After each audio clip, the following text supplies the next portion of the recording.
daydream.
Alright guys, we'll get started here in a little bit. I don't want to start too early. I normally start at the top of the hour, just to give people a chance to see the notification that the stream is going live.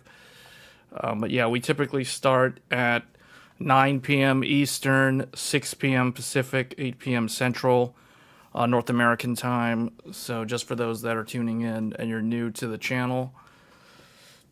So we are going to be going over all of the, well, not all, not every single one, but almost all of the new X870E and X870 motherboards. So we will be going over, we'll try to be going over them in depth as much as possible. I'm going to try to cover all of them, especially the lane sharing, because I think a lot of the confusion or a lot of the questions that I keep seeing crop up in comments on live streams like my live streams or on Buildzoid's live stream, which he was doing an overclock stream for a pretty long time today. I watched a little bit of his stream. I kind of jumped in there in the middle.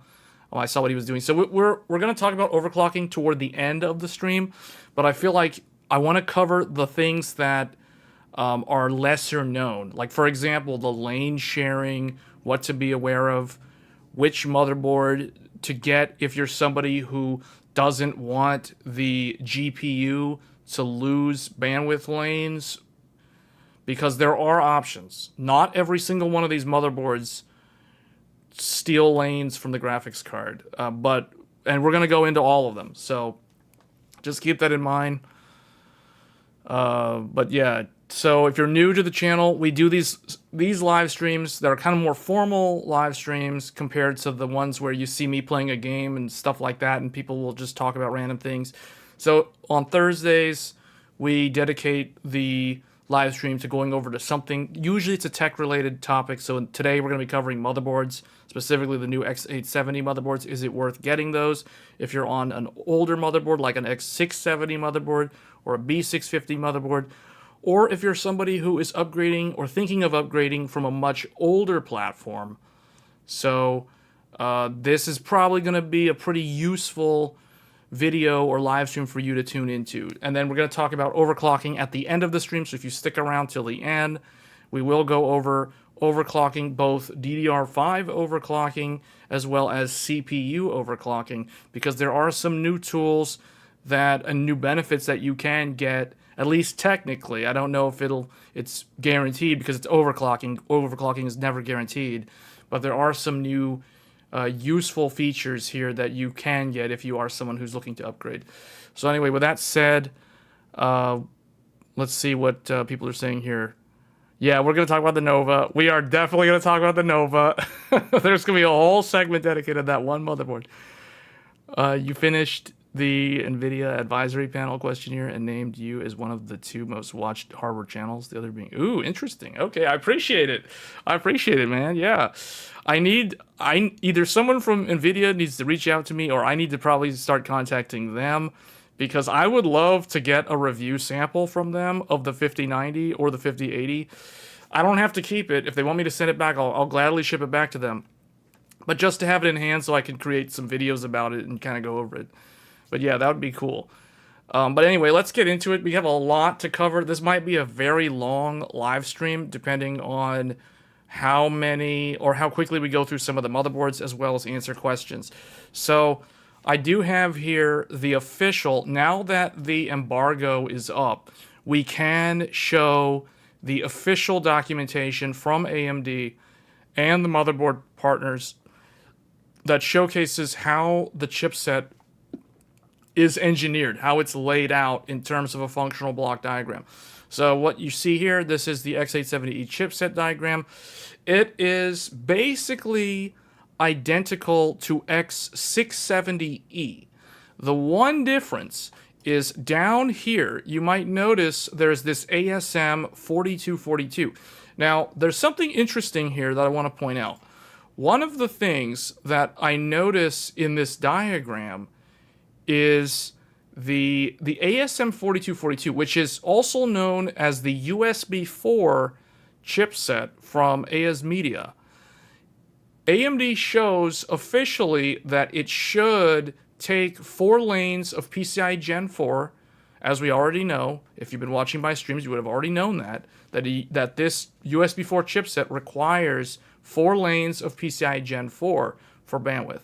And that also means that it supports PCIe tunneling, which means you can connect things like an external graphics card in an eGPU enclosure. You can literally plug one of those in to your USB 4 port and it will work. Just like it works on laptops, it will also work on these X870E and X870 motherboards. Because think about it, it makes sense. What do you plug a graphics card into normally? You plug it into a PCIe slot. Well, what does the ASM plug into? A PCIe slot. So when you plug the graphics card into the USB 4 port, it uses PCI tunneling to basically pass it through to the PCIe lanes. So you can use an eGPU, you can use monitors because it has DisplayPort alt mode, so you can plug monitors into those USB 4 ports.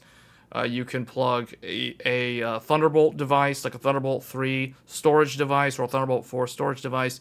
You can also use a Thunderbolt 4 or Thunderbolt 3 4K capture card, which is what I personally use these for, because I do stream occasionally, and we will do this next month.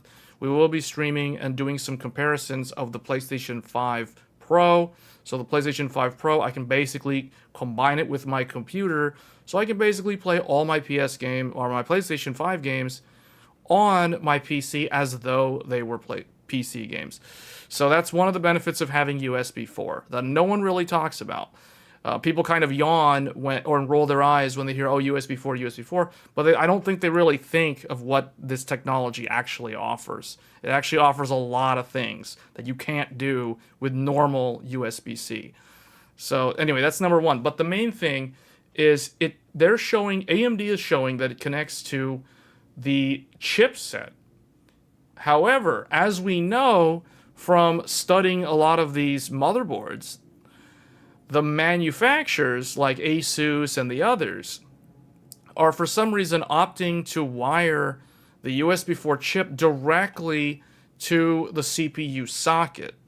So instead, so if you guys look here, notice here we have 16 lanes of PCIe Gen 5, and then we have 4 lanes of PCIe Gen 5, and then another 4 lanes of Gen 5. So normally you would get a graphics card that can run at 16 Gen 5 lanes, and then you have, if the graphics card supports Gen 5, so obviously the 50 series or AMD's RDNA 4, those will, at least we can assume, that the newer graphics cards coming next year will be Gen 5 graphics cards, so they can benefit from the full PCIe Gen 5 support. But also here we have 4 lanes of Gen 5 that are wired to an NVMe M.2 drive, so you're always guaranteed an M.2 Gen 5 slot. But here there's a second one.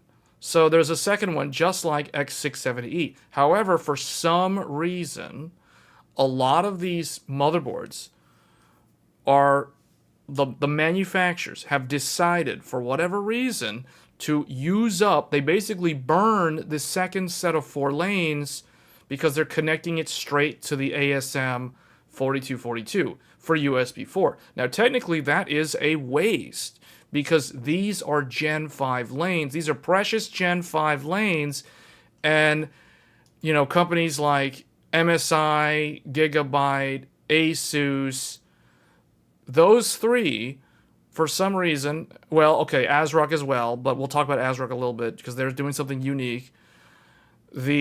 All of them have opted to, for some reason, burn up 5 Gen 5 lanes for a Gen 4 USB 4 controller.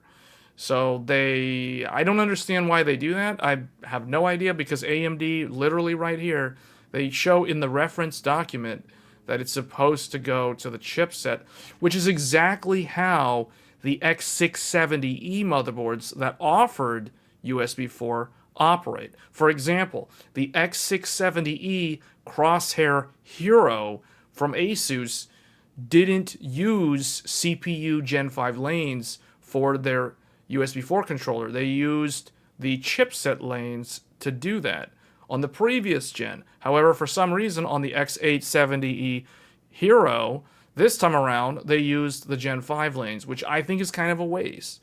So I really don't know why all these motherboard manufacturers did that, but that's how they did it.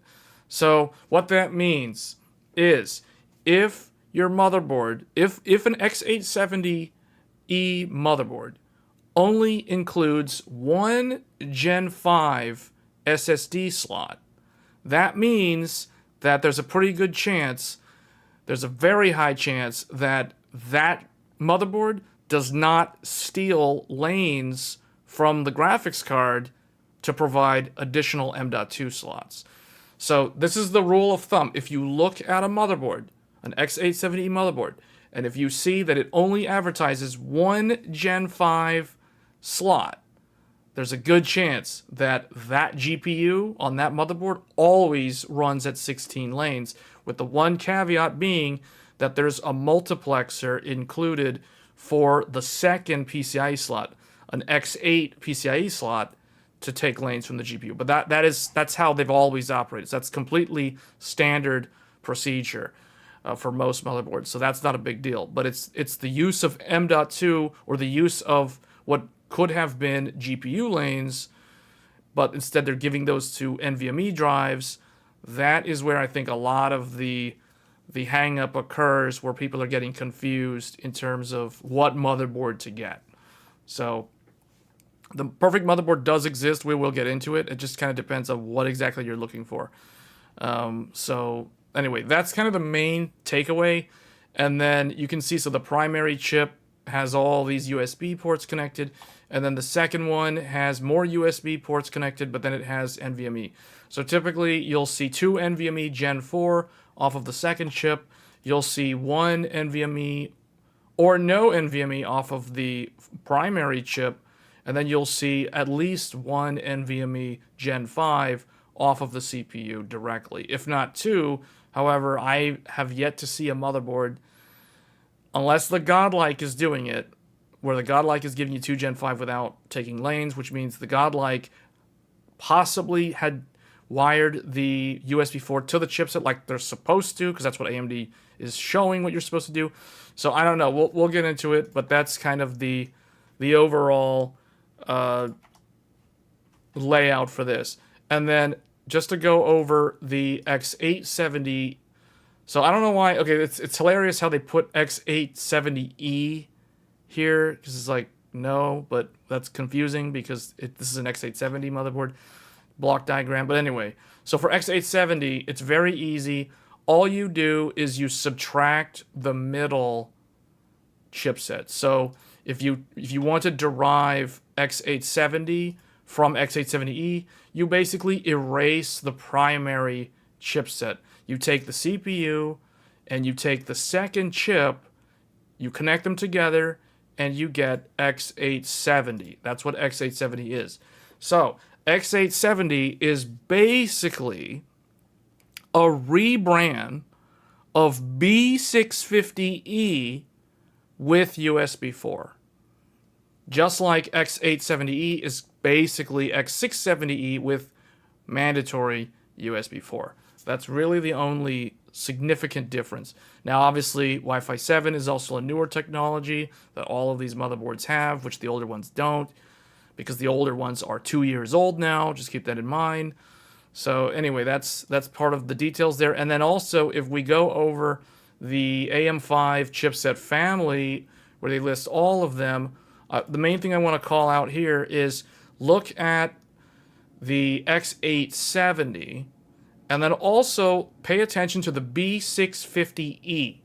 If you look at X870 and B650E, they both have the same number of Gen 5 lanes, and they have the same number of Gen 4 lanes, and they have the same number of Gen 3 lanes in terms of total lane count. So like I said, X870 is B650E. Not B650, it's B650E. And it's definitely not X670, because X670 is dual chipset.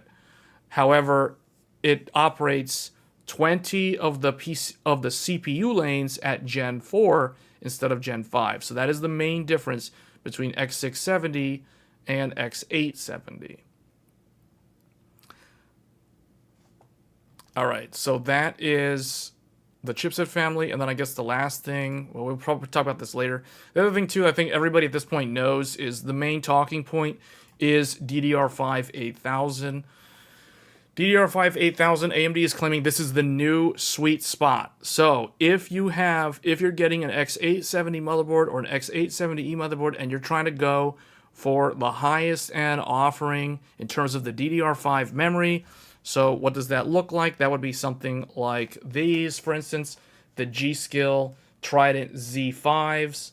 These are 8000. They have 8000 kits. Now, there's other ones, too, that are also rated for 8000, but those are kind of finicky. Those currently aren't really on the QVL list, so they'll probably work more consistently with BIOS updates, but currently, if you want DDR5 8000, you're going to want to get the memory kit that is in the description of this video down below. I can basically state with high confidence that 8000 DDR5 works pretty easily on the new X870 and X870E motherboards. I have tested this kit of memory with the 9950X, and it works totally fine, 100% stable, Y-Cruncher stable, MemTest stable at 8000.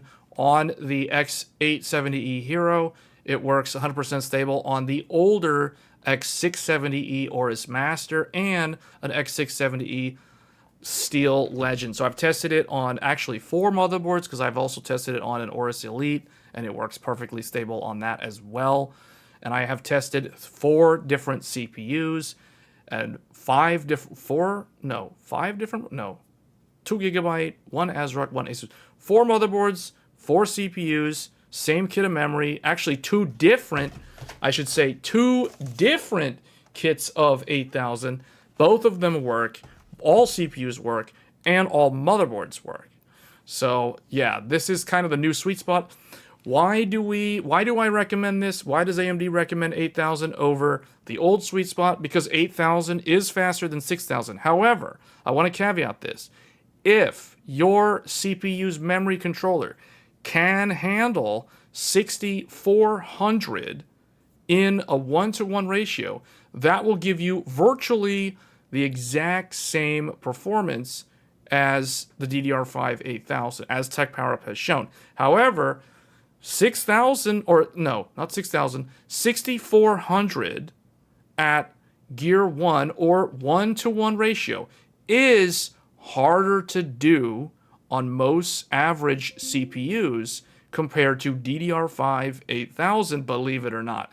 I can confirm I have tested 4 different Ryzen CPUs, including my new 9950X. None of them can do 6400 1-to-1 stable, but all of them can do DDR5 8000 stable.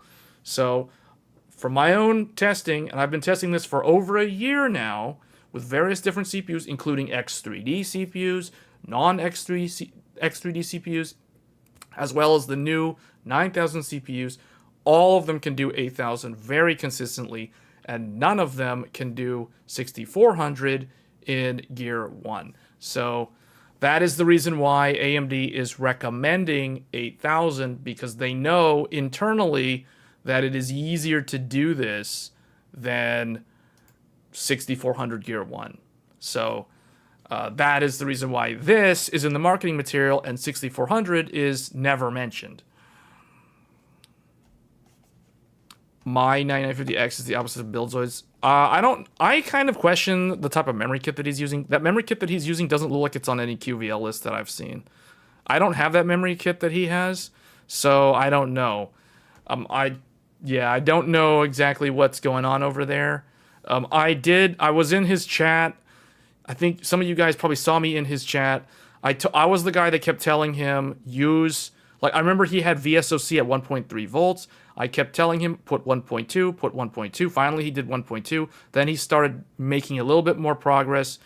I also was the guy who kept telling him set proc ODT to 48 ohms or 60 ohms. Eventually, he did that. And then I think he also did some other thing where he stopped trying to mess with the F clock, and then it started working better. But yeah, I don't know. I had to leave that stream at a certain point. If you can do 8000 on if you can do 8000 on X670E, and there's a good chance you can. So one of the things that the X870 does better than X670 is the way that their engineers did the path for the wires.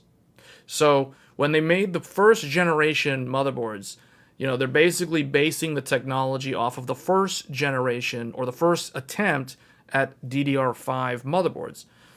Whereas with X870, they've taken the learnings, the experience of how to do it better, and they've applied that to X870. So this is the same with Intel, guys. If you guys remember the difference between Z690 and Z790 on Intel in terms of the memory speeds, you can expect the same sort of optimizations made to the newer motherboards on AMD's new motherboards. This is the reason why when you look at ASUS, we'll just use ASUS as an example.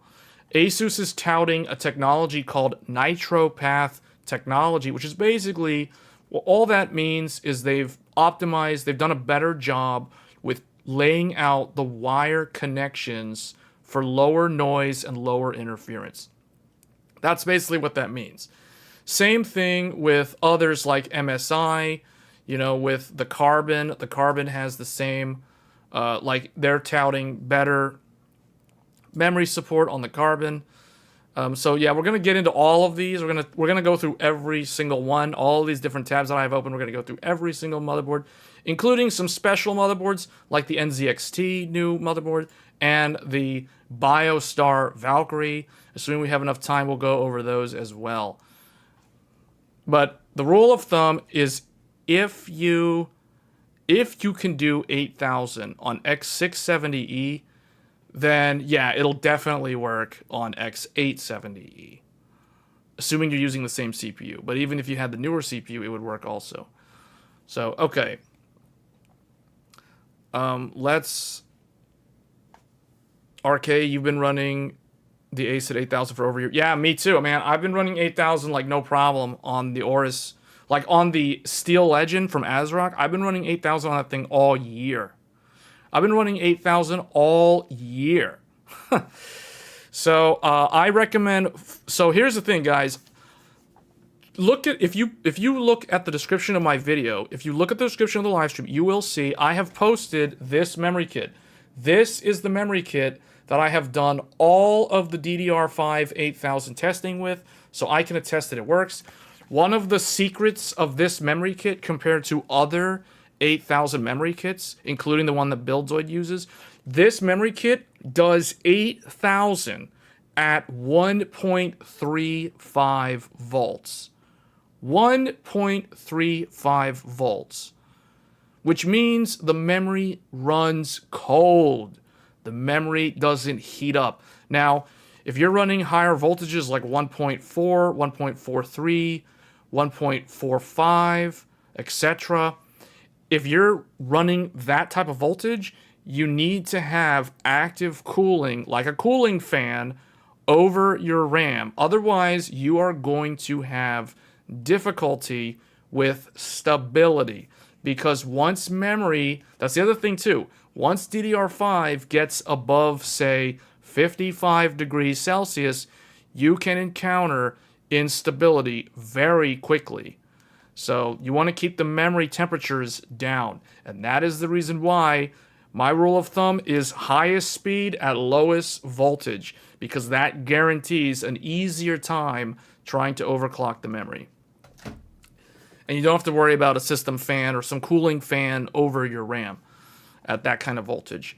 So anyway, that's actually what AMD's showing. Funny how I found the memory kit at the beginning of this year, or actually the end of last year, and then now fast forward to the launch of these motherboards, and now AMD magically is showing Trident Z5, the exact same memory. So interesting how it's like, oh, okay, well, I guess they knew full circle, because I kind of figured it out on my own, but these guys are now basically showing all the answers on the exam. So anyway. Okay, so let's go over these motherboards. Let's start with Gigabyte. We'll do Gigabyte, followed by ASUS, ASRock, and MSI. Then we'll do Biostar and NZXT. So if you're looking for... So, okay, who is the Aorus Master for? The Aorus Master is probably for somebody who wants to be a Twitch streamer. Somebody who wants to be a variety streamer like Lyric, or Asmongold, or S-Fan, or one of those type of streamers. Like if you want to be able to do variety streams where not only do you do talking head content, but you also do, which is funnily enough what this is, but if you want to do like, you want to be able to stream like the popular game when it's new, and you want to be able to get that visibility early on. That means you need to have access to the PlayStation 5 exclusives, like Astrobot, for example, when that game came out.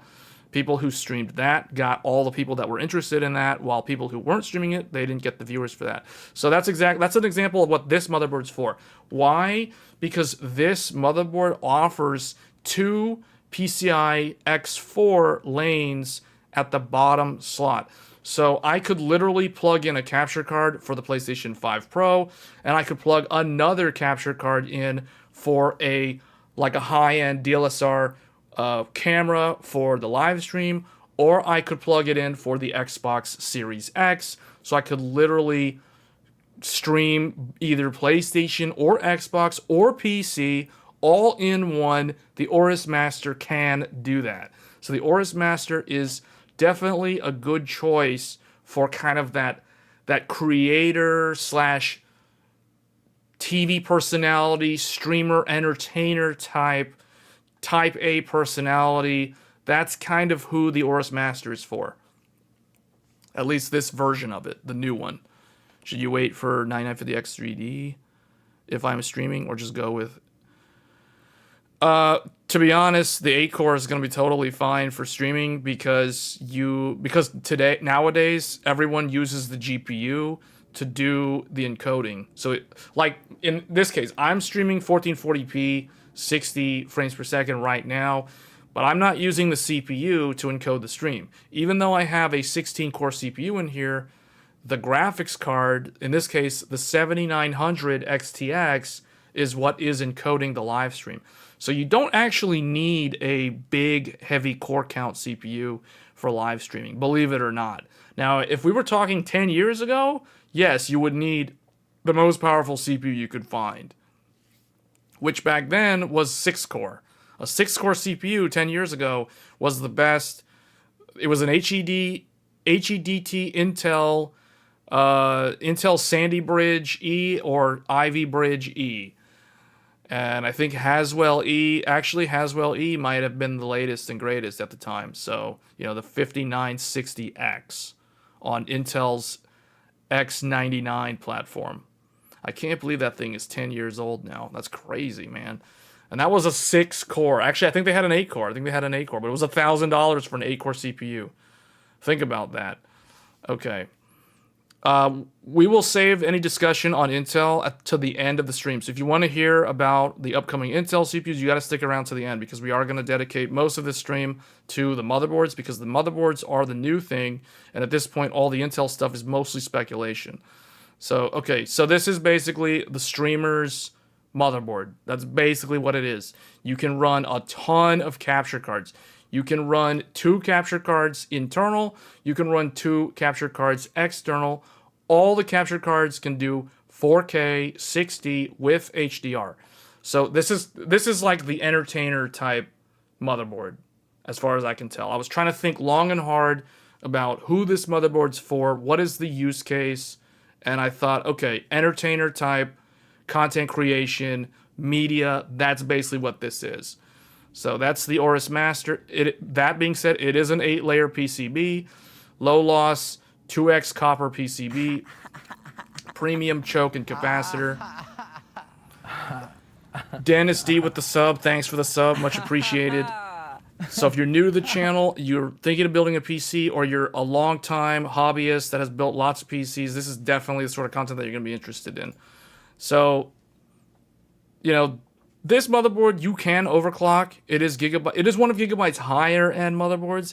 This is, believe it or not, Gigabyte actually has an even higher-end motherboard on the way. So Gigabyte has confirmed that there will be an X870E Aorus Extreme spelled with an X, not an E, an X. So there will be an even higher tier Gigabyte board at some point soon, within the next 2 months, I would say. They're going to release an even higher end board.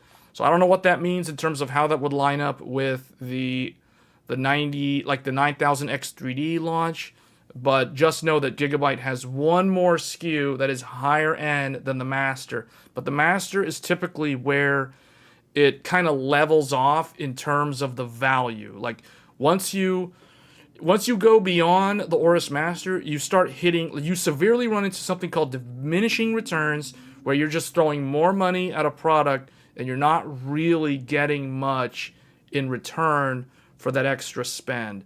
So I think the Master it strikes the right balance in terms of the high end, where it's expensive, but at the same time, it's the limit on what you would get in terms of value. Like once you go above $500, because it's a $500 motherboard, you're not really going to get much more. But we'll see what they do with the Extreme. You bought the X870 Tomahawk. We will be talking about the Tomahawk. We're going to be covering every single brand, every single motherboard. So yeah, this is the Twitch streamer's board. Yeah, it's got all the RGB. It's got RGB on the bottom. It's got RGB up here. You know, it's that gamery, glowy, neon, cyberpunk 2077 looking motherboard. That's basically what the Aorus Master looks like. That's basically what it is. It's got the shiny RGB over there on that glass panel that's reflective. So, yeah. And then they've got some other ones here. In terms of, actually, let's look briefly at the block diagram. Wow, they've added a lot. They've added a lot of documentation. Gigabyte has, I would say Gigabyte is one of the best in terms of their documentation. So what do I mean? What does it mean to have good documentation? One, I want to see the layout of the board. And two, even more important, or just as important, I want to see the block diagram. Ezreal, thanks for the sub. Welcome to the channel.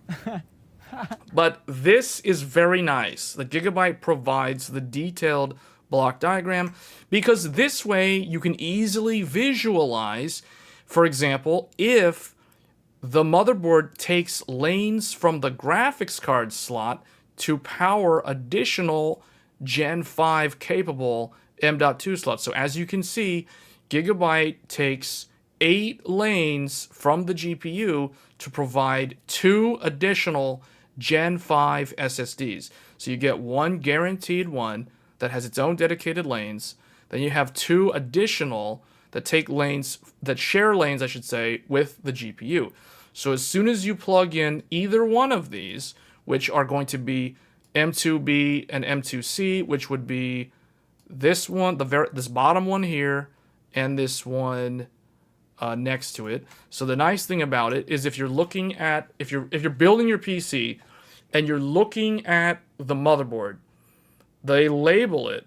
So notice how it says M2A underscore CPU. That means it's wired directly to the AM5 socket, completely bypassing the chipset. The old one is expiring in the description of the channel. Really? Is it expired or is it expiring? I can fix it after the stream. Is the motherboard any good? The new, we'll talk about that. Well, hang on. We'll get to the Tomahawk. I definitely will be covering the Tomahawk.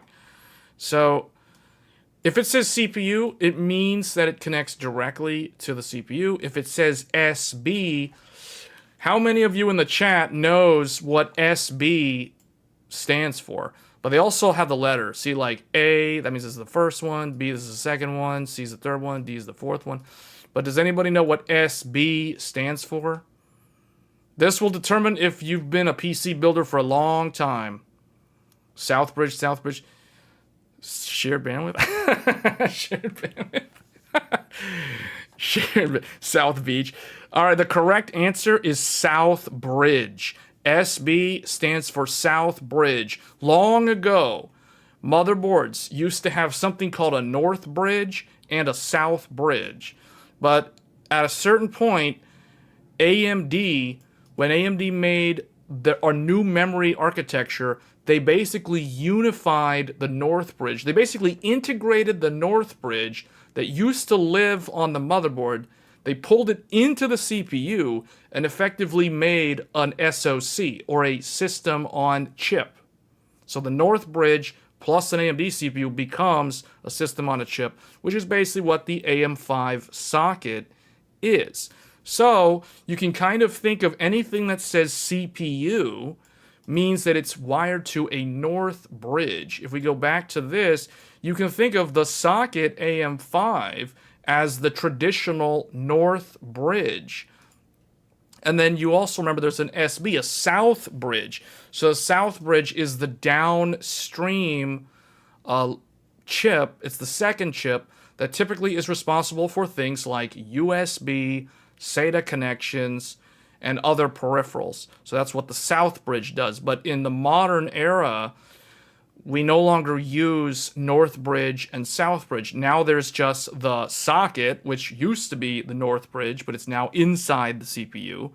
And we still have the South Bridge, but now, because there's no North Bridge, everyone just calls it chipset, which in this case, X870E chipset. So you can think of the chipset as the South Bridge and the socket as what was once known as the North Bridge. So what happened here? Oh, okay, so if it says CPU, it goes directly to the CPU. If it says SB, it goes to the chipset. So if we look here in the block diagram, and this is why the block diagram is so useful, remember, CPU, CPU, and CPU all three of these M.2 drives, they are Gen 5 capable, and they wire directly into the CPU. Meanwhile, this other one, notice how it says M2D_SB South Bridge. South Bridge means the chipset. So this one is a Gen 4, and it goes directly into the chipset. So that's how Gigabyte has done that. And what makes this a streamer motherboard is the addition of these two. There's a PCI 4.0 X4, so you can run a 4K capture card. You can probably even run technically an 8K capture card, but those don't really exist yet. But you can run one of those off of this, and you can run a 4K 60 capture card off of this other one. So you can do, like, for example, I can run the PlayStation 5 Pro off of this one. I could run the Xbox Series X off of this one. So, or vice versa, it doesn't really matter. But at the end of the day, if you didn't want to use a console, you could add 10 gigabit LAN via an add-in card to this one, and you could add, you know, like one of those PCIe add-in cards for an additional fifth M.2 drive. So you could do M.2s off of these if you wanted to. So overall, it's a pretty solid board for a content creator, I would say, because it has a lot of traditional PCIe slots, and they're useful slots. They're not those garbage X1 slots that the only thing that I can think of using those with would be like a sound card, but you could plug a sound card into one of these if you wanted to use a high-end sound card. So, you know, lots of different options. You could do sound card, you could do 10 gig LAN, you could do dual 10 gig LAN. I mean, you know, you could do two 10 gigs off of one of these. And it's like, remember, if you want 10 gig LAN only needs 2 lanes of Gen 3 bandwidth, which means I could run a dual 10 gig card off of this, and I still have this free open slot. So this is a decent motherboard in that regard. The only downside, and I said this on a previous live stream when I first looked at this board, is that they are kind of, technically, they're shortchanging you, because down here, there are supposed to be 4 lanes down here. They're doing 1 lane of Gen 3 or Gen 4 to Wi-Fi, and they're doing 1 lane for 5 gig. So they could have added a 2.5 gig dual, so they could have dual LAN, or they could have actually taken the 2 remaining lanes, and they could have just given you 10 gig LAN on the back natively. So that is kind of a letdown. It is a $500 motherboard, so I feel like this bus at the bottom should have had either 10 gig LAN or a 5th M.2, or, you know, something should have been here, and that is the biggest knock against the Gigabyte Aorus Master. Otherwise, it is still an okay motherboard. It's 8-layer. It's got everything else that all the other motherboards have in terms of feature parity. So it's 4 SATA. You know, they could have given you 2 more SATA off of this, so you could have gotten 6 SATA or 10 gig LAN. Or, I mean, the possibilities are endless in terms of what they could have done, but they didn't do. So that's why this is definitely not an S-tier motherboard. But it is, I would say it's like a high B or A tier board overall. Picked up the E-E. Okay, yeah, we'll be talking about that one next. Well, not next, but once we're done with Gigabyte, we'll talk about that. So next up, we have the X870E Aorus Elite Wi-Fi. So this one is more of a cost-optimized version. I believe this motherboard is in the $300-ish range. One of the biggest improvements, I do want to point this out, because some people are saying, oh, well, if you're upgrading, just buy X670, save the money, whatever. Realistically, you're not really saving that much more money if you do the price comparisons for the appropriate comparison. Like, for example, if we compare an Elite to an old Elite, if we compare the new Master to the old Master, although I think the old Master is actually a very good motherboard, but if we compare lower and more budget-oriented boards, the mid-range, lower-end boards of the newer boards are offering you better things. For example, this motherboard offers a postcode debug. The old Aorus Elite did not have a postcode debug. So it's very nice to see a postcode debug on a $300 motherboard compared to in the past with last gen. If you wanted a postcode on X670E, you were paying $450 to $500 minimum just to get a postcode debug. So I feel like one of the biggest improvements in terms of practicality on these new boards is most of them have postcode debugs now, and most of them have quick disconnect buttons for the GPU. So it's much easier to remove the GPU. No more sticking a screwdriver between your giant Noctua air cooler to try to detach your GPU if you're doing a GPU upgrade, for example. So it's very nice. They got some quality of life features on these newer boards that I think it's worth considering if you're doing a new build. So the Aorus Elite, it's basically like the Aorus Master, except it is it's missing the RGB. It's got a little, it's like, I think it doesn't even have any RGB actually. Oh, yeah, it does have some. It's got some RGB near the SATA ports for some reason. And it is a 6-layer PCB, whereas the Aorus Master is an 8-layer PCB. So if you're trying to run DDR5 at 8000, for example, you're going to have a much easier time pulling that off with the Aorus Master because it has better electrical noise isolation because it is an 8-layer PCB versus the Elite, which is a 6-layer PCB. So that is one of the differences there between those two, and that's one of the reasons why the Aorus Master costs more money. More layers, better overclocking. Exactly. Yeah, so if we look at, let's take a look at this one's manual. Unless the website crashed. Oh, wait, there we go. The website was going slow for a second. All right. Let's see. So, Aorus Elite.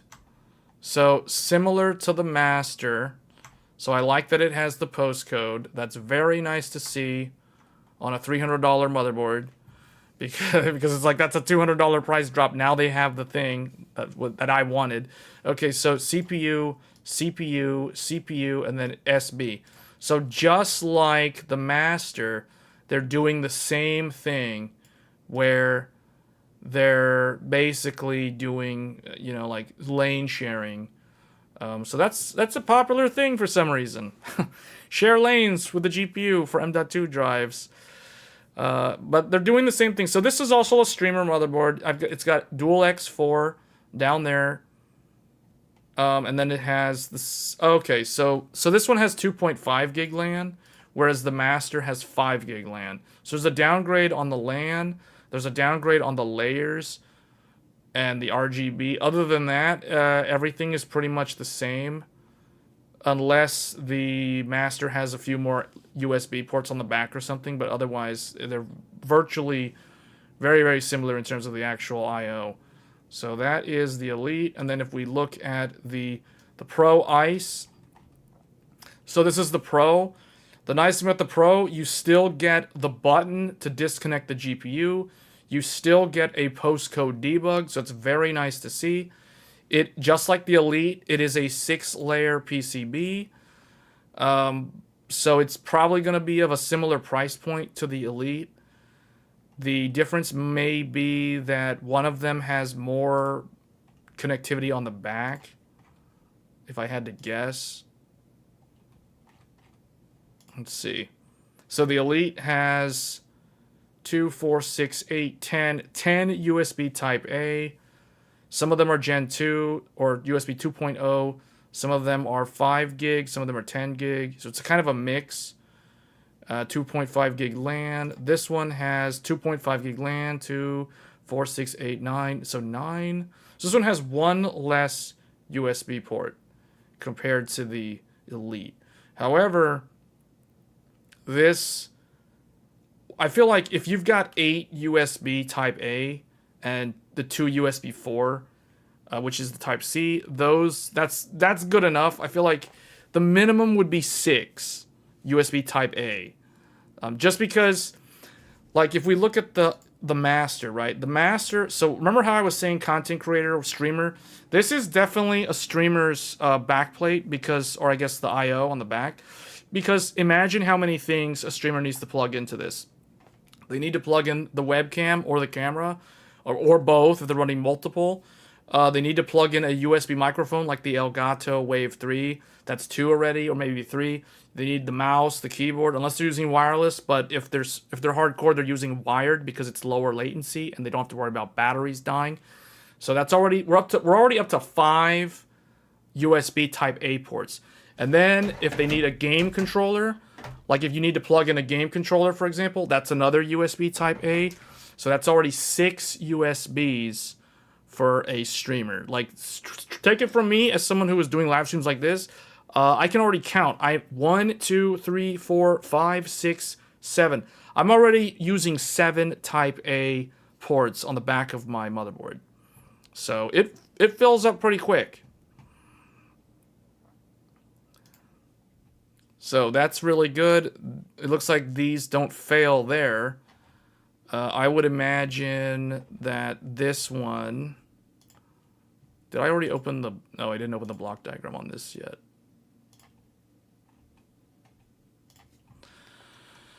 Maybe the new modules will have better memory support, though.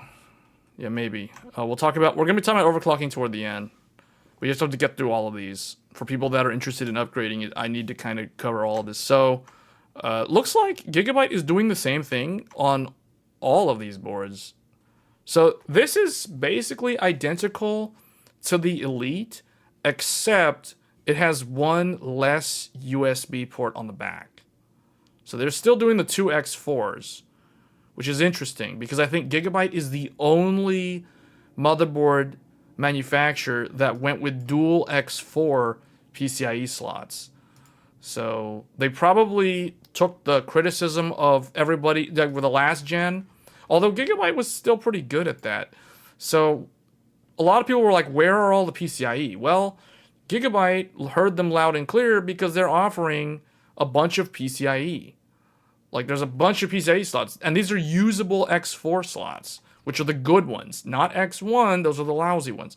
So, that's really good. Yeah, so, okay, board, all of them are missing, like, all of them are not using 2 lanes on the second chipset, but at this point, they're all consistent, I guess. So, if you're someone who wants to run a lot of M.2 on the board directly, and you don't want to like use these 2 for M.2 add-in cards, because you could technically do that and then still save your full 16 on the GPU. Meaning you could still do 1, 2, 3, 4 M.2s, assuming you plug in add-in cards that convert the PCIe to an M.2 drive slot. If you do that, technically, you could do 4 M.2s and still maintain 16 lanes on the GPU. And then if you really wanted like a 5th and a 6th drive, you could plug those in here, but then the GPU runs at X8. So that's a total of 6 M.2 drives on this motherboard. So not terrible when you think about it that way. But I would say overall, fairly consistent.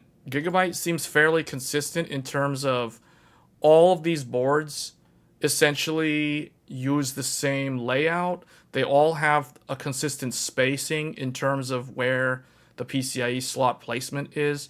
The nice thing about this is you can fill the top slot with a 4090 or a thick GPU, and you can still use the second and third PCIe slot. There won't be any problem with clearance, being able to use these. So that's really good. Okay, so we covered the Pro and the Elite. And the last one here would be so this is the X870. So this is not X870E. This is X870. So what does that mean? This is a rebrand of B650E, which means it still has 24 lanes of Gen 5 and the one chip. So this is basically going to look like that. So overall, this is going to be your, $200 board, I would say, somewhere around there. So the nice thing about it, though, is even though it is X870, it still has a postcode debug. So it looks like Gigabyte has a pretty solid lineup in terms of consistency. So you're still getting same slot layout, you're still getting the button for the quick disconnect, and you're still getting the postcode, but you're not paying, $500 for a postcode debug now. So overall, I would say this one, I mean, it's a cost-reduced version. It's a more affordable option, but it still provides all the quality of life improvements for the newer motherboards. Anyway, let's look at the manual real quick. So this one is a... Oh, wow. Wow, this one still offers 4 M.2. Oh, yeah, I guess that... Yeah, they could do that. Okay, that makes sense. So, however, what is the lane layout going to be? This is very interesting. Okay, so CPU, SB, CPU, CPU. So that means just like all the other boards, they're doing, lanes off of the PLX for additional M.2 drives. So you can still do 3 Gen 5, just like the highest end Gigabyte board.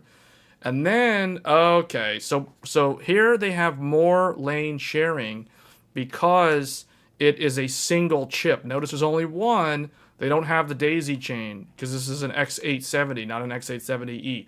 X870E means dual chipset. X870 means single chipset. So here they have a switch, so you can either do X4 or a 4th M.2. So they give you that option. Then there is a 3.0 2-lane slot. This can be used for a sound card. This can also be used for 10 gigabit Ethernet. So if you have a Gen 3, it has to be a Gen 3 10 gigabit card, you can plug that into this X2 slot and you can still get full 10 gig bandwidth off of just 2 lanes. That is the required amount of lanes for 10 gig Ethernet. So that's Gen 3 2 lanes. So this is perfect for 10 gig Ethernet. I actually have a video demonstrating this. And it shows that you only need 2 lanes. Anyway, so then there's Wi-Fi and this. So let's see. So they are actually using every single lane available. Or wait, are they? Where's the SATA? Oh, yes, they are. So Gigabyte is using all of the resources available on this cost-reduced version. So they're not leaving any lanes wasted, essentially. So this is actually a pretty good... This looks like a pretty good, more budget-friendly option. You're still getting USB 4. You're still getting Wi-Fi 7, I believe. I guess. I don't know. We can look. But I'm pretty sure this is Wi-Fi 7. Yes, it's Wi-Fi 7. Okay. Oh, and it's the good one, too. This is the one that works with the PlayStation 2 VR controllers, the Bluetooth. So, yeah, that's good. So this is overall... This is a pretty good option, I'll say, for a more budget friendly price point. I think this is actually a pretty good one.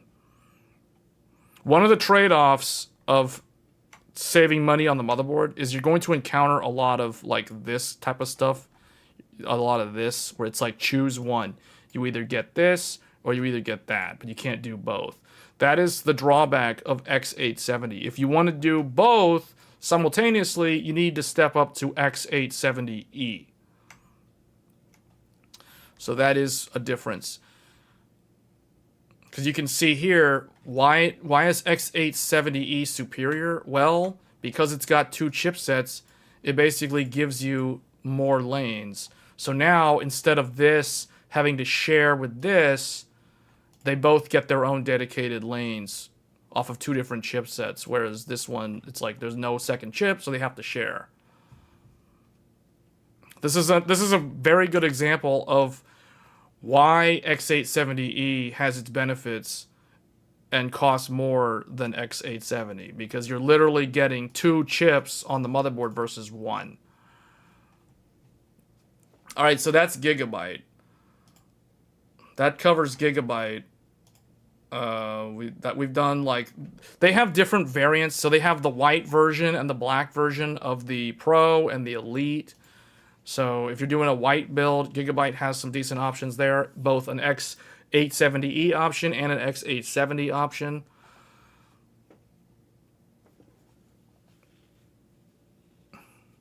There was an article stating that MSI was the only real Wi-Fi 7. Well, that's because somehow they're using a driver that bypasses the Windows 11 something update that unlocks the full spectrum. So no, actually all of them at the end of the day are using the same Wi-Fi 7 solution. It's just different vendors. Some of them are using Qualcomm, some of them are using MediaTek for their Wi-Fi 7, and at the end of the day, as long as you have the Windows update that enables the full spectrum and you have the correct driver, all of them are basically the same. Gigabyte X870 Aorus Elite cost that year. Oh, that's okay. Wow, man. Yeah, everything seems really expensive in the Euro price ranges right now. It's weird. This one, I think, I don't know exactly. Someone can check like the Newegg pricing or the Micro Center pricing, but I want to say the Elite. The Elite is like the X870E, not this one, but this one. The X870E, this one is like $300. It's like $300 something at Micro Center right now. And then this one, the X870, this one's less. This one's like 200 something. So yeah, I don't know, considering like this one, technically the only challenge would be like running all the SSDs. You can do 3 SSDs and you can still use the X4 slot for something else. But the moment you use the 4th M.2 on here, you can't use something like an internal capture card or something like that.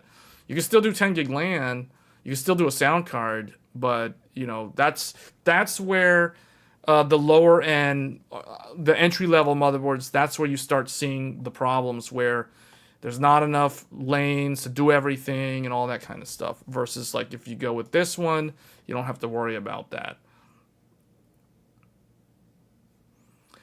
Micro Center doesn't give Samsung B-Die anymore. It's Hynix. They changed that a long time ago. In the beginning, it was Samsung, but they switched to Hynix. The reason why I know is because when I bought this, when I got this from Micro Center, they gave me the free G-Skill RAM, and it's Hynix RAM. They had a lot of returns on those Samsung memories, so they basically switched suppliers. So now they're using the Hynix ones, and they only use the Hynix ones for free. So yeah.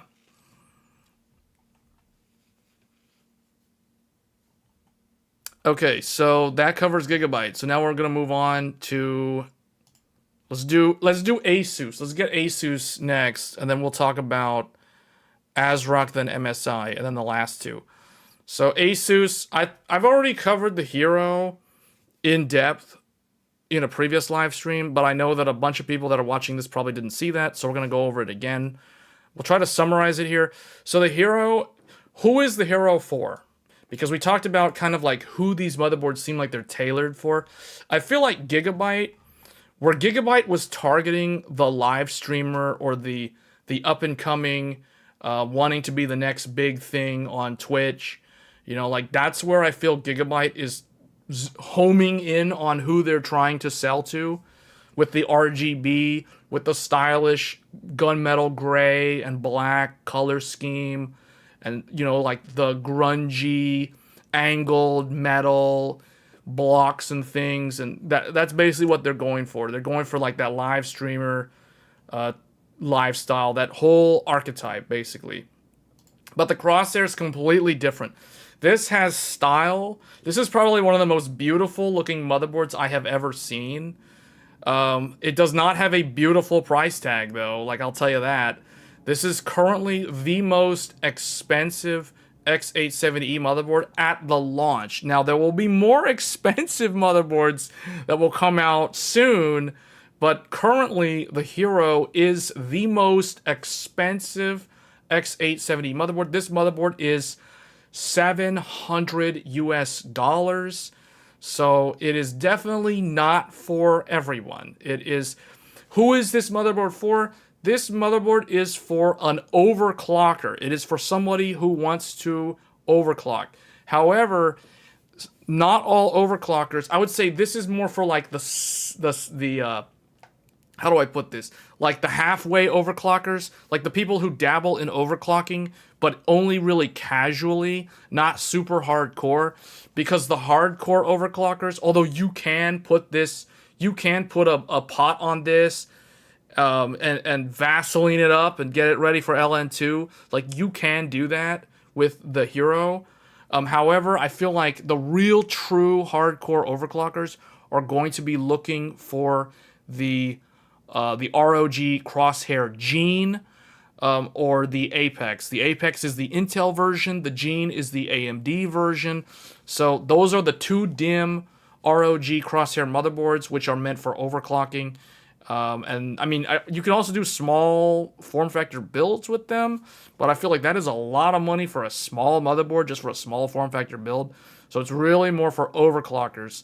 But that being said, this is definitely the overclocker enthusiast motherboard.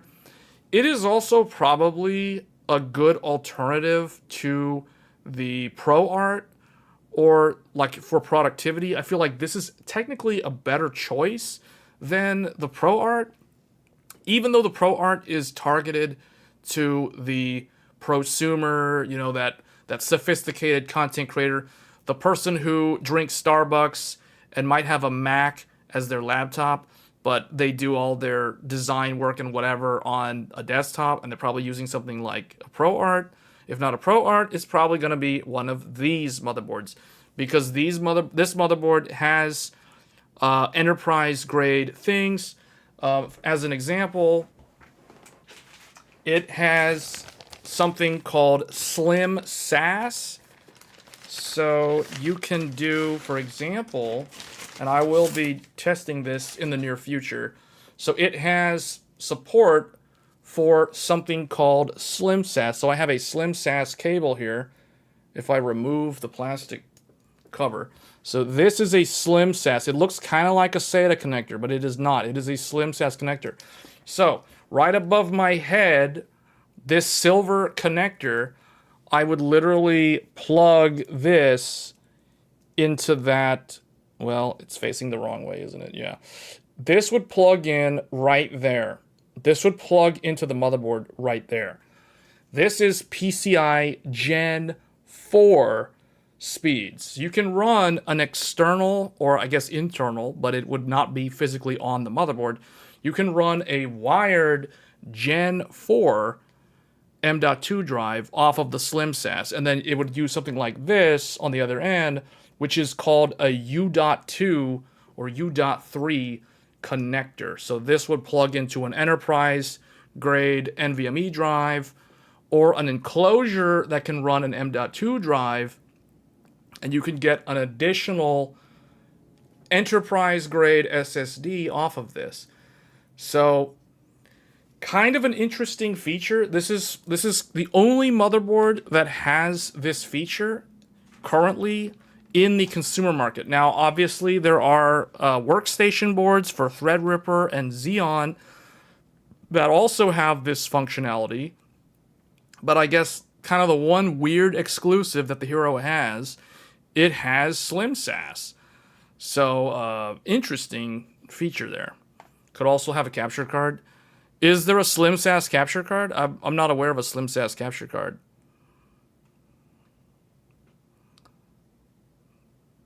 Okay.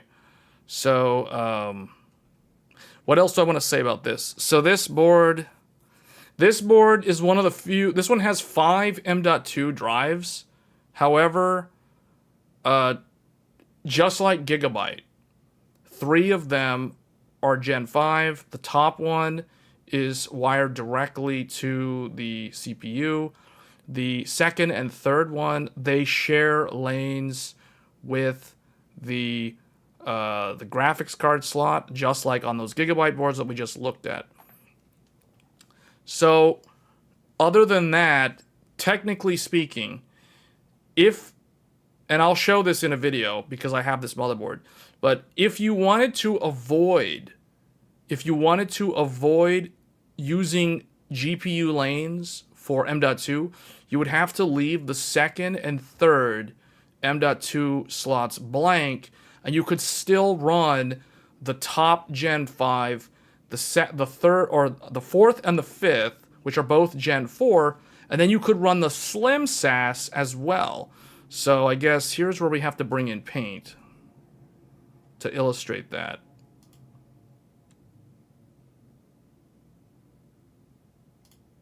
So which one is this? Okay. So if we're talking about the crosshair, so actually I already drew this before, but the crosshair hero is set up in such a way where essentially you have the GPU, you have two M.2s that are sharing bandwidth with it, and then you have USB 4, so you have the ASM like right here, or I guess we'll say right here. We'll just do it this way. So this is USB 4. Then this is M.2. This line at the top is PCIe 5.0, 24 lanes. So we have 4 for the first. We have 4 for the USB 4, and then we have 16 down here going to this switch. So you do the math, 16 plus 4 plus 4, that's how you get 24 lanes. And then here we have the GPU. So we have PCIe, we'll say _1 or whatever. So this one's where the GPU would plug in, and then you have your other M.2s. So you have that one, and you have this one. And just like with Gigabyte, they're sharing bandwidth. Now, there's another thing here that they give you that Gigabyte does not include, and that is an additional PCIe slot. So there's another, so the second PCIe, we'll call this one PCIe 2, that one is also on the switch. This one can get up to 8 lanes. So just like a standard old school motherboard that had, the 2 X16 physical, as soon as you plug in your second GPU or your second whatever, your primary drops to X8. So it's like, if I have 2 GPUs in this motherboard, this one runs at X8 and this one runs at X8. However, if I add this M.2, this M.2 will take 4 lanes from the second GPU. So now this is only running at 4, and this is running at X4, and this is running at X8, because the total across this block cannot exceed 16 lanes. So 8 to the primary GPU, 4 to this M.2, and 4 to this second GPU, or capture card, or whatever is plugged into this second PCIe slot. So you do the math, 8 plus 4 plus 4, you get 16, it adds up. Now what happens if I want to plug in this M.2? Now this M.2 has priority in the BIOS, which means it will force 4 lanes, which means it will disable the second PCIe slot. So this will be turned off. So the first GPU still runs at X8, and then you have 2 additional Gen 5. This is how ASUS has programmed the Hero's BIOS to function. So that is how that works. So if you don't use this, if it's empty, then this is X8, this is X4, and this is X4. And that totals 16. It's still the same. If we do, for example, this will automatically be disabled no matter what, because if this is active, it automatically forces this off. So in this scenario, we have X8 and X4, and this guy over here is waiting to be used for another M.2, but if it's not being used, there are 4 lanes that are just not doing anything. So it's just wasted lanes. It's just waiting for that extra drive. So it's 12 out of 16. So those are the different combinations on the PLX switch for the various peripherals that are connected to the 16 Gen 5 slot. Okay, so then what they do is down here, they have something called Slim SAS connected. So that special connector that I mentioned just a second ago, this thing, the Slim SAS for an enterprise SSD or an adapter for M.2 goes there. And that is on the chipset. And that is on PCI 4.0. 4 lanes total. So this is going to be 4 lanes of Gen 4 bandwidth, which means the Slim SAS can support up to a Gen 4 NVMe drive. And then over here on this side, we have PCI 3.0 / SATA. And what they do here is they do 4 SATA drives. SATA 1, 2, 3, 4. 4 SATA. These SATA drives have full RAID support. 1 lane per drive. One Gen 3 lane per drive. So that's how they use it. All right, and then at the bottom we have the second chipset because this is X870E. Okay. So now, what do we have? We have M.2 and M.2. And this is PCIe 4.0 X8. There are 8 lanes here. 4 for this one, 4 for that one. So all lanes are accounted for. And then finally down here on the second chip, we have again 3.0, which could also be SATA, but this is X4. And I forgot to add, this is 4 lanes total for PCI Gen 3. So it's 4 lanes. And what do they do? Wi-Fi 7, 2.5 gig LAN, 5 gig LAN, and the last thing is, I think they're doing 2 lanes for one of these or something like that. They're either tying 2 lanes to the Wi-Fi or they're tying 2 lanes to the 5 gig. I forget which one, but that's basically what they're doing here at the bottom. So this is the crosshair. So if somebody's interested in the crosshair hero, you probably want to save, you want to get a screen capture of this block diagram, because ASUS does not give you the block diagram of their motherboards. That is the one annoying thing about ASUS, is they hide their block diagram from the consumers, whereas the other 3, MSI, Gigabyte, and ASRock, they reveal their block diagrams to the public. So, but this is it. So we have derived the block diagram for the crosshair hero, the X870E crosshair hero. Okay. So one might look at this and they're like, oh, well, you know, I don't like how these 2 take lanes from the GPU. Well, you can still do 1, 2, 3, 4 via the adapter. You can still do 4 M.2s, 1 Gen 5 and 3 Gen 4 off of this board before you impact the GPU in any way. So it's like 4, this is basically the 5th and 6th drive. So technically, we have 6 SSDs off of this board.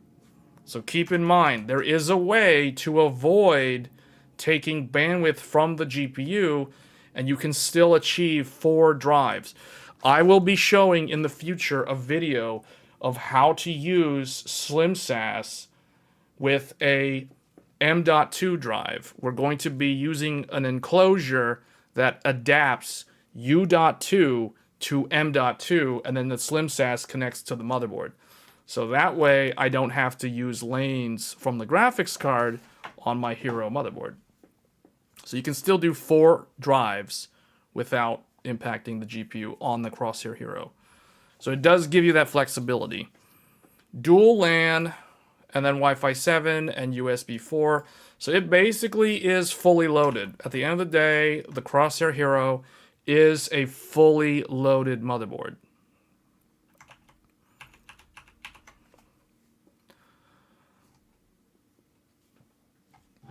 You got your second reason to not buy ASUS again?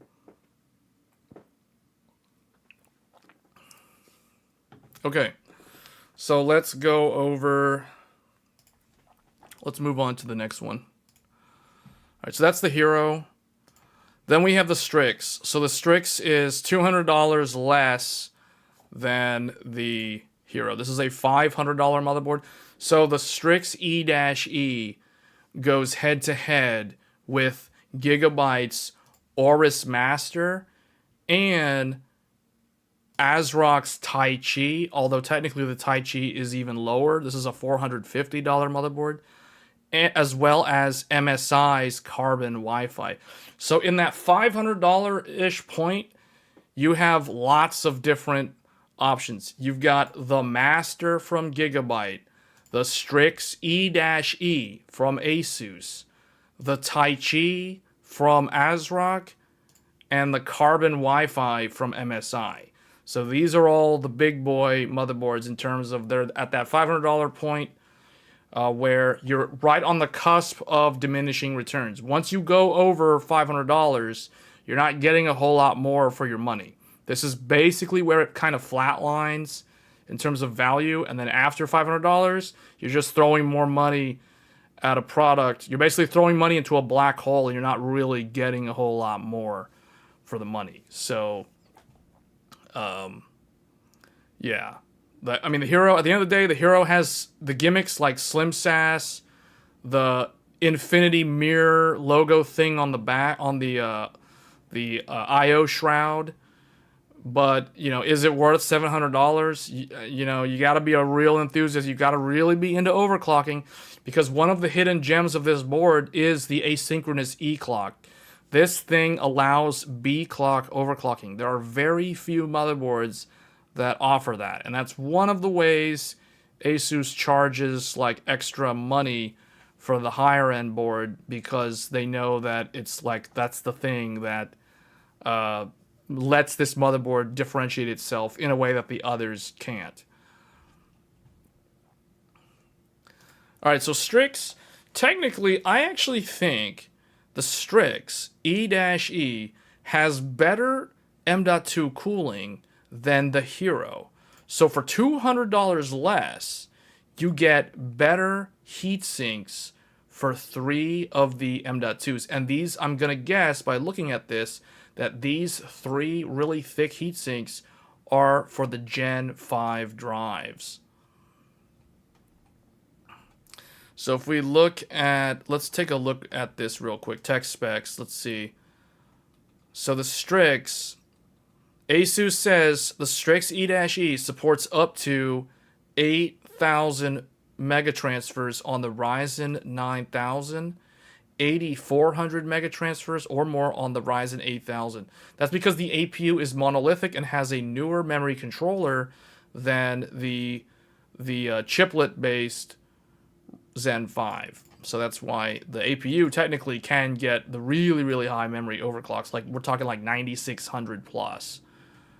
Anyway, so the Strix, just like the Hero, I forgot to mention this about the Hero, but the Hero and the Strix are currently ASUS's only 2 motherboards that offer NitroPath DRAM technology. So they have a patent that says that they have a certain formula or some sort of algorithm in how, maybe it was made by an AI, who knows, that basically told them how to lay out the wires that run from the CPU over to the DIMM slots. So they're calling that nitro path technology. Now, how well does that translate into memory overclocking? ASUS is claiming you can get, on average, an additional 400 megahertz on your RAM overclock on this board because of the nitro path. Now, again, I would say that, yeah, it's nice to have this, but ultimately it's going to come down to how well they actually did the traces. Whether or not nitro path means that it's better or not or whatever, that remains to be seen. But then also it comes down to the memory itself, as well as the CPU's memory controller. And, you know, that whole entire package is what determines how fast the RAM actually can run. So both the Crosshair Hero and the Strix E-E have the nitro path. And then just like that, USB 4. It has a single Gen 5 X16, and then it has a Chipset X4. So that is actually pretty cool. I wish the Hero had an X4 PCIe slot that does not share lanes with the GPU, but unfortunately it does not. And then they have, just like the Hero, there are 5 M.2 slots on here. So the difference between the Strix, let me see, when this is disabled, and this shared bandwidth, when this is occupied, that will run at X8. Okay, so the difference between the Strix and the Hero, so now let's go back to Paint. Okay, so if this is the Hero, if I want to convert this to be the Strix, then I take away, so for the, let's type in the name, ROG Strix E-E, or I guess X870E, we'll just put the E here, dash E, Strix, or I guess ROG Strix. It's the E-E. I don't know, weird name, E-E. Okay, it's $500 and has such a weird name. Okay, so this goes away. It doesn't exist on the Strix. There is no second PCIe Gen 5. No Slim SAS. Instead of Slim SAS, they give you a blank PCIe slot. Whoops. How do I get rid of this? Oh, I guess just erase it. Okay.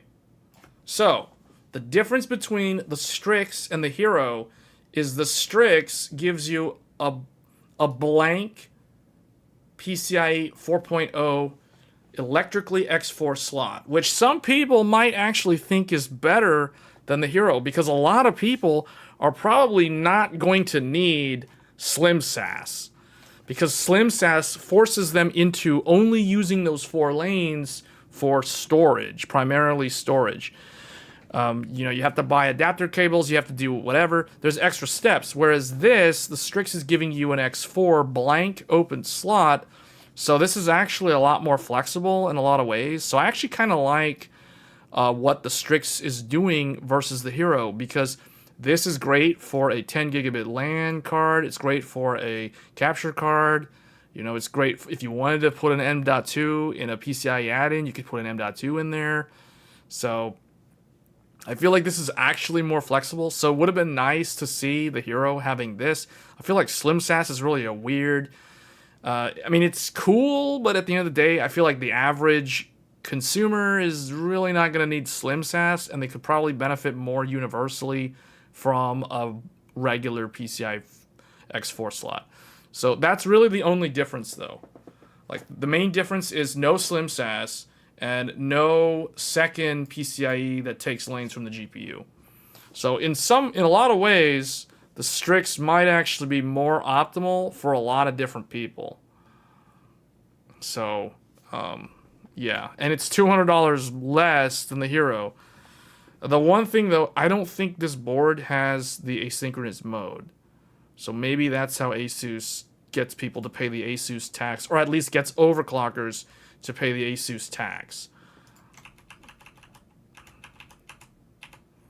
Okay. So let's move on. All right. So this one, this is the Strix X870E. So this is not an E, which means it's a single chip set motherboard, which means this one should be around no more, I would say, than like $300. The other thing about this motherboard is it does not have a postcode. So for some reason, ASUS apparently didn't get the memo. They didn't get the memo. The memo said, you guys got to put postcodes on your mid-tier and your more of your entry-level boards. Apparently, ASUS ignored that, whereas the others actually listened. So this is very disappointing. How ASUS, I mean, they're kind of becoming their worst enemy because there were some issues this year. You know, there was stuff about them with RMAs and all this other stuff, and I kind of think they corrected a lot of that, although I haven't really been paying attention to that. So maybe somebody watching can comment on that. But, you know, I'm very disappointed to see the Strix. This is like a gamer-centric motherboard, and it is a white motherboard. So if you're doing a white theme build, this is a nice-looking board for that. However, it doesn't have the postcode. It doesn't have a quick disconnect button. I mean, it's almost like they're literally just copy-pasting like a previous generation motherboard. There's no quality of life additions from what I can tell. It's, you know, this is disappointing. This is disappointing. These are the type of motherboards that end up at the bottom of the tier list. So, yeah, when all your competitors have postcodes and quick disconnects at the same price point, even on the lower end chipset, because this is the X870, not the X870E, you know, it's just not a good look. It's not a good look. So anyway, that's the Strix. No postcode is a deal breaker. Yeah, I mean, considering like Gigabyte has one on their white motherboard. I mean, they have one on their Elite. I mean, they basically all the Gigabyte boards have postcodes on them. At least all the ones at launch. Every single one of them all have the postcode. So Gigabyte understood the criticism and they corrected it. They improved. These guys, I don't know what's going on. I don't know. I think they're just selling on brand recognition at this point. Like, ASUS is literally on autopilot. Maybe they've let AI just drive the whole company at this point. I don't know. I don't know what's going on. But at the end of the day, it's a decent motherboard. But come on, really? Like, no button for the GPU, no postcode. I mean, it's like the same from last gen. Not a whole lot more to say here. So that's the Strix-A. All right. Next, we have the ProArt. The ProArt is an interesting motherboard, but here's the thing. This continues the theme of ASUS didn't get the memo. This is a $500 motherboard and no postcode. $500, no postcode. It's marketed for professionals and content creators. Like people who pay extra for like the support contract or something, like if it's a small business, and really you're gonna not have a postcode. So like if somebody calls in to ASUS support as like, hey, I'm having a problem, the computer, like it wakes from sleep and there's no response, I have to hard cold boot it every time. Like something's wrong, I don't know. Like if they had a postcode, the postcode would literally tell them what's wrong. It would either be like 0D or C5 or, you know, something that they could use to tell the support rep on the phone what they actually see. But instead, no. $500, no postcode. You're sitting in the dark. You have no idea what's wrong with the product if you're having to troubleshoot it. Good luck. The LEDs have been okay for you for the most part. Well,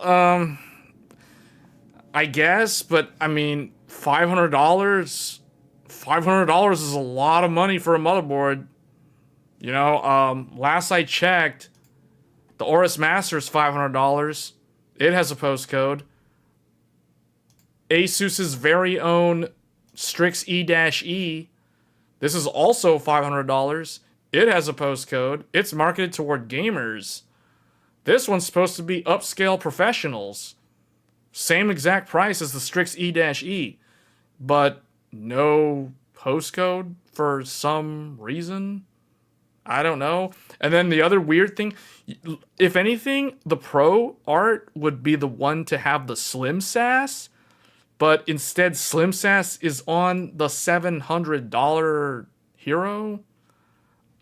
I don't know. All I can say is this raises some eyebrows in terms of like, how did they decide what, like, how you segment some of these boards? Like, strange, you know, like, I don't know what's going on here. But hey, it has 10 gig LAN. I mean, it has 10 gig LAN. I mean, that does count for something. This is one of the few, there's literally only like 2 or 3 motherboards that have 10 gig LAN on these new X870Es, and this is one of them. But kind of weird, you know, like, if a professional's buying this, they're gonna want the debug because, or not, if they don't know, but $500 should have a postcode. Just saying. That's a bad look. $500 and no postcode? It's still good, but, you know, like, personally, the way I look at it is if I was going to build a content creation computer and I was going to spend $500 on a motherboard, you know which motherboard I'd get? I'd probably get the Aorus Master. I think the Aorus Master would be a better choice. Why? Check this out. The Pro Art. Look at this. Look at the PCIe slots. This PCIe slot and this PCIe slot are so close together. The moment I stick a 4090 Founders Edition in here, that's going to cover up this second slot. So now I can't use the second slot at all. Meanwhile, on the Aorus Master, the Aorus Master has proper modern spacing. I can literally put a triple slot, even a quad slot graphics card in here, and I can still use the second PCIe slot. Just saying. So it's the little things. It's the little details. It's being detailed oriented. That's how you end up getting the correct product. And this also has the quick disconnect. Does the Pro Art have that? Man, the Pro Art doesn't have the quick disconnect button. Man, see what I mean? Like, the value is just not really there. I mean, it's got 10 gig, I guess. I mean, I could put 10 gig on the Master's bottom slot. I mean, yeah, you save money on the 10 gig NIC, but I don't know. It's weird. It's a weird board. Strange choices. This could be so much better if it had like 3 tweaks. 3 tweaks would make this so much better. 1, postcode. 2, GPU button. And 3, move this second PCIe slot down here. 3 things, 3 modifications to the board. Now it's perfect. Now it's in a whole different tier level in terms of where it ranks on the tier list. But I can tell you right now, this isn't going to rank very high on my tier list. It's too, I don't know, like this, someone didn't think long and hard about like slot placement. I mean, I guess the person who designed this is probably thinking that you're running a blower style enterprise GPU or something that's only 2 slots. Okay, maybe I can understand that. But if you look at ASUS's own Pro Art branded graphics cards, they're like triple slot graphics cards. So, even if it could fit where the second slot would be visible, the fan shroud would literally be choking for air if you plug something in down here. So, I don't know. This could have been a lot better. This could have been a lot better. So that's the Pro Art. It does have the DisplayPort input, though. So that is another unique thing. It's so weird how, like, this has DisplayPort input, which is cool, but it doesn't have the Slim SAS, whereas I feel like the target audience for the Pro Art would be more likely to benefit from the Slim SAS, yet the Slim SAS is on the overclockers board. And how many overclockers are going to need an enterprise SSD? I mean, I don't know. Maybe if they're like doing LN2, they can put the boot drive on the Slim SAS, so it's far away from the... Maybe that's the reason. I don't know. I'm grasping at straws here. But anyway, that's the ProArt. All right, next we have the TUF. So the TUF, this time around, the TUF is an X870, at least at launch. Now, ASUS might release a newer TUF in the future. You know, like next year sometime, they might do an X870E TUF. So that they could do that because they have done that. It's not like all these motherboards are the only motherboards. There will be more newer motherboards coming out later. So we could see some new ones with X3D, is what I'm saying. But anyway, so for now, the TUF is an entry-level X870, meaning it's single chipset. It looks like they're still giving you 4 M.2s. However, the 4th M.2 does not have a heatsink at all. So, wait a minute. So this is a Gen 4? This is a Gen 4 with no heatsink? Last I checked, Gen 4 should have a heatsink. Gen 3 can get away without a heatsink, but Gen 4, especially the higher end ones, definitely should have a heatsink. So, again, this is the sort of thing where I feel like, I hate to pick on ASUS, but, you have to grade these things, how they stack up to each other. And, like, it's advertised as a tough board, yet one of the M.2s literally doesn't have a heatsink. Let alone there's no postcode. I mean, I'll let that slip, because I get this as an entry-level board, but still. No postcode. One of the M.2s literally doesn't even have a heatsink. What? So I don't know, man. Like, really, when I look at the end, like the lower end, like when I look at X870, which is supposed to be, like your $200, it's anywhere from your sub 100. Well, I don't know about sub 100. That might be for like the B series in the future, but X870 is typically going to be from $200 to $300. It's like that 200-ish, 240, 250, 200 something dollars for a decent X870. And for that amount of money, I mean, you should have a heatsink on all the M.2s, even if it's just a slab of metal. I mean, really? It's a Gen 4 slot and it has no heatsink? That's, to me, personally, that's borderline unacceptable. But, yeah, this is unfortunately a complete pass. Like, this, yeah, compared to what you can get from the others, like, Aorus is literally, like, they're not shortchanging you. All of them have proper heat sinks. This is in the same, this or the Pro is in the same price class as the TUF, and this has a postcode and a quick disconnect button for the GPU. I mean, I'm curious to know what the TUF's price actually is. This does have a disconnect latch for the GPU, though. So it does have that.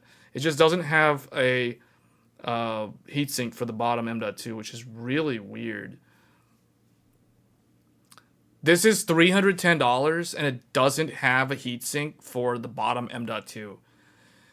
Yeah, this isn't going to score very high on the list, man. This isn't going to score very high. Let me see. Where's the... Hold on. I want to see the back. Okay. So 2, 4, 6, 8. Okay, so it has 8 Type A's. I mean, that's technically better than the Hero. The Hero only has 6. But not all of them are 10 gig. USB 4, HDMI, 2.5 gig LAN, BIOS flashback, no clear CMOS on the back. So clear CMOS is going to either be on the board somewhere physically, or you're going to have to short the pins. That's kind of annoying. Yeah, this, I guess the one thing cool about this is it has the full analog audio. The physical analog audio ports are on here, but it doesn't have the optical. So it's weird. It's like, it didn't skimp on analog audio like almost every board does these days, but it It skimps in a lot of other ways. I don't know. I don't know. This is the sort of motherboard that people who have been buying ASUS for years, they're probably just gonna buy this and not think about the things that they could have had they considered other brands.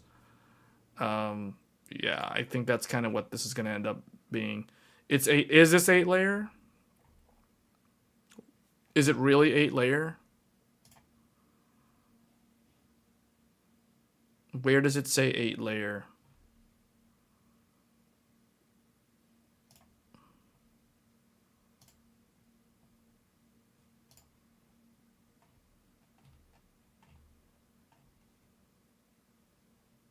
Is this really 8-layer? I don't see it. I mean, it could be. Tough components, proprietary 8+8 pin. Okay, right there. Yeah, you're right. 8-layer PCB. Okay. Okay, so it has an 8-layer PCB. That's good. So so technically this one, despite its flaws, this one will probably have better RAM overclocking capability than the Gigabyte. At least compared to the same price points. Because the Gigabytes are 6-layer, whereas this is an 8-layer. So it's one of those where, like I said before, Gigabyte's definitely going for the streamer group. Like, Gigabyte's not targeting overclockers. They put it in the marketing, but they're really not. They're targeting people who are not really going to do overclocking. They might, I mean, but they're probably going to buy the Master if they're going to do that, because that's the 8-layer. But they're going after, like, the content. They're going after, like, the gamer, streamer. I kind of know how to build a PC. Every few years I may upgrade my PC. They're going after that type of person. Whereas, I don't know, the Tough is like a legacy brand from ASUS. It's been around for a long time. If you've been following ASUS motherboards for a long time, you would know that the Tough used to have a different name. Does anybody in the chat know what the original brand name for the Tough series was? There was a time where they used a different brand, and then they included Tough as the same thing, and then eventually they just dropped that other word, and it just became Tough. Does anybody remember the original brand that this stemmed from? You have to go back pretty far, like 10 years or more. We're talking like 10 years ago, or even more than 10 years of this. Well, about 10 years ago. Does anybody remember the Tough board for the FX8350 and how it was like the one motherboard for AMD that touted PCI Gen 3, although it was done in a weird way and it didn't actually work that well? Does anybody remember the name Sabertooth? I guess nobody knows. Sabertooth. So the Tough's original brand name was the ASUS Sabertooth. And then Sabertooth eventually became Tough series with featuring the Sabertooth motherboard. And it was kind of that commando military, like the camouflage looking design. It was the Sabertooth brand. So the Sabertooth brand eventually transformed into the Tough brand, and that is what we have today. So that's why it's got this kind of like heavy duty, like off-road, you know, this looks like a Ford F-150, Toyota Tundra style look to it. But originally it was the Sabertooth, and it was like a military style themed motherboard. You had that's the one I was talking about, John. I was thinking of the Sabertooth. The 990FX Sabertooth from ASUS. That is what Tough is today.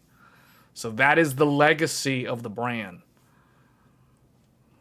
So, all right. So that goes way back. So I can tell now who has been building PCs for a long time. Anybody who remembers Sabertooth as the original name of Tough, you guys have been building PCs for a long time. So, anyway. So that's the Tough. It's 8 layers, I guess. That's like it's 8 layers and it has full analog audio. Like that's its only claim to fame that I can think of. I mean, and it has a quick disconnect for the GPU. I mean, that's very convenient, but so do all the Gigabyte boards that are in the same price point. So, I mean, that's not really a benefit. I feel like if this was missing the GPU button or latch, this would be terrible. This would basically be like really, really low on the tier list. But because it has that, it has analog audio. I mean, it has some weird things that a lot of the other boards are lacking, but this board's lacking a lot of other things. So I don't know. Strange motherboard. Very strange motherboard. Oh, how I missed the saber tooth. Okay, anyway. So the Prime. The last one that we're going to cover from ASUS is the Prime. This one is X870. Again, so it's just like Sabertooth. Alright, Sabertooth. It's just like the Tough. It is a single chip. And this one is even, just by looking at it, this one is even more cost reduced. Because this one only has 2 small heat sinks. In fact, I can tell you right now, looking at this, the Gen 5 heatsink, the heatsink on the primary M.2, the primary M.2 can support a Gen 5 SSD. I can tell you, this heatsink is completely inadequate for a Gen 5 SSD. So what I can tell you guys is, this heatsink on the Hero, when my PC is idling, the Gen 5, the TD510 from Micro Center, it's a 2 terabyte Gen 5 SSD. It's the very first Gen 5 SSD. It's the one that comes with the little fan on the official cooler. This massive heatsink on the Hero can only manage to handle the SSD at a cool 57 degrees Celsius. As soon as I run Crystal Disk Mark on my Gen 5 SSD with this heatsink, I can get up to 70 degrees Celsius on the SSD. So I can tell you from experience, this M.2 on this Prime is totally incapable of handling a Gen 5 SSD, even though the slot is a Gen 5 SSD. So, word of advice, pro tip, if you're going to buy the Prime and you're actually going to use a Gen 5 SSD, do not use the included heatsink on the motherboard. Bring your own M.2 Gen 5 cooling, or make sure you buy an SSD that actually comes with the heatsink if you're going to get a Gen 5 SSD and use it with this, because that slab of metal is definitely inadequate. On top of that, there are 2 additional, there's 4 drive slots. The bottom 2 have no cooling at all. I wonder what this motherboard costs. Like, this cannot cost that much money. Incompetent heatsink, missing heatsinks for the Gen 4. Although, okay, one of these is a Gen 3 and it's only 2 lanes. So that one doesn't need a heatsink, but so I'll let that one fly. But, you know, this thing, no, that should have a heatsink. Yeah, I don't know. I'm not liking this one. Although it does have the quick disconnect for the GPU. So it does have that. What about the... Where's the... How do I see the back of it? Is there a way to see the back of this thing? Okay, there we go. So 2, 4, 6, 8. So it's got the 8 USB Type A. They're not all 10 gig. That's fine because this is a lower end board. So it does pass the test for... It has enough Type A ports on the back. 2.5 gig LAN. And it has some analog audio, but no optical. So, strange.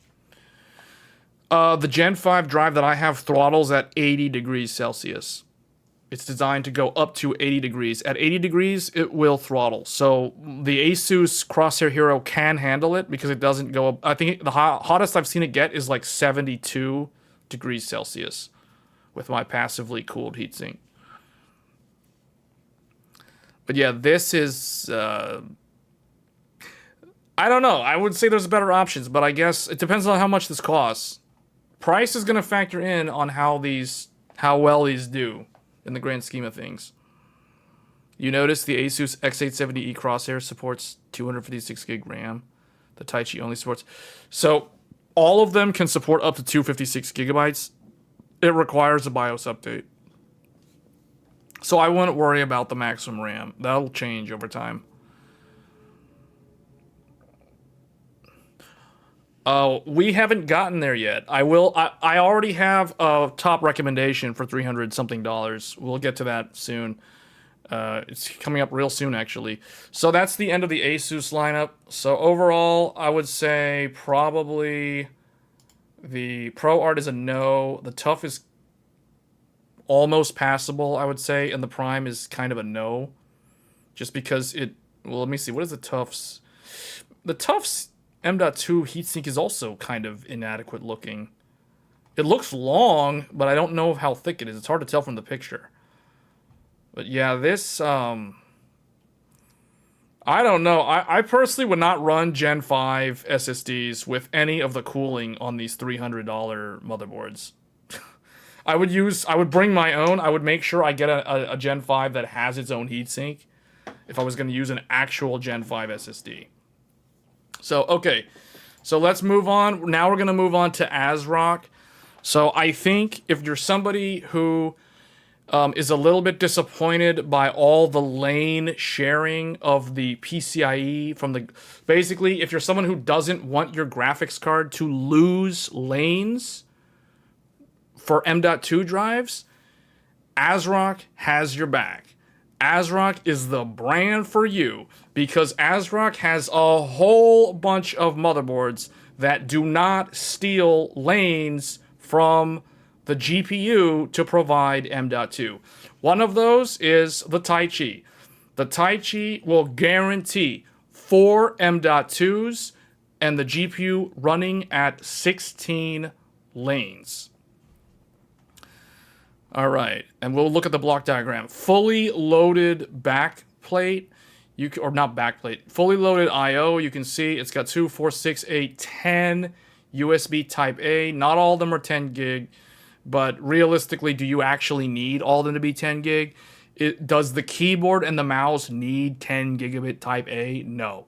Does the webcam need 10 gigabit? No. So this is totally fine. 5 gig LAN. USB 4, HDMI, clear CMOS. It has everything you need, Wi-Fi 7, all that stuff, gold-plated analog audio, SPDIF optical audio for the Toslink cables. So this thing basically has everything on the back that would be needed, save for 10 gigabit LAN. But if you're going to run 10 gig LAN, you need to have the infrastructure to actually benefit from 10 gig LAN. All right, let's look at the block diagram here. We'll try to go a little bit faster here. So, like I said, just like Gigabyte, ASRock provides very good documentation. You can see Dr. Debug. That means it's got the postcode debug. It has 6 SATA. This is one of the few that still provides 6 SATA, whereas everybody else is only doing 4 SATA now. ASRock still does 6 SATA and 4 M.2 and full 16 bandwidth to the GPU. Just to prove that, we're going to look at it here. So, let's do this. Rotate clockwise. Okay, so look, check this out.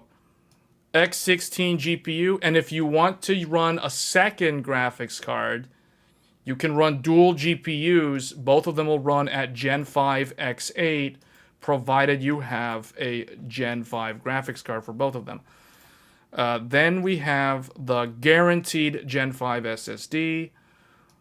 That one has its own dedicated lanes. Then what could have gone to a second Gen 5 M.2, it's going to the ASMedia 4242 for the USB 4. You can run external monitors. You can run external monitors on every motherboard that has USB 4. I just want to clarify that. So this can run 3 monitors. You can run a monitor off of the integrated graphics on HDMI. You can run 2 more monitors off of the USB 4 ports. You can even daisy chain because they're DisplayPort alt modes. You can literally run like 5 monitors if you wanted off of your integrated graphics. So pretty insane. Then moving down to the chipset, the second M.2 is on Gen 4 with its own lanes. Then we have 2 SATA ports for SSDs or like SATA-based drives or SSDs. And then we have Wi-Fi 7 and 5 gigabit LAN. And then a bunch of USB on the left. And then the integrated audio is also over there on the left. So very good documentation. I like how they tell you exactly how many lanes. For example, this says 4x4. That means this uses 4 lanes. This says X1. This means this uses 1 lane of Gen 3. So very, very good documentation on ASRock's part. And then we have the final 2 M.2s. Both are Gen 4.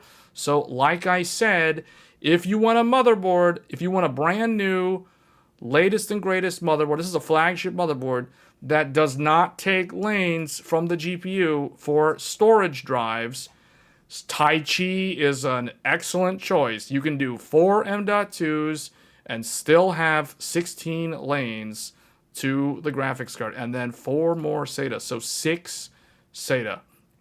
This is probably one of the most practical motherboards I have seen. Like, they're not trying to do gimmicky things like slim SAS and all this other random things, like and give you more off of the CPU lanes, but guess what? Your GPU runs at half bandwidth. Like, they're not doing that. Whereas I feel like ASUS and Gigabyte literally, let's give them more Gen 5. Give them more Gen 5. Peel off lanes from the GPU for Gen 5. They're basically doing the Z790 thing, because this is that's a huge thing on Z790. Like, any Gen 5 SSD on an Intel Z790 guarantees takes lanes from the GPU. Like, that's a platform limitation of Z790, because Z790 doesn't have enough lanes to begin with. So anyway, how does AMD get around that? It's called dual chipset. So anyway, that is the Taichi. This is an excellent choice. The other thing nice about this is $450. This is $50 less than the Strix E-E and the Aorus Master, while providing everything you would need. Plus, it's an EATX. It's EATX. Not everybody's going to want an EATX motherboard if their case is not large enough, for example. But it has the disconnect for the GPU. It has the postcode. I like how they make use of the EATX form factor to move one of the M.2 drives over here next to the RAM, for example. So it frees up some space down here. They can space some of these things better. 6 SATA, fully loaded I/O on the back. So overall, this is a solid choice. You can't really go wrong with this. The one thing that I would wonder whether or not this board has dual asynchronous E-clocks. If this has dual E-clocks, just like the Hero, that means this is probably the value king. This is going to be an S-tier board if it has that. Otherwise, this is still, like, obviously one of the best choices. If you're someone who's a stickler for, like, not wanting to lose GPU bandwidth for M.2 drives. If you want to fully populate the drives, that is. So anyway, that is the Taichi. So the Taichi Lite, let's go over the Lite real quick. This one is basically the same thing, except a few notable things are missing. Number one, it does not have the RGB, but not everybody cares about RGB. So just know that there's no RGB on this. Number two, it does not, and this is probably the biggest downside of the Taichi Lite versus the Taichi. This Taichi Lite does not include the latch mechanism for easily disconnecting the GPU. So there's no GPU quick disconnect on the Taichi Lite. Keep that in mind. A lot of people are going to overlook that. They're going to assume that it's exactly the same as the Taichi minus the RGB. That is not fully true. The other thing that I noticed is the heatsink over here next to the RAM on the Taichi Lite looks thinner and smaller than the big one on the Taichi. So there are some subtle differences that you get if you pay the extra $50. Namely, you get the GPU disconnect and you get better heat sinks and you get RGB. But other than that, it's functionally the same. Alright, so that's a Tai Chi Lite. And then we'll move on to the Steel Legend. So Steel Legend is a little bit different from last year. Mainly the styling is different. The previous Steel Legend it had almost like a military commando camouflage theme, but it was still white and gray. Whereas now they went with a more just a plain white style. Still has that iconic RGB strip at the bottom of the heatsink, just like on the previous Steel Legend. Steel Legend is kind of like ASUS's TUF branding, although I really think Steel Legend is providing more value than the TUF, although that's not true this time around. For example, this does not have the quick disconnect for the GPU, whereas the TUF does have that feature. So that's something that the Steel Legend is lacking. It also does not have a postcode debug, which is very disappointing because I think this is going to be... this is an X870. So, okay, so it's not an X870E. There will probably be an X870E version of this because there is an X670E Steel Legend, and there also is a B650E Steel Legend. So this is basically the successor to the B650E Steel Legend. So probably the X870E version of this will probably have the postcode, I would imagine. But I don't think they'll change too much about it. It has what looks like 3 M.2 slots. So no fourth M.2, but that probably means that it's not using lanes from the GPU. That's probably like the one thing that I want to verify here about the Steel Legend. Alright, so let's see. Okay, yeah, single chip. So, yeah, this is another one. Full X16, no compromise to the GPU. You get a Gen 5 SSD for the primary. You get the USB 4. You get the... and you get this one, and you get that one. And then there's a switch, so it's one of those choose one. You either get a third M.2 or you get an X4 Gen 4 slot at the bottom of the motherboard. So it's one of those things. It gives you a choice. You have to make a choice for that third M.2. So the only downside is not that it's only got max of 3 M.2, but keep in mind it's only a single chip. It's not the dual chip. That's why. But the benefit is no fear of losing GPU lanes, I guess. So yeah, ASRock's got a lot of boards that don't take lanes from the graphics card. So that is pretty nice. Alright, then they have the Pro. This one's very similar to the Steel Legend. In fact, I don't even know what the difference is. They're both white. They both have RGB at the bottom.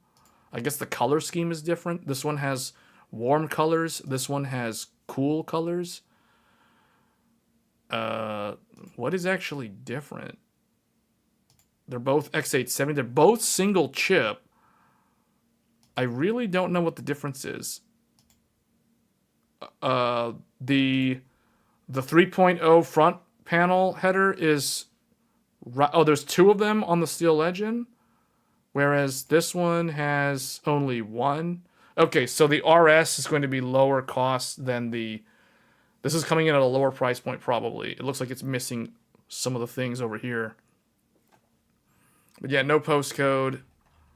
What does the back of it look like?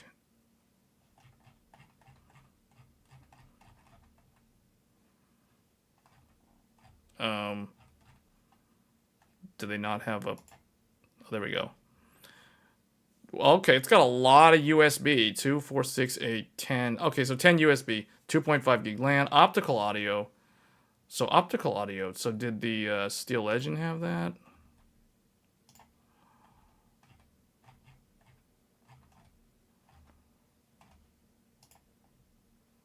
Yeah, so... it looks like the The RS has one more Type A port, but this one has more the Steel Legend has more 3.0 connectivity. Oh, the RS does not have Wi-Fi. Okay, you can probably add your own Wi-Fi. It has the cutouts here, but it doesn't have, unless there's a Wi-Fi version. Yeah, this doesn't have Wi-Fi natively. You'd have to add it. Yeah, they give you the ability to add it. There's the place to plug in the Wi-Fi down there. So you can add the Wi-Fi, but it doesn't include it. So this is probably one of the more budget ones. This is probably sub $200. I would guess this is probably like $189 or something. Or yeah, ASRock usually seems to cover it has a better spread in terms of motherboards that are going way down in the price point while still offering a lot of value. But if you want to see what an S-tier motherboard looks like, it's going to be this one. So this is the motherboard to get. Like if you're somebody who wants all the features possible at the lowest price point, the Phantom Gaming X870E Nova Wi-Fi is going to probably be the best choice. This is going to be the smart choice for sure, because there isn't really any other board that I have found that offers this much value. So first things first, the Nova from ASRock is $349. This is a $350 motherboard that basically has everything that you would need from a functionality standpoint. So that means it has a lot of M.2, it has the postcode, it has the GPU disconnect lever, it has a fully loaded I/O. If we find where's the picture gallery, I guess. So yeah, it's got a fully loaded I/O on the back, 5 gigabit LAN, optical audio, clear CMOS button on the back, because not all of them have clear CMOS on the back. So it's got all of this, tons of USB Type A, while providing Wi-Fi 7 and USB 4, which is standard on all these boards. But the one thing that's cool about it, this motherboard has 5 M.2 slots physically on the motherboard. And here's the thing, it also has PCIe expansion slots at the bottom. All the while, none of it compromises on the GPU slot, which means you can fill all 5 M.2 slots on this board, and the GPU still runs at 16 lanes. So this is kind of the secret motherboard. This is like you go into a restaurant and you ask for the secret menu. This is the secret menu. Like even the website, it looks like you entered like a secret level in a video game. You know, like we're like off on a end game planet somewhere in Starfield or something. Like, and we found the Nova. It's this floating monolith from ancient technology, from an entire ancient civilization. So this is the Nova. This is like the one secret motherboard. You know, 20 plus 2 plus 1. Yeah, that's totally fine. Considering how energy efficient Ryzen 9000 is. Keep in mind, guys, the 9950X at stock, max Cinebench R23 doesn't exceed 200 watts. So don't get caught up on the VRM. 20 phases is already more phases than the $700 Hero, because the Hero only has 18 phases. So the Nova has got you covered in terms of like anything you can think of. This motherboard has it all. It has 5 M.2 drives, just like the $700 Crosshair. However, the Crosshair takes lanes from the GPU, whereas the Nova does not. So this is probably the secret board. So let's take a look at this block diagram, because this thing is amazing. Like when somebody in my chat informed me of this board in one of the previous live streams, I wasn't even aware of it. And when I saw it, I thought, no, this is too good to be true. But then when I saw the block diagram, and I was like, wait a minute, for real? Like, this is legit S-tier motherboard, hands down. Check it out. Guaranteed Gen 5 graphics card slot with nothing sharing it. Nothing. Guaranteed 16 lanes no matter what. Then we have a Gen 5 M.2. Then we have USB 4. We've seen this before. Then we have another M.2. That's the second M.2. Then we got 2 SATA. Then we got Wi-Fi 7. Then we have 5 gig LAN. Then we have the third M.2, the fourth M.2. Then we have an ASM splitter to give you 2 more SATA off of 1 single lane. Now, the one caveat of doing this, no RAID on these 2 SATA. If you want to do RAID 0, you can still do RAID on these 2, but you cannot do RAID on these 2. And ASRock has denoted the difference. SATA 3_1 and SATA 3_2. However, if it says SATA 3_A1 and A2, A stands for as media, because they're using an ASM 1061 to take 1 lane of Gen 3 and split it to give you 2 for the price of 1, with the compromise being you cannot use RAID. But who uses RAID on a consumer motherboard in 2021 or in 2024, 2021? Anyway, so here's where it gets kind of interesting. So they have an X1 Gen 3, so that's for a sound card or something. And then they have, or a 1080p capture card. You can do 1080p 60 on a capture card with this. You cannot do 4K 60 on 1 Gen 3 lane. So keep that in mind.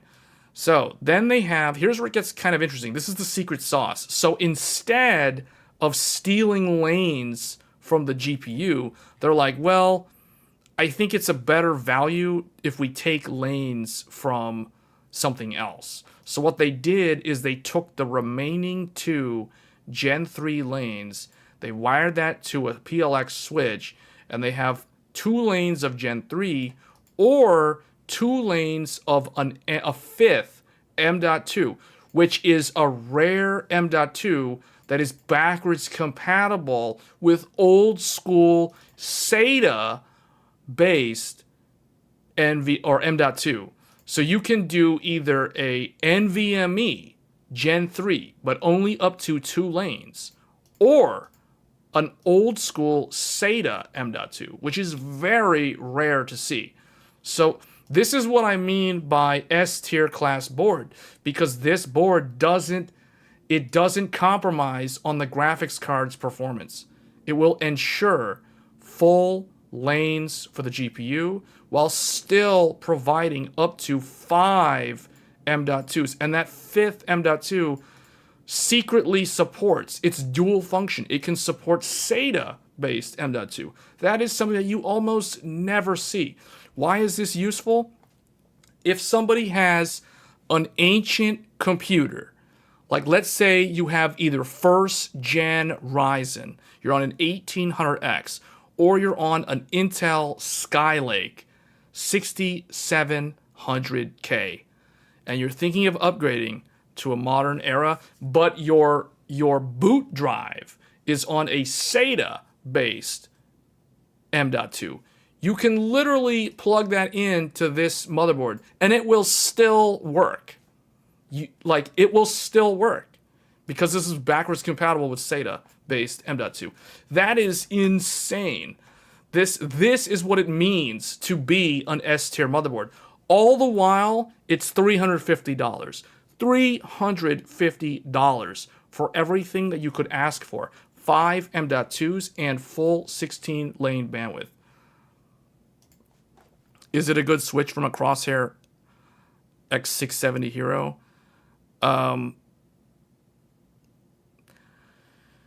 I would say if you already have an X670E motherboard, there isn't really much of a benefit of going to X870.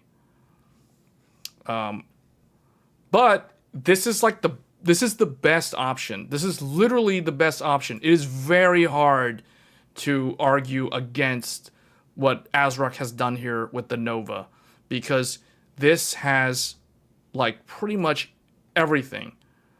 And what's crazy, as RK just pointed out, this motherboard, I can't remember where the picture was. This motherboard has a backplate. This motherboard is a $350 motherboard, fully loaded with a backplate. That is sick. There is like nothing else that comes close to the level of value compared to this board. But yeah, I would say, to answer your question, if you already have the Hero, I don't really see much reason to swap to X870E. How about B650 Aorus Elite? Now, there you go. Now, that is a better question.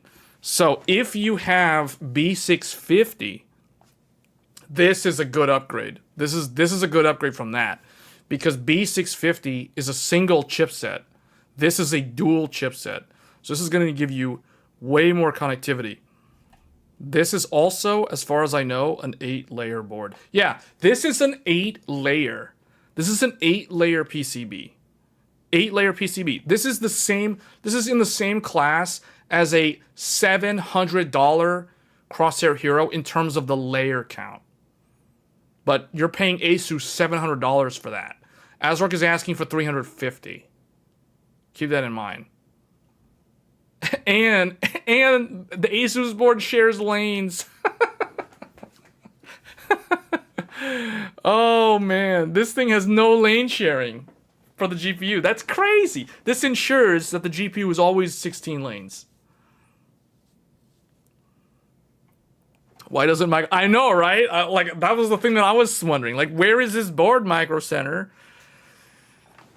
I can see it now. Man, this board as a Micro Center bundle would be like the best bundle in that company's entire history. Like, if they did a Micro Center bundle, this plus a 9950X, or get this board plus a 9800X3D, that is the mind blown, like, best value ever in terms of like value. Like, this is crazy. Like, I mean, there's like nothing else that touches this. So I plan on, at some point in the near future, I will do a tier list, an X870E, and then also an X870. I'll do two separate. They're not going to be in the same video. So I'll do X870E tier list and X870 tier list. I can tell you guys right now, this board's going to be in a class of its own. There's literally no other board that can touch the Nova. Like, no other board can touch the Nova. This objectively wins on merit alone.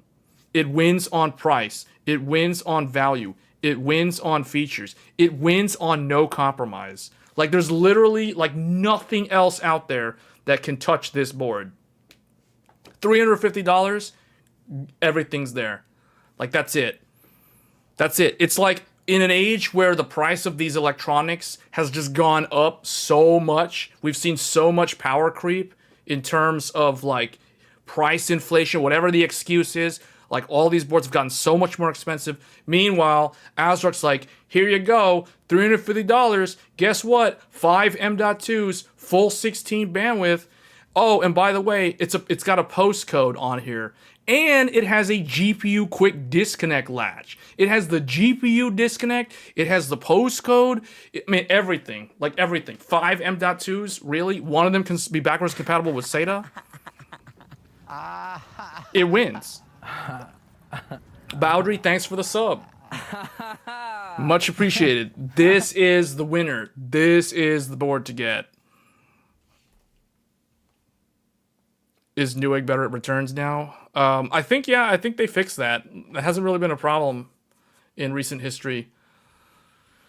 But yeah, this is it, guys. If you're looking for what I guess the objectively best X870E motherboard, Nova wins. Like, Nova wins. I know we still have to cover MSI, but spoiler alert, Nova wins. We can go through all of MSI's boards and Nova still wins. There's nothing better than this. I guess I should have saved ASRock to the end, but I know that as my streams go long, some of the viewers have to leave for the evening, so it's like I kind of wanted to at least show give the Nova enough visibility because, man, ASRock is literally killing it right now in terms of the value.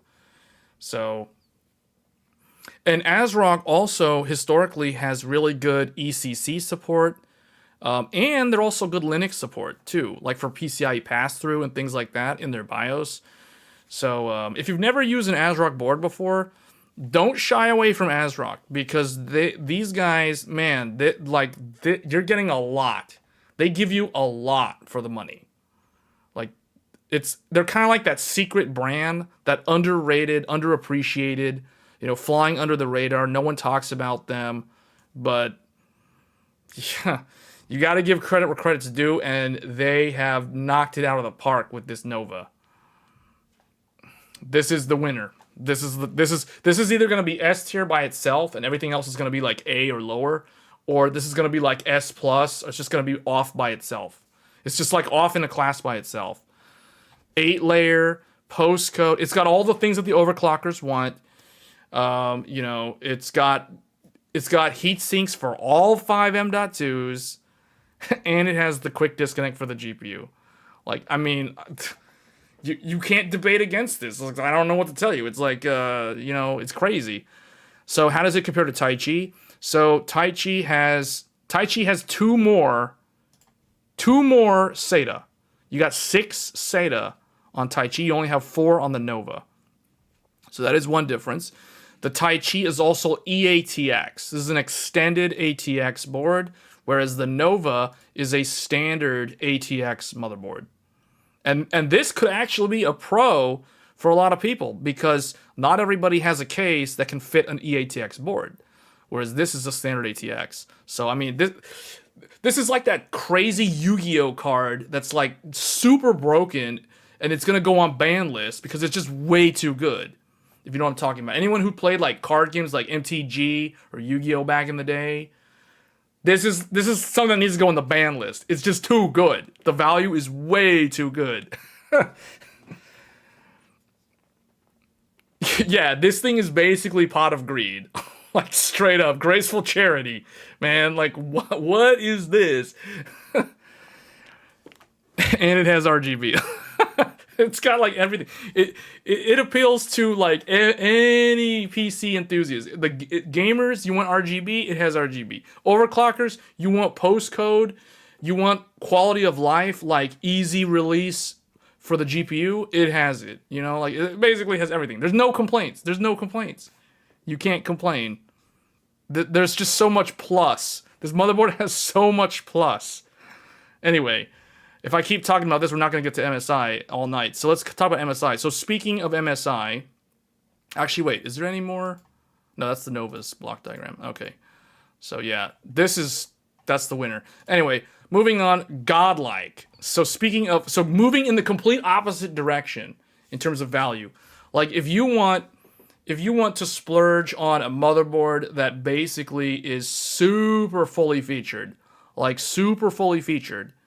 the godlike is probably the king, whereas the Nova is like the value king, but not value in a bad way, value in a really good way.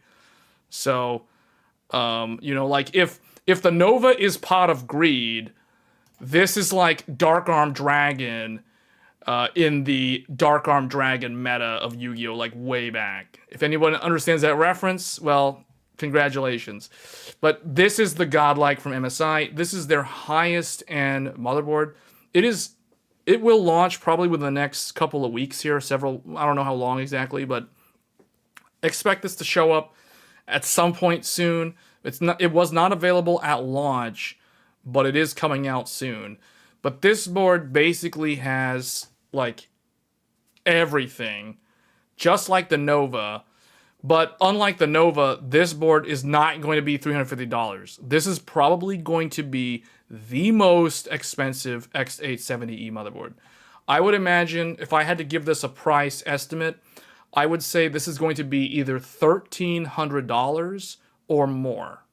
So starting price, I would say, would be around $1,299 for this godlike motherboard. So think about, if you put that into perspective, the Nova is $350. So for $950 more, you can get a Godlike instead. Or to put it in another way, you could buy more than one Nova. You could buy multiple Novas for the price of one Godlike. I really should have done ASRock last because now I feel like I'm doing MSI dirty by making MSI go after ASRock. I don't know how you follow up that act. You know, like it's like if you're in the Olympics and the person who is going to get the gold medal just did a perfect run. Now you have to go after them. You're the following act. Oh man, that's a tough act to follow. So that's why we're bringing that in with the Godlike. So the Godlike is fully featured. This thing has its own set of gimmicks. It's got multiple LCD screens. It has RGB on the heatsink for the M.2. So it's got 4 screens. It has a quick disconnect button.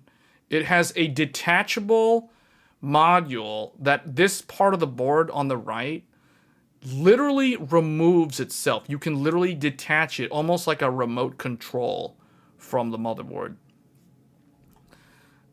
So it's got a lot to it. It has an insanely loaded I/O. So one of the things where the Godlike does bring kind of the wow factor, if you will, is it's got all 10 gig type A. So it's got 8 10 gig type A. It has 10 gig LAN. So it does have 10 gig LAN in addition to 5 gig LAN. So it's giving you the upper tier LAN, which is 5 gig this generation for a lot of these boards. And then it's also giving you 10 gig. So 10 gig plus 5, so dual LAN. And then it has the USB 4, and then it has 5 USB-C. So it's got a lot of USB-C. So it's very future-proof. I mean, you're paying a very, very premium price, but this motherboard does have a lot of runway in terms of if you get this board, you pretty much can build yourself a mini workstation or a high-end desktop without paying Threadripper prices in terms of connectivity. You're getting tons of connectivity, 10 gig LAN, optical audio, as well as like upgrade things like Wi-Fi 7, USB 4. So if someone's thinking of building like a productivity workhorse, but they don't want to pay for HEDT prices, meaning you don't want to buy Threadripper, you could get this and basically stay on this until the very end of the AM5 socket. You can literally ride out AM5 socket into the sunset with something like this. You can basically do a drop-in CPU upgrade. You can start with either a 9950X or an X3D, and then go all the way up to the very last Ryzen CPU that supports AM5. So whatever that ends up being. So yeah, lots of good stuff on here. It has an X8 that shares bandwidth with the GPU, but it also has a dedicated X4. So it does have an X4. So very similar. At first glance, the Godlike is very similar to the X670E Extreme, the Crosshair Extreme from ASUS, which was a $1,000 flagship for the previous generation of boards, so X670E. This is similar to that, but this has newer things too, like Wi-Fi 7, and way more USB-C on the back. This also has 5 M.2 slots as well, similar to the Nova and the Hero. But I can't tell from here, unless they have the manual. Oh, and they still don't have the manual. So they're still hiding the manual. I guess they don't want their competitors to see it early and then immediately try to copy with some updated motherboards. But they're touting, on here, MSI is saying the Godlike can handle 8400 plus on Ryzen 9000 series for 2 sticks of RAM that are single rank. And then dual rank can do 6400 plus. And 4 sticks of single rank can do 6400 plus. And 4 sticks of dual rank can do 4800 plus. So this is probably achievable because the Godlike is a 10-layer server motherboard. Like they literally are using 10 layers on the PCB here. So this is the thickest PCB out of all the motherboards. In terms of what it has here. So yeah, I would say this one, if you're someone who's really into overclocking memory, the Godlike, I would assume, just because it's a 10-layer board, it will have the best electrical noise isolation characteristics, just because it's a 10-layer board. So that is something worth mentioning. That's probably why they're advertising these really high memory speeds, especially on the 4 sticks though. Like 4 sticks, 6400, that's really interesting. It also, so here's the thing. Currently, MSI's claim to fame. So for those of you that have been out of the loop on memory standards, so DDR5 is about to get a major upgrade in terms of capability. Today, with the launch of X870E, MSI currently is the only motherboard vendor that has support for the upcoming CUDIMM or CUDIMM. So these motherboards, the Godlike and the Carbon, and I guess the other MSI boards, they are the only ones currently with their BIOS to support a CUDIMM DDR5 memory module, whereas all the others, they will support it in the future, but they don't support it at launch. It's not a big deal right now. It is something worth mentioning, but it doesn't exist on the market today. So it's one of those things where it's like MSI's like, hey, we've got this feature. So it's like they're putting their best foot forward. So it's like, we have you covered if you're someone who wants to go to CUDIMM in the future. So you don't have to worry about whether or not the board supports CUDIMM. So they've got the latest standard supported in their BIOS.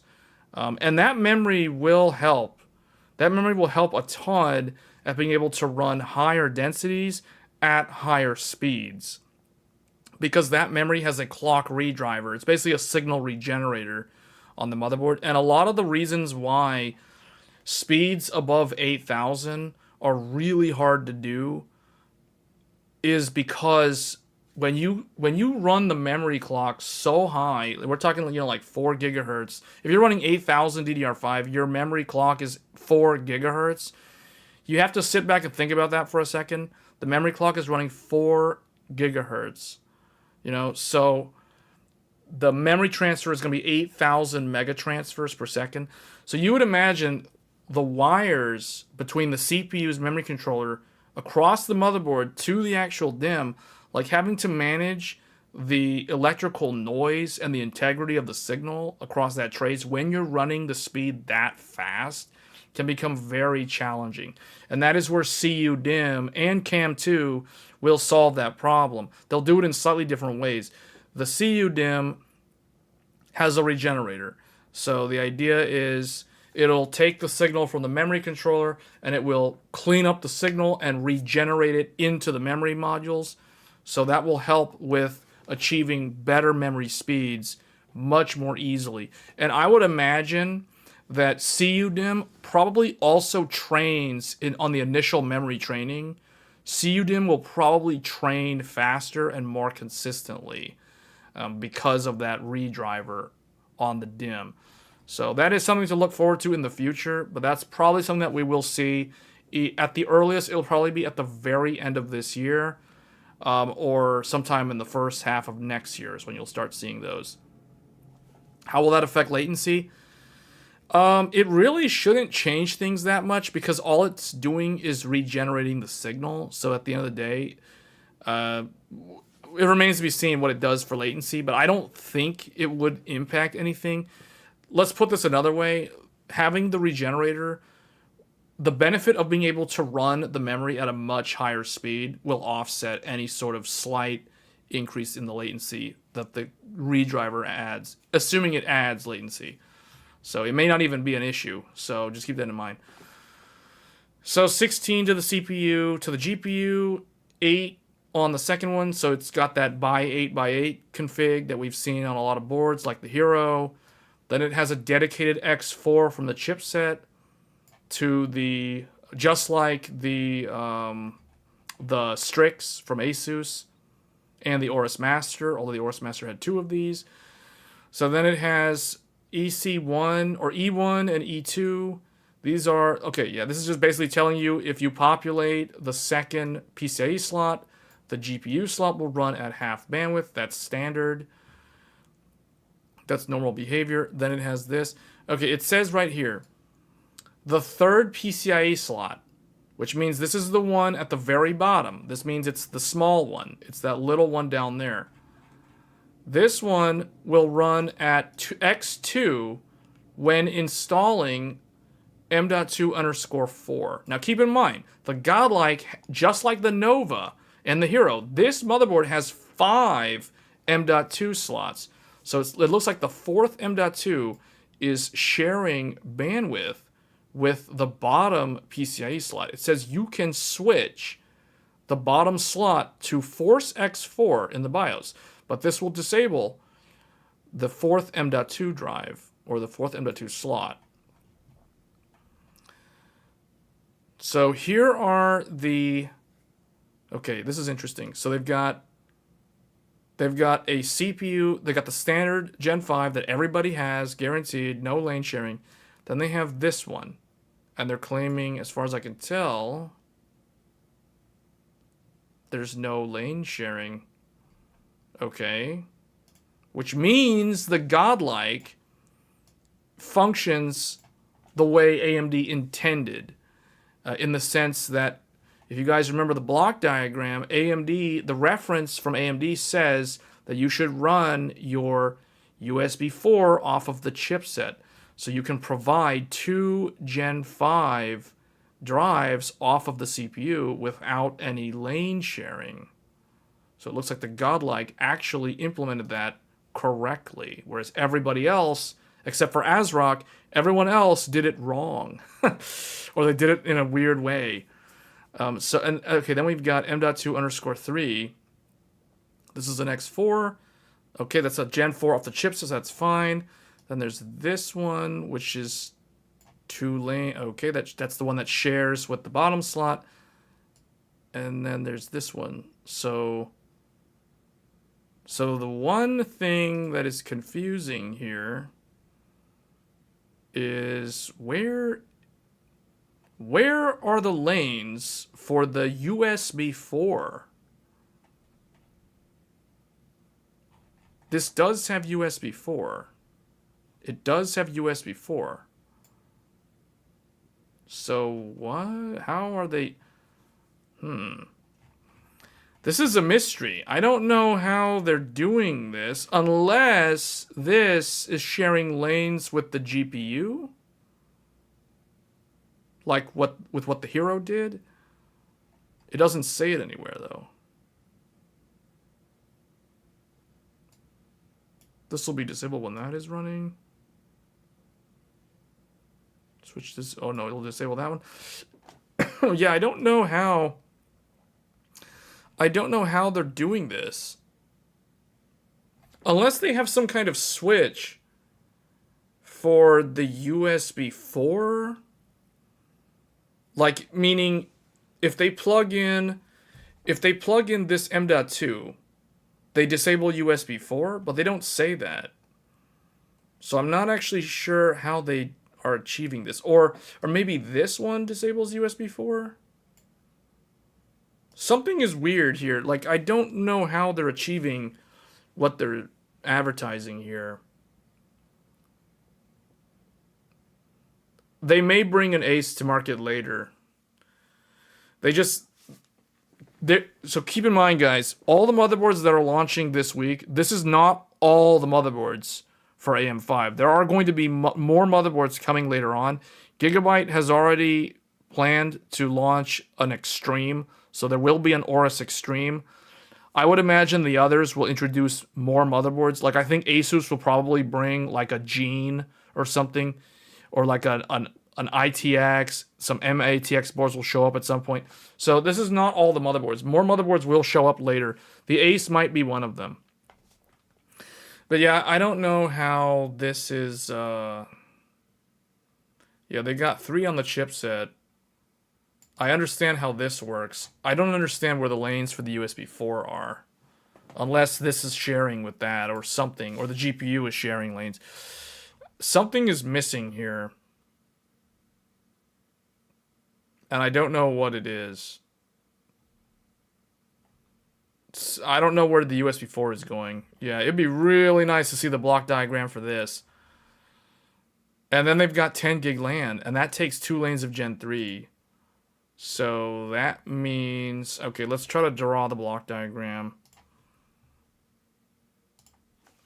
So for the godlike, we're going to have to remove some of this stuff. We have to remove all these labels. Oh wait, I don't want to remove those. Oh well, I'll just retype them, I guess. Okay, so they're claiming... How would this work? So if this is the godlike...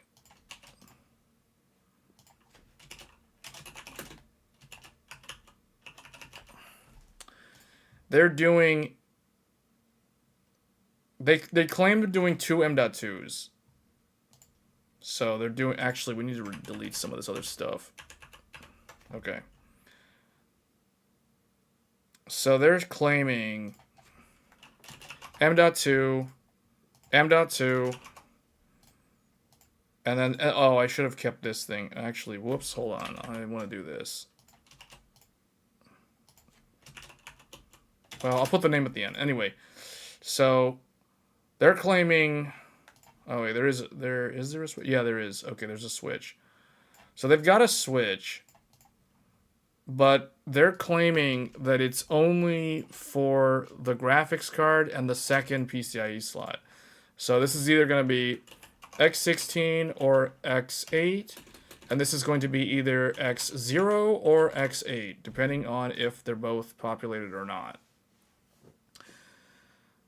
The Carbon's next. That's the next one on the list. So then they're saying there's 2 M.2. So there's M.2 here, there's M.2 there. This is PCIe 5.0 X24 lanes. So this is the this is X16. This is X4. This is X4. So they're claiming this. This is pretty standard stuff. This is the PCIe E1. This is the PCIe E2. That's what they've stated. So this is it. This is just from the documentation. Then they're claiming they've got a there's like a splitter here again. They have another splitter. And here on the chipset there is either a PCIe E3. This is 4 lanes. Or there's an M.2. And if you run the M.2, it takes half the lanes of that PCIe. So which means it can become, this is going to either be X4 or X2. And this is going to be either X0 or X2. That is how they're doing this. Now, oh, this is PCIe 4.0 X4.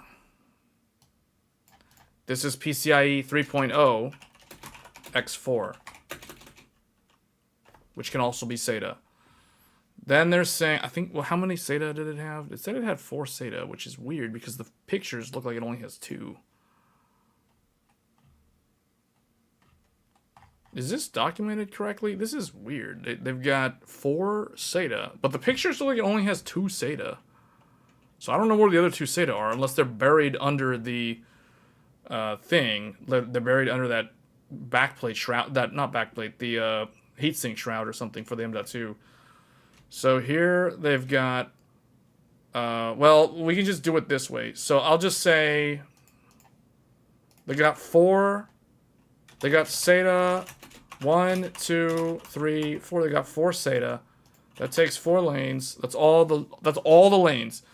Now, I think they would need to use ASM splitters. So the question is, do they support RAID? They don't say. Oh, it does. It supports RAID 0 and RAID 1 and RAID 10 for the storage. What? I feel like this is not true. I don't know how this is true. Anyway, so there's got to be some GPU lane sharing. There's got to be. Like, I don't understand how this is going to work.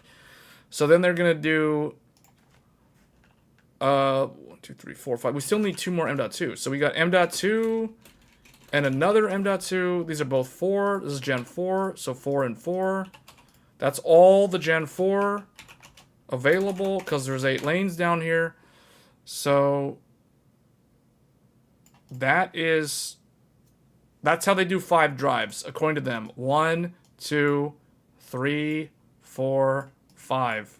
There's physically 5 M.2s on the board. And then they have 10G LAN, which takes 2 lanes. This takes 2 lanes of Gen 3 to actually work. Otherwise, you don't have 10 gig LAN. And then they have 5 gig and Wi-Fi 7. 1 lane each. So you got X2, you got X1, you got X1. So all the lanes are... Well, so, okay, there's one problem. There's one problem with this. USB 4. Where is USB 4? This is why I'm confused. Because up until now, all these other motherboards did not give you a second Gen 5 SSD. Instead, they put the ASM here, and they gave you USB 4.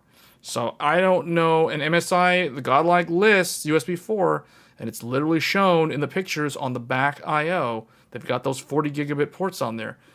So, and they talk about how you can run monitors off of them. So I don't know what's going on here. I would assume in reality, they have lane sharing with the graphics card. I don't see any other way around it. So I would not be surprised if this, hold on, this is actually USB 4.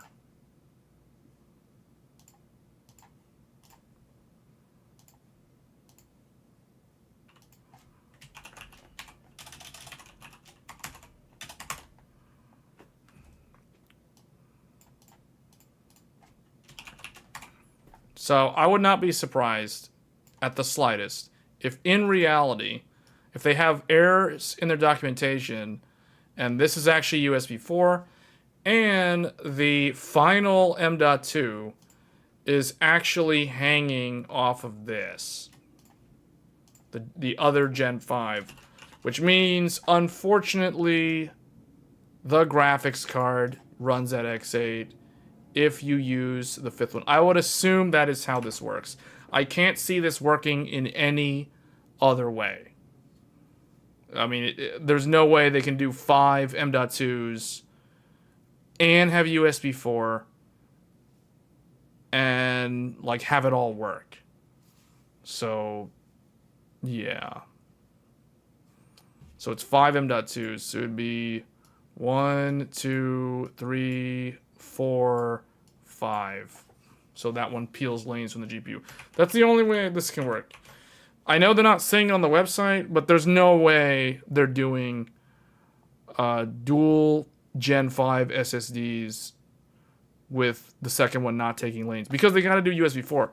And based off of their documentation, the USB 4 has to be wired to the CPU, otherwise they can't have this. Like, this can't be a thing. This would also be up for debate on how that's implemented. But yeah, I think this is the godlike, guys. I'm going to go ahead and... So this is going to either be that or X8.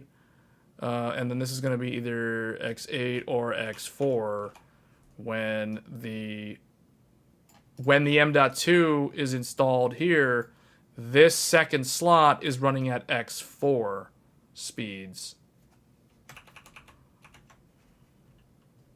That's the only way that it'll work. It's physically impossible. There's not enough lanes for it to work in any other way. I thought the USB 4 had its own chipset for it. It does. The chip is called ASM4242. It's made by ASMedia. You have a chip, right? You have this. How are you going to connect this to the CPU? Where's it going to go? You still have to take lanes. You still have to allocate. There's got to be a way to get it here. It's got to go there somehow. You can't just have a chipset and have it just floating around. You know what I'm saying? Go back to the specs again because the we're not talking about X670E. I already know how X670E works. You know how X670E works? You know how the ACE works? The ACE doesn't have this. The ACE doesn't have this. So instead of this isn't here. Instead, they give you the M.2 as Gen 5. So the GPU gets its full lanes. That is the ACE. What you're looking at right now, well, okay, this down here doesn't exist either. That's gone. So on the ACE,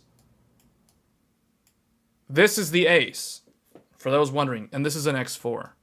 And this is actually Gen 5. So no, this is actually not the ACE. I already have an old video.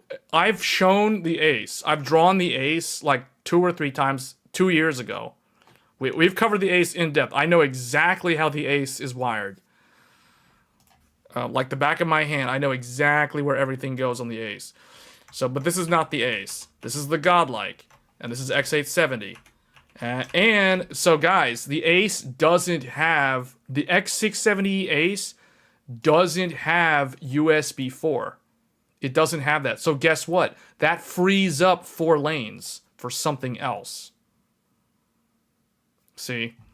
So it's because of this mandatory USB 4 that you have to account for 4 lanes. USB 4 requires 4 lanes of PCIe 4.0. All right, let's to say this in another way. ASM 4242, the USB 4 chipset, requires 4 lanes of PCI 4.0. So you could do 5.0. There's no real benefit to doing this, but everybody seems to have wired it to what could have been 4 lanes of Gen 5, even though the chip itself only uses Gen 4. So when you wire a Gen 4 device to a 5 lane or a 5th gen interface, what happens? They auto-negotiate to the lowest common denominator. So they will run at the slower speed, the Gen 4 speed. Likewise, if you plug a Samsung 990 Pro into this Gen 5 M.2, it's only going to run at Gen 4 speed because the 990 Pro is not a Gen 5 drive. So keep that in mind. It's always going to run at the lowest common denominator. So anyway, so this is my assumption on how the Godlike works. This is the new X870E Godlike. I'm going to assume this is how it actually works. So which means they are not saying it on their website, but that means that there is some lane sharing with the graphics card. Hence another reason why ASRock's Nova is in an entire S-class of its own. Airman, thanks for the sub. Alright, we're getting toward the end now. So this is the Godlike. Now let's move on to the Ace. Or not the Ace. The Carbon. So the Carbon is a more reasonable option. This is the $500 board. So one thing you guys have to remember, All four of these brands have the $500 option. And once you go above $500, you're not really getting a whole lot more for your money. So keep that in mind. $500 is kind of where the ceiling is. And then there are motherboards that are more expensive than $500, but it's questionable whether or not it's actually worth getting them. So you have to have some very, very unique use case if you need a $700 motherboard. So anyway, that being said, so Carbon competes with the Aorus Master from Gigabyte because they're both $500. And then the ASUS Strix, the X870E-E, this is the ASUS $500 option. So it competes with this. And then from ASRock actually doesn't have a $500 board. They have a $450 flagship, which is the Tai-Chi. So when it comes down to like comparing apples to apples, it would be the Strix E-E versus the Tai-Chi versus the Aorus Master versus the Carbon from MSI. Those are kind of the main ones that people are going to do a lot of comparisons on because they're all kind of in that, you know, $450 to $500 price range. So, okay. So the Carbon is similar to the Godlike, except it does not have that fifth M.2 slot. So, like all the other $500 boards, it has a push button to remove the GPU, and it also has the postcode debug. However, that's not really a main selling point of a $500 motherboard anymore, because thankfully, a lot of the lower cost, like motherboards in the $300 price range from this generation, also have the postcode and the quick disconnect for the graphics card. What is going to differentiate the Carbon from the others, it has the RGB. So if you're into the whole dragon theme and the RGB on the... They actually have RGB on the physical heatsink for the M.2. So that is interesting how they did that. The one thing that is really cool about the Carbon is 100% toolless for the SSDs. There are no tiny little screws that you have to keep track of when you're installing your M.2 drives, because they use latch mechanisms and pressure point button things to hold and secure the heat sinks. That includes this giant thing for the other three. So there's 4 M.2s on this board, 3 are covered by this middle section, and then the main boot drive that can do Gen 5 is up here. So it's got 2 Gen 5 and 2 Gen 4. So if we are going to show the block diagram, actually they have it on their website, so I guess I'll save time by going there. So MSI, just like ASRock and Gigabyte, MSI does the right thing, although it is kind of harder to find because they show their block diagram, but they show it like way at the bottom of the manual, so you got to scroll pretty far down. But they do show the block diagram. So ASUS is the only one that does not reveal the block diagram. The other 3 show you what you're getting in a picture that's worth 1,000 words. So here we go. ASM, so you got USB 4 directly connected to 4 lanes of what could have been Gen 5, just like the Godlike, just like all the other ones except, well, actually, no, yeah, just like everybody. Everybody's doing this for some weird reason. Even though AMD was like, hey guys, make sure to connect the ASM to the chipset so you don't burn up your second slot, like you don't eat up your second slot on the CPU. But for some reason, all 4 of them decided to connect the ASM directly to the CPU for some unknown reason that I don't understand. Hence the reason why all these boards, almost all of them, except for ASRock, are sharing lanes with the GPU. Okay. So 2 SATA, supports RAID. There's the second M.2. That's Gen 4. You got 5 gig LAN. You got 2.5 gig LAN. So just like the Hero you get the dual LAN, and then 2 more SATA, so those support RAID. So I like how MSI names these. So notice how here they say SATA P3, P4, SATA S1, S2. I think this is kind of weird.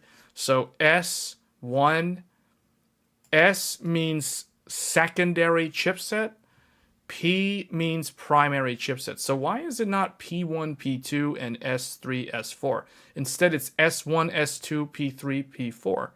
This is really weird because that means if you connect, let's say you connect multiple of these drives, Windows will tell you that drive 0 is this one, S1. So whatever you connect to S1, Windows will view that as drive number 0, or the first drive, because they've done it this way. Which is kind of wonky, because it means that the first drive is hanging off of all the way down here on the second chipset. So kind of a strange choice. Doesn't really matter much, but it is something interesting, I guess. And then you have a PCIe slot, so we can figure out how many. So unlike, okay, one thing I don't like about this compared to ASRock, where ASRock was super detailed. I mean, okay, to MSI's credit, they give you these nice looking pictures, these representations of what these things are. However, they don't tell you how many lanes. Like, you don't know, unless you actually know, you don't actually know what the lane counts are. Whereas with ASRock, it's very clear to see, oh, this is 4 lanes. This is 16 lanes. This is 4 lanes. So you know exactly, this is 1 lane. This is 1 lane. You know, Gigabyte doesn't do that. Oh, Gigabyte does that too. See, Gigabyte, 4 lanes, 4 lanes, 4 lanes. So the nice thing about Gigabyte, I think Gigabyte and ASRock do a better job when it comes to their block diagram. MSI is definitely 3rd place here, but I guess they got nice pictures, I guess. But for a novice who doesn't understand how many lanes a device uses, this is not as useful overall. Although I guess this probably looks more beginner friendly because it shows these images of what these things are. But we can do the lane count. So this is 1, 2, this is 2 lanes of Gen 3. This is 4 lanes of Gen 4. The Wi-Fi 7 is 1 lane of Gen 3. So that's 1, 2, 3. 3 lanes Gen 3, and then 4 lanes Gen 4. So I guess this is an X4 slot.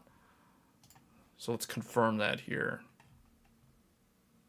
Yes, this is an X4 Gen 4 slot. So this bottom one is perfect for a 4K capture card, or 10 gigabit LAN, or whatever.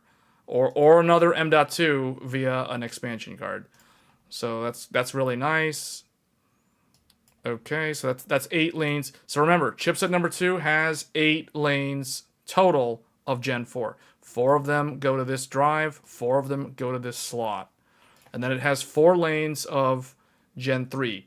1 for this, 1 for that, 1 for Wi-Fi, and I don't know. Oh, I guess they're using like a redriver or something to convert one to a 20 gigabit USB Gen 2x2 or something. Okay, and then we've got 1, 2, 3, 4. So those are all 4 Gen 3 lanes. And on this primary chipset, you only have 4 lanes of Gen 4, and all 4 of those lanes go to this M.2. So everything's used. They're using everything. So it's a decent choice, I would say. Like, okay, where? Hold on a second.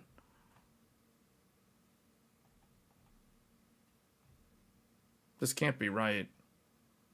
1, 2. This is not represented correctly. So where is the?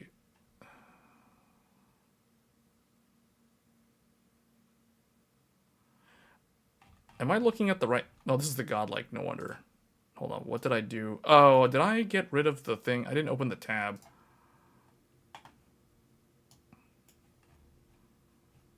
Yeah, there's no way. Like, hold on. This thing.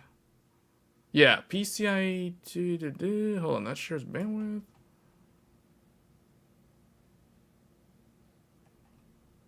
I am confused on their documentation. PCIe E1 and 2. Oh, okay, here it is. And M2_2 share bandwidth. There we go. There we go.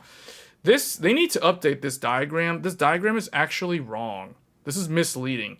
Someone is going to look at this and they're going to assume that they can populate the second Gen 5 and not steal lanes from the graphics card. This is actually incorrect.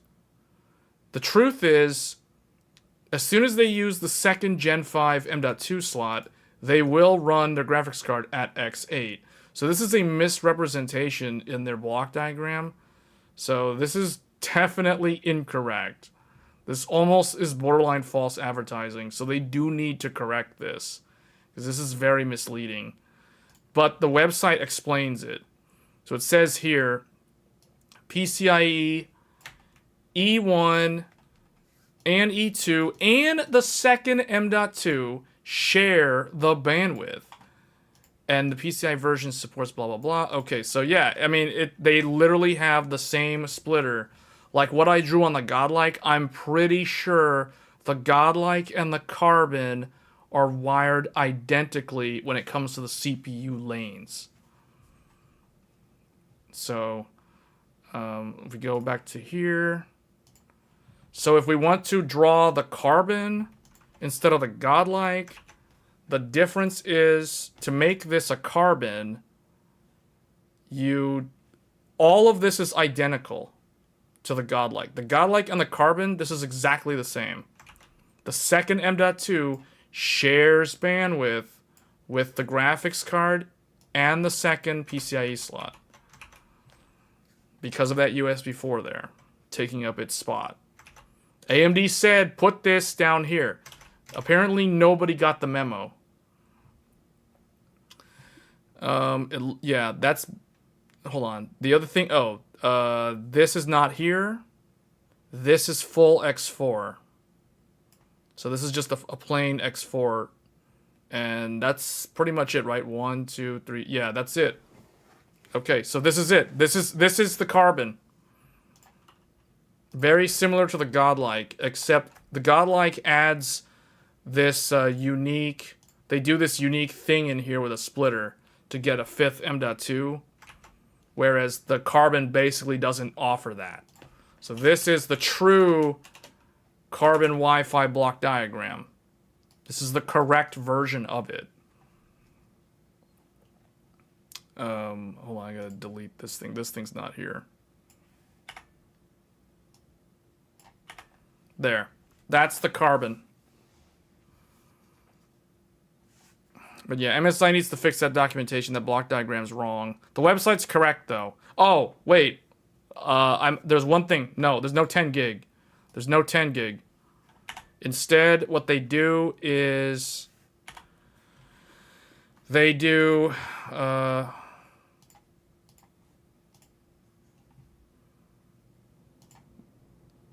They do 5 gig and 2.5.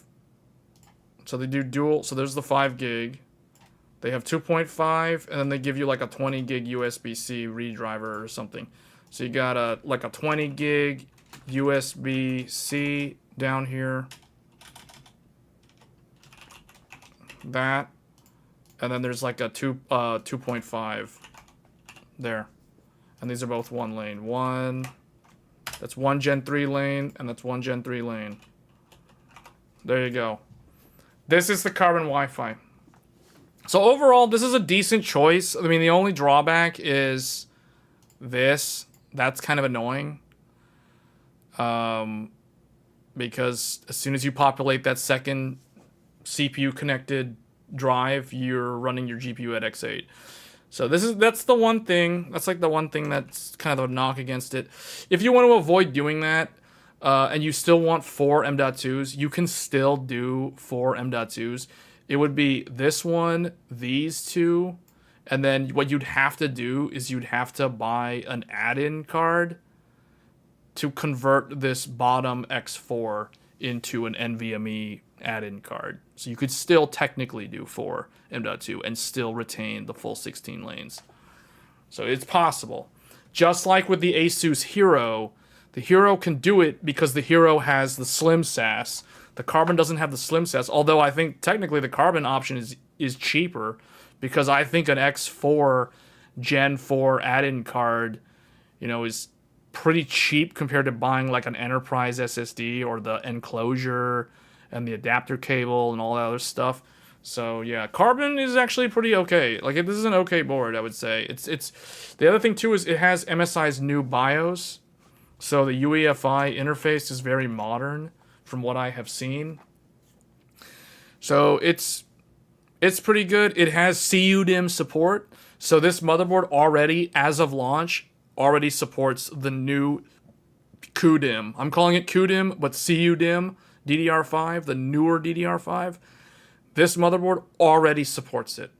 So it already has that covered. In fact, I would go so far as to say that the Carbon's claim to fame, like the one thing about it, is it already supports CUDIMM. So it's like as soon as CUDIMM is out, like you can literally put it in this board and it already works without even updating the BIOS.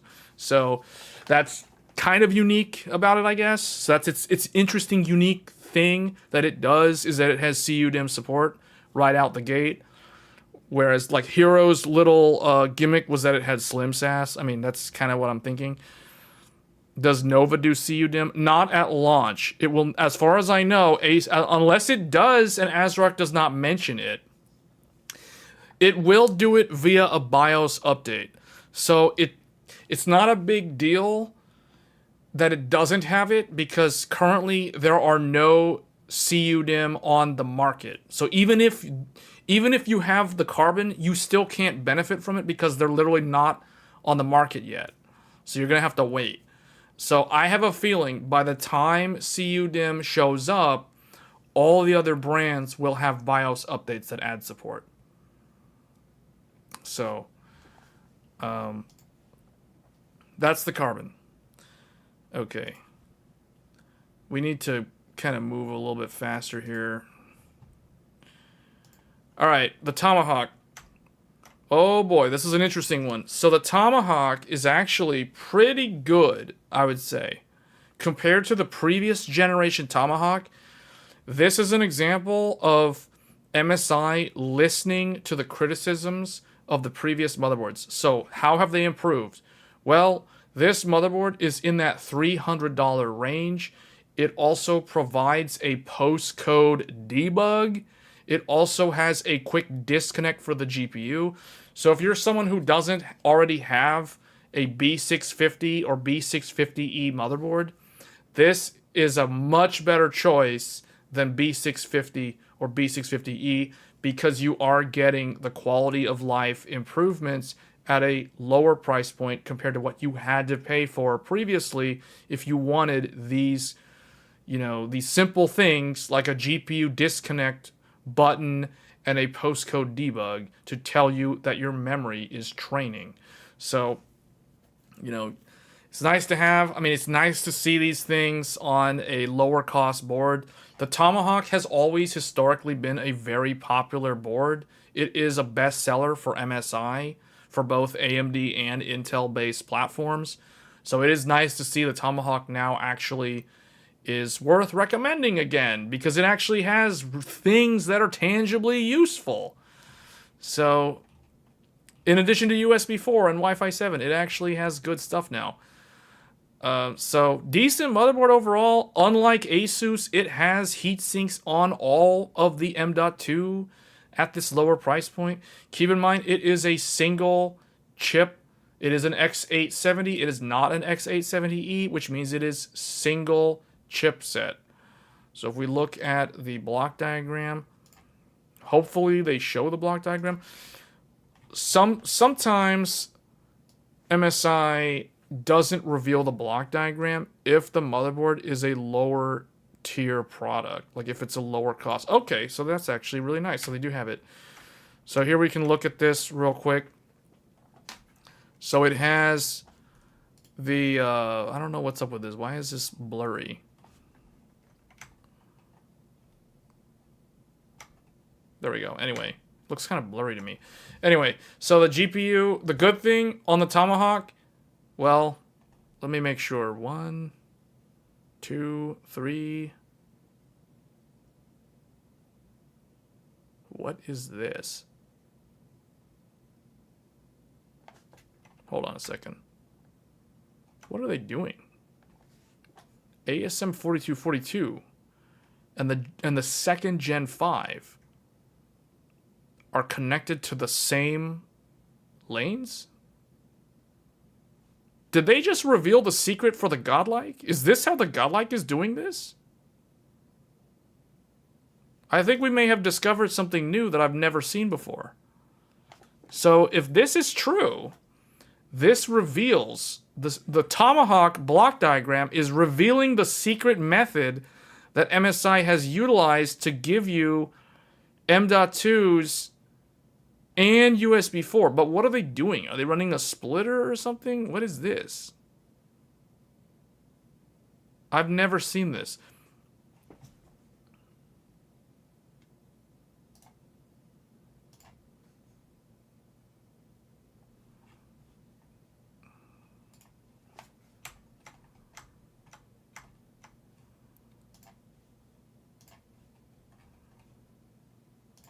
Hold on. Now I'm confused. They're just confusing me. CUDIMM support. A $300 something motherboard already has CUDIMM support. That is a good sign. That means that you can expect all the budget boards to also gain CUDIMM support in the future via BIOS update. But MSI has a more budget-friendly option that already has the support. So, but I want to know, like, how is this working? Because, okay, this will run at X2 when installing the device. So MSI is becoming, like, the one brand that is doing this sort of thing. They're taking, like, a PCIe slot, and they're taking half of the lanes. Not the GPU slot, just one of the other ones. And they're taking half of that bandwidth to provide another M.2. So, in the block diagram, we can see that here somewhere. Where is it? Oh, right here. So the way they've illustrated, I don't know what's up with this document. Like, why this one's blurry and the other ones weren't. The low-end board has a blurry PDF. Anyway, I shouldn't say low-end. This is still mid-tier because the 300 range is still the mid-tier. Okay, so they're doing lane sharing on the chipset instead of the GPU. So the cool thing about the Tomahawk, it looks like okay, it says here USB 4 and M.2_2 share PCIe 5.0 x4 bandwidth. Both run at 5.2 x4 when a device is installed in the second M.2. You can switch the M.2 to 5.4, but this will disable. Ooh, MSI is doing some interesting stuff with this. They're giving you the option to turn off USB 4 if you think you'll never need it. That way you can get full Gen 5 bandwidth to the second M.2. This is very unique. This is actually a good idea.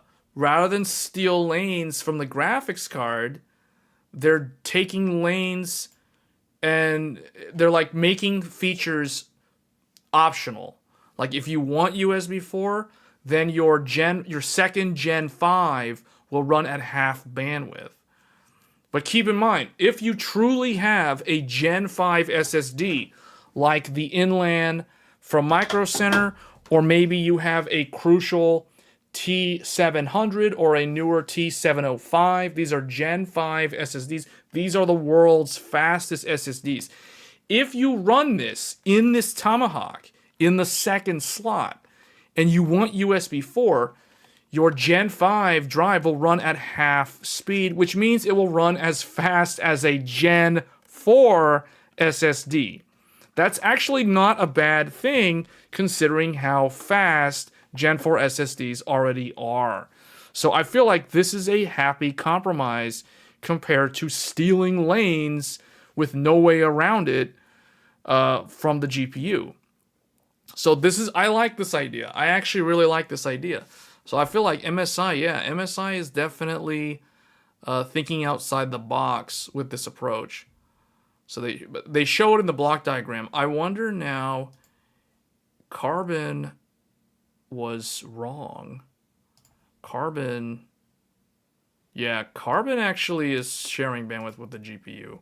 So it's weird. The Tomahawk is actually doing something I think more beneficial than what the $500 Carbon is doing. That is very interesting.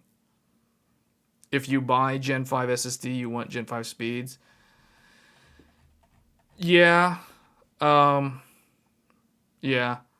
But the other thing too, I want to point something out though. Like the Gen 5 though, the cooling on this is probably not going to be very good for Gen 5. Just because this is not, it's under the GPU and, you know, it's going to run really hot. That's not a really big heatsink either. So just keep that in mind. So I don't know. I think at the price point, this is actually a decent compromise.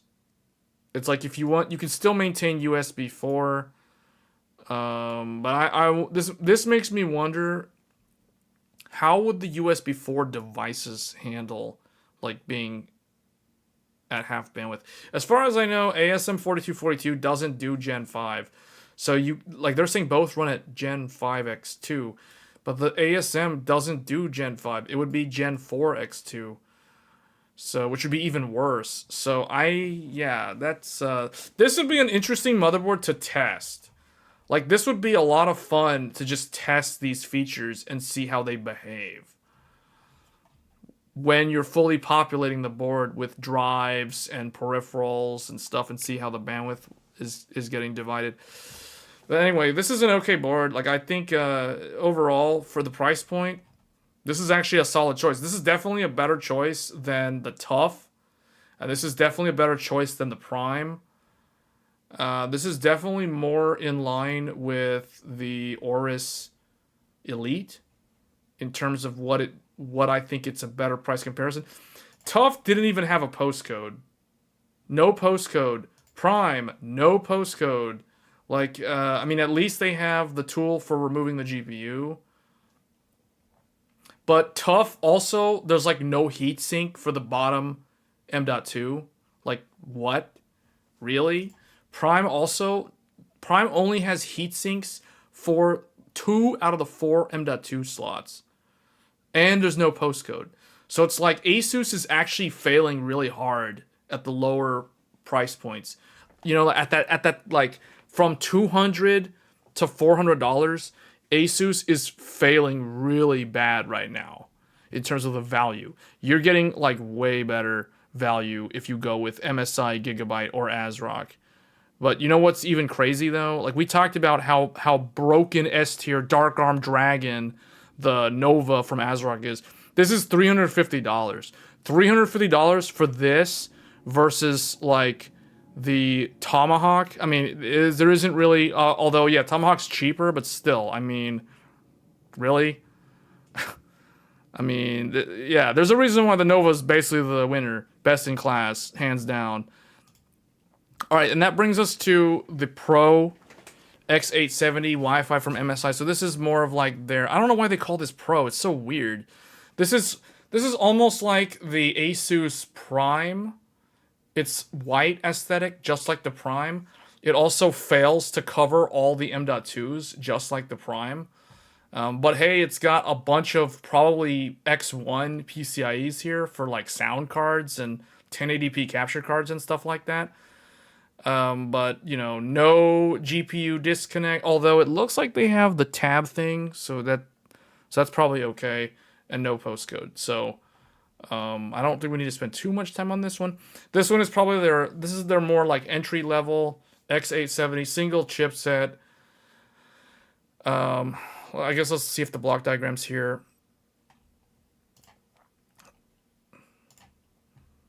I wouldn't be surprised if this doesn't have the block diagram, and I don't think it does. Yeah, so they don't even show the block diagram for the Pro. That is how confident they are in this product. No block diagram. Okay. So, yeah, that's the Pro. I don't know. I mean, I'd be curious to know, like, how many layers the PCB is, but I can tell just by looking at it, it is definitely more of a, 8-layer. Okay, it's 8-layer, guys. Like, that's better than a lot of the Gigabyte ones that are only 6-layer. So, okay, 8-layer. Decent board. It has a bunch of, like, PCIe. It looks like X1. Let me make sure what those slots run at. So they have the top one is 16 Gen 5. The second one is an X1, like I thought, and it's Gen 3. The third one is also an X1 Gen 3, so that's exactly what I thought it was. And then this Gen 4 is an X4. So they do have a Gen 4 X4 at the bottom, which is really nice because it's far away from the GPU, and it has the most lanes, so it is the most practical. And then it has 3 M.2 slots, 1 Gen 5 from the CPU, and 2 Gen 4 from the chipset. One of them runs at half bandwidth, which means that there's some... Okay, so yeah, they're doing sharing again. So they've got sharing. MSI is becoming that one brand that likes to take an X4 PCIe and split it down to X2 for an extra M.2 drive. So that's exactly what they did. So what they did is the bottom slot takes 2 lanes to give to the third M.2. So they compromise on that. So just know that. But it's an 8-layer board, so it can probably run DDR5 8000. I mean, they're advertising here, you know, like you can run 48 gigs of RAM at like 8200 plus on this entry level board. So not bad.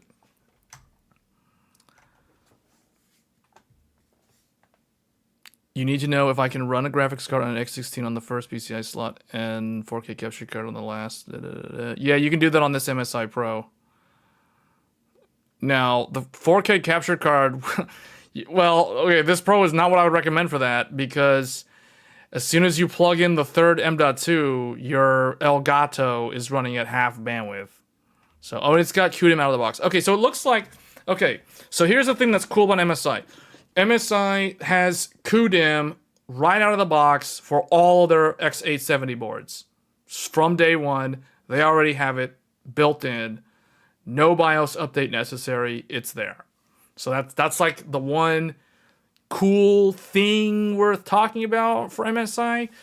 But yeah, other than that, they're also the one brand that likes to take 4 lanes from the chipset and give half of them to an M.2 drive, so you can still use the half of the slot for whatever you plug into the slot.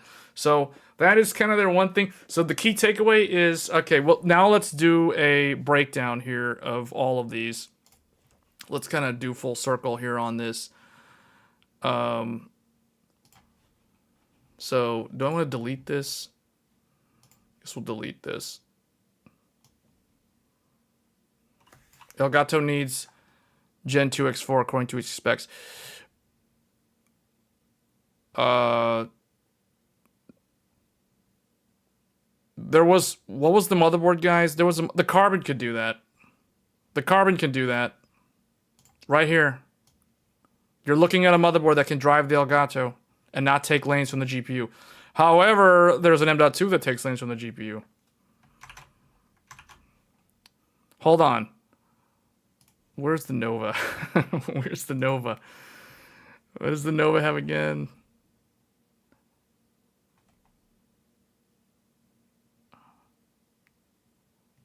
Where's that Nova's block diagram?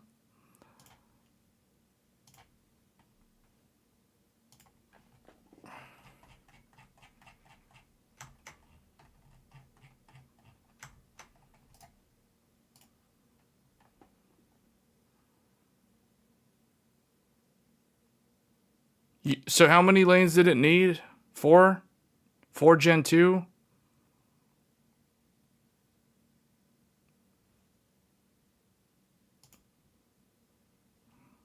You have to redraw based on what you learned from the Tomahawk. I don't know if it changed anything for the actually, no, you're right. Right. Godlike may have actually done that. It doesn't say it though in the document though. Hold on. Where is...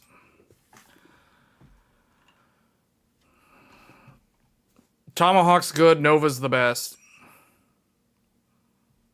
But for what you're... okay, yeah, hold on. To answer that question, The question about the Elgato, you need to look at the Gigabyte boards. You need to look at the Gigabyte boards. The Gigabyte are the live streamer boards. If you're someone who wants to be a live streamer, you need a Gigabyte board. Just saying. Like, they literally tailor-made all those boards for live streamers. That was the first brand we covered. So the first thing we talked about was Gigabyte and how they're targeting live streamers. You know why? Because they give you 2 dedicated X4s. I gave the example at the very beginning of the stream. I said, you can plug an AverMedia Live Gamer 4K up here for a PS5 Pro, and you can plug an Elgato 4K. You can plug that in down here, and you can plug in an Xbox Series X. So yeah, Gigabyte. See guys? See, guys, I know the market. I know the market. Someone's asking about a live streaming setup. And what is the motherboard that can do that? Gigabyte's got you covered there. So, there are others, though. There was like another one. I'm trying to remember which one it was. It wasn't the Tai Chi. The Tai Chi only has, like, the X8 that takes lanes. Where is the... Wasn't there... Oh, didn't the Tomahawk... Oh, the Tomahawk, dude. The Tomahawk can do it. The Tomahawk. Although you can't use this Gen 4 SSD slot if you want the full 4 lanes, though. That's the only problem. So, see, that's what I'm saying, guys. Every brand seems to be targeting a specific use case. See, I'm telling you, Gigabyte is targeting live streamers. Like, because these boards are literally the best ones for capture cards. You can literally do dual. You can put an AverMedia Duo in the bottom, and you can put an AverMedia Live Gamer 4K in the second one. You can literally run multiple capture cards in the AverMedia, or in the AverMedia, in the Gigabyte board. And actually, I want to give you guys another example. Let me pull something over here real quick.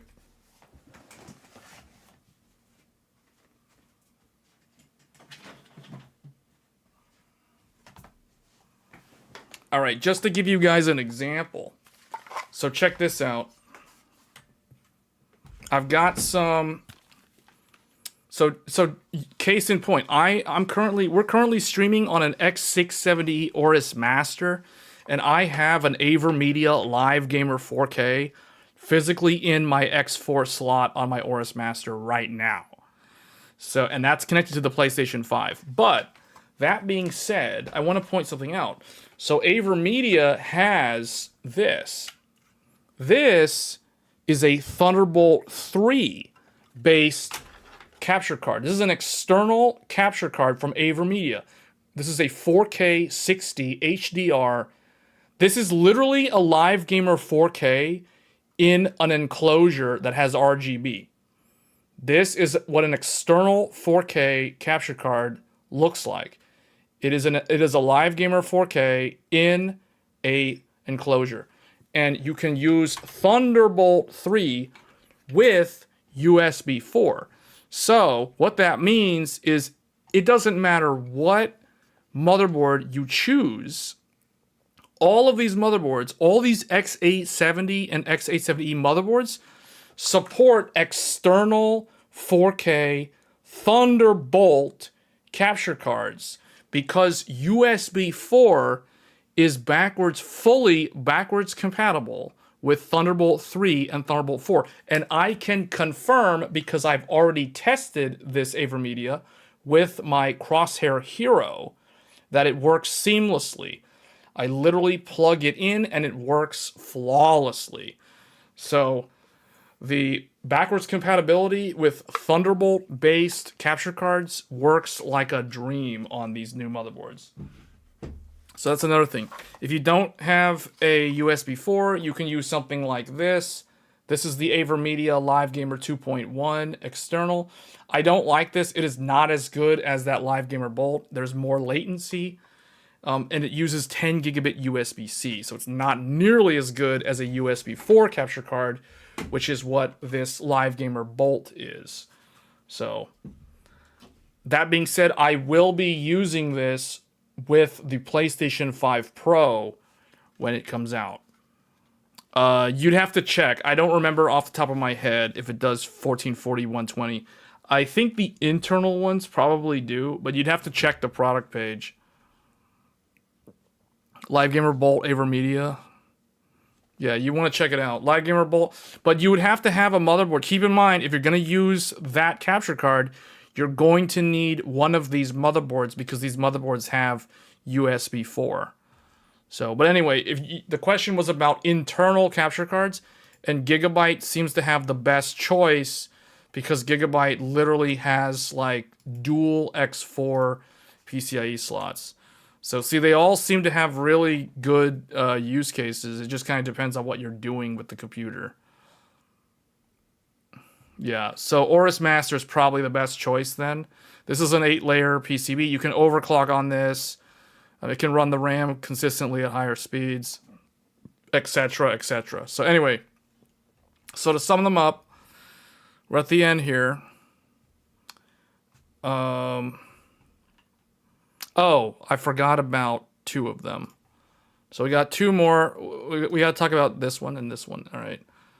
So the Valkyrie from Biostar. I don't know much about this. It's typically never really sold in North America, although sometimes Newegg has it. Microsoft never really has this. But the Valkyrie looks interesting because it has 3 physical X16 slots. I would imagine the second slot is an X8 that shares lanes with the GPU, and then the bottom one is probably an X4. And it looks like it has 4 M.2 slots like everybody else, although the heat sinks for the Gen 5 look completely inadequate. So let's just see here. Specification. Wow, this is like a lot of stuff all at once. Okay, so the South Bridge, hold on. So 1 guaranteed CPU. 5.0 X4. Okay, that's the NVMe spec. So you get 1 Gen 5 SSD, 1 Gen 4 SSD, another Gen 4 SSD, another Gen 4 SSD, and then 6 SATA. And okay, what PCIe slots do they have? Expansion slots. 1 X16. The second one is also X6 or X8. Okay, just like I thought. And then what about the third one? Chipset X4. Okay, so this, wow, the Valkyrie is really good. This is really good. This motherboard is just like ASRock in the sense that this is basically the Tai Chi with the one addition of an X4 PCI Gen 4 slot at the very bottom, whereas a Tai Chi does not have that. However, I think there's probably some lane sharing going on. Right here. Okay, so wait, no, that's for the APU. Where's the drives? It's a lot like the Tai Chi, though. It has 6 SATA just like the Tai Chi. And they all support RAID just like the Tai Chi. So, I just want to know, like, why is it so horribly written? Like, they just data dump all this stuff in front of you. They actually give you the speeds, though. Gigabit per second, 64 gigabit per second. I gotta count them up. This is so like terribly written. Like, it's just too much text. Like, it's just so hard to see. 1, 2, 3. They're all chipset. So where's the X4 getting its bandwidth?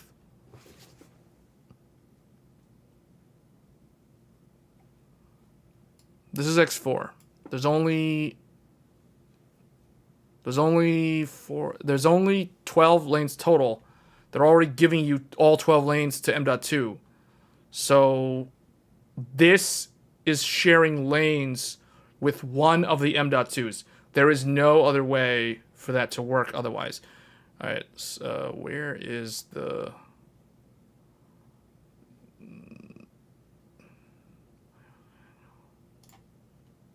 All right, let's see if they have the block diagram.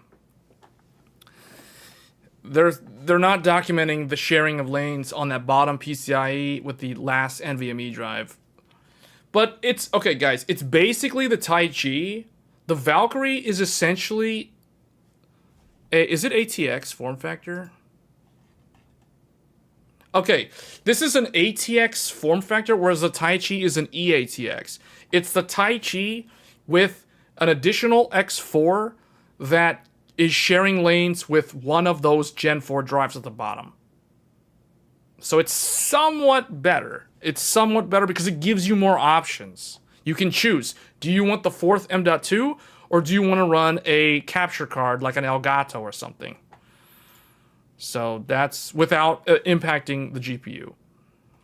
So yeah, let me see. Do they have the block diagram? Yeah, see, so it's got CPU, South Bridge, South Bridge, South Bridge. They got a postcode debug down there.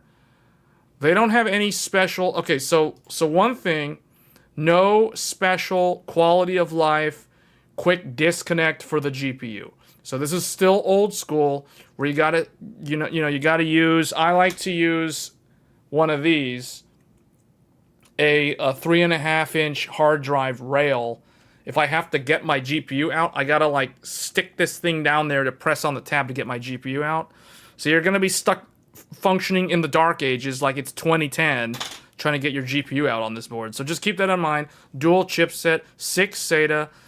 Let's see, does it actually have a block diagram? Probably not.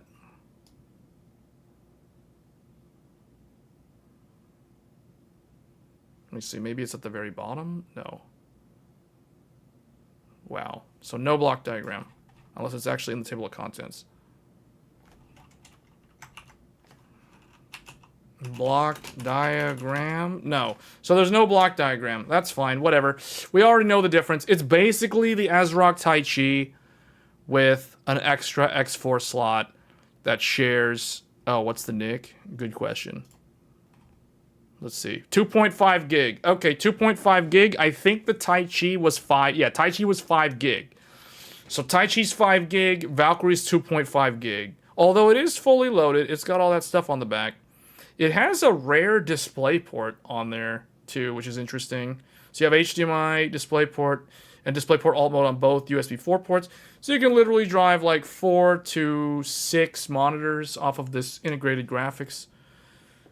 So interesting. Because you can daisy chain monitors off of DisplayPort. So you can actually do like 2, 4, 6... You can do like 7 monitors. Not that anybody's really going to do that off of integrated graphics, but...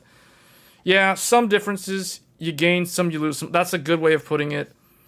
You still got the Wi-Fi 7. You still have all the same standard stuff that all the others have. So it's kind of a toss-up between this and the Taichi. I feel like if you're somebody who really wants that X4 slot, I mean, that's cool that it offers that. Yes, Carlton, you're right. So if you're somebody who doesn't need the capture card, you can literally plug a 10 gig NIC in the very bottom and not impact your GPU. So yeah, so it's got that expandability. So yeah, overall, this is actually a solid choice, man. Like, I'm thinking this is like an A-tier motherboard, actually. Like, there's no crazy, like, steal all the lanes from the GPU for NVMe. There's none of that happening. It still has 6 SATA. That's a rarity in this day and age. It has the postcode. I'm thinking this is either going to be B or A. I don't know what the price of this is. I have to find that out. But this is either going to be B or A. I would probably drop it into B because it doesn't have the button for the GPU. I feel like this is probably going to be in that $400, $450 range, and it doesn't have the button. I mean, really? But I understand it because ASUS patented that, and then everybody else had to go and invent their own patents, and Biostar being Biostar is behind the 8 ball on that. So, You know, that's kind of like the thing that I really wish it had. Personally, I will never buy another motherboard that doesn't have a quick disconnect for the GPU. Especially because I'm somebody who sticks a giant Noctua air cooler on my CPU, and I use the offset mount, which drops it down even closer to the GPU. So it's near impossible for me to reach the tab. So that's like a deal breaker on the Valkyrie for me. The other thing too that sticks out to me, the M.2 heat sinks look inadequate for Gen 5 cooling. So I know that it only supports one Gen 5, but assuming the Gen 5 goes here, the thing about it is it's stuck underneath the graphics card, so it's gonna run really hot.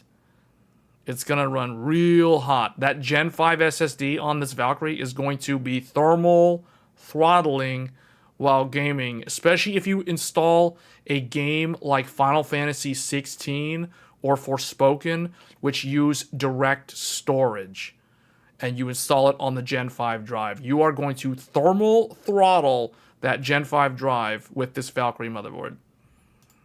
So, yeah, probably B tier, I would say. It's pretty flexible, but there are some caveats in terms of, like, actually using it as a daily driver, I would assume.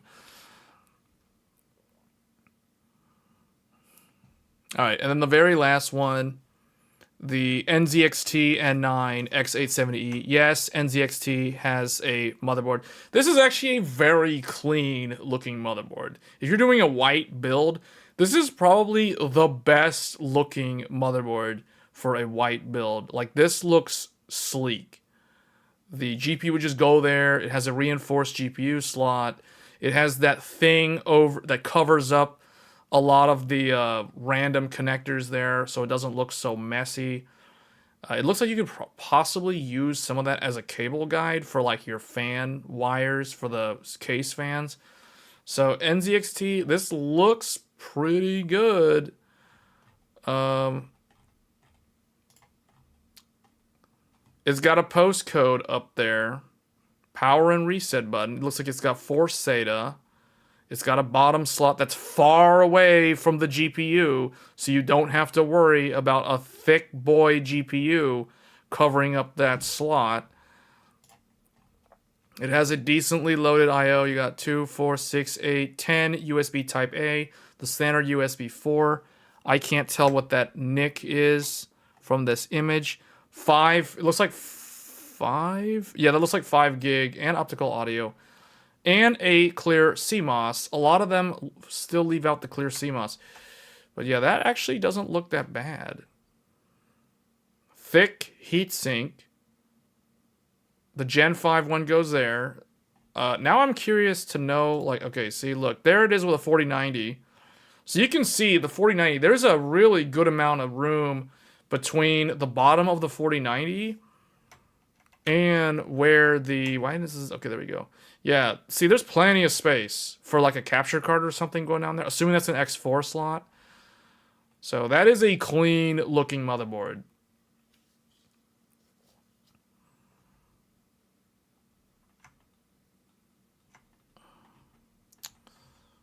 Let's see. I just want to know, what is the slot at the bottom? Like, what's the speed on that? Is that an X4? I assume it's X4. Oh, it's PCI 3.0. 2 lanes. That's weird. See, so that's the thing. So you can't actually... So the problem with this, you cannot use the Elgato capture card or the Live Gamer 4K in the bottom slot because it's only 2 lanes of Gen 3. So what you could put down there... You know what's perfect? The best thing that I can think of that can go in a Gen 3 X2 slot, 10 gigabit network cards. 10 gigabit network cards, provided their Gen 3 network cards, only need 2 Gen 3 lanes to achieve full 10 gig speed. So a 10 gigabit LAN could be added down here. That would be like the best thing I can think of. Maybe a sound card, but it has optical audio on the back. And a lot of USB DACs are really good. So I feel like 10 gigabit LAN is like the one thing that I would probably add. If this was my motherboard, I'd put a 10 gigabit LAN down there. And then if I needed a capture card, this is what I would use. External Thunderbolt / USB 4 4K 60 capture card. This is what I would use. I'd plug it into the back, and I'm good to go with the PS5 Pro. So not a big deal with these newer motherboards. Anyway, that's a decent one. I would assume it's 3 Gen 4 and 1 Gen 5 M.2. It's not about the internet. It's about your home network. Like, you can still run like 10 gig between your computers. You know what I'm saying? It's not about internet speed. I'm not talking about internet. I'm talking about home LAN. 10 gig LAN for the house. Anyway. Like, especially if you're a content creator and you have a NAS or you have like, well, you wouldn't run a 10 gig router. It would not be a router. It would be a 10 gig switch, which they can be expensive, but you can get decent ones now. You can get like a 5-port, 8-port, 10 gig switch. Yeah, we're talking about a switch though, not a router, guys. Yeah, 10 gig routers are expensive. I'm talking about 10 gig switch.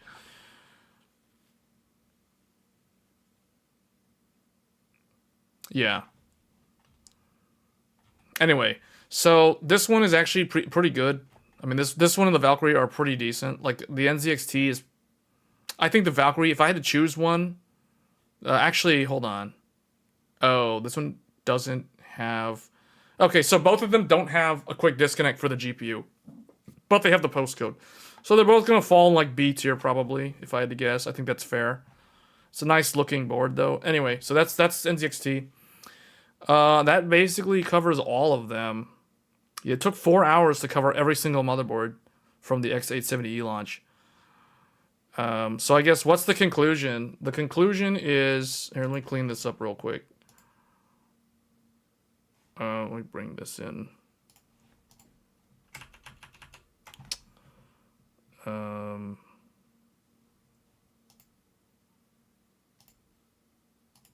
Okay. So the conclusion, how would we conclude this? MSI... So what will we say about MSI? Pros and cons of MSI. Pros are, I would say, 1, good mid-tier offerings. I'm talking about the Tomahawk. That's a good board. This time around, the Tomahawk is an excellent board. So it's got good mid-tier offerings. So that actually will appeal to a lot of people. Because a lot of people don't want to spend more than like $300 on a motherboard. In fact, a lot of people still don't want to spend more than $200 on a motherboard. But anyway, so it's got good mid-tier offerings. Modern UEFI, or I guess modern UI for the BIOS. I mean, they redid their entire UI. You guys need to really see what it looks like. It's really well organized. So that's really good. We didn't really talk about that in what we were showing because we were talking really about the layout of the board. CUDIMM. CUDIMM support at launch. So that's like the one thing. That's another thing that they have that no one else has. So the negatives. What are the negatives? I feel like the entry level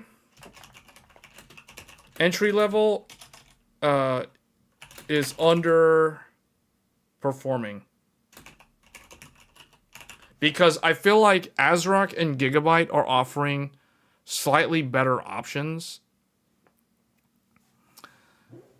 Wait, why am I saying it like this? This is the cons. We'll do like 3 for each to make it simple. Otherwise, this will be way too long. No ECC. Oh, yeah. Definitely. Good call out. Good call out. No ECC. No ECC support. Yeah, that is a deal breaker for a lot of the like power users. That's what I said. Mid-tier is underperforming. No heat sinks and stuff like that. You know, like really dumb things like that. They could put postcodes if they wanted and they didn't. So they're really just kind of, I don't know. Okay, so we'll just leave it at that for now. So that's MSI. Let's do ASRock, I guess. Or let's do ASRock. ASRock pros. Best value. Best value. Definitely best value. Like nobody is even close, man. Like no one's close. Like ASRock is best value. What else can we say about them though? Besides best value, no GPU lane sharing with NVMe. This is a huge one for a lot of people. And not only do they offer the best value, not only do they have the best motherboard, they also have no GPU lane sharing. That is huge. So if you're someone who really doesn't want, like, GPU, if you really don't like the idea of your GPU running at X8, ASRock's the one to go to. Like, that's it. That's the one. Okay, and then I guess Nova. The Nova. Okay.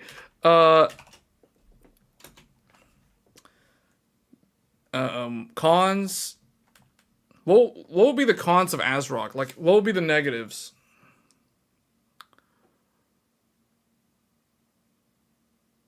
I guess what I can think, one of the things I can think of is mid-tier. Mid-tier lacks, well, see, what's really weird is the Nova is priced like a mid-tier, but it's so good. So I can't really say that.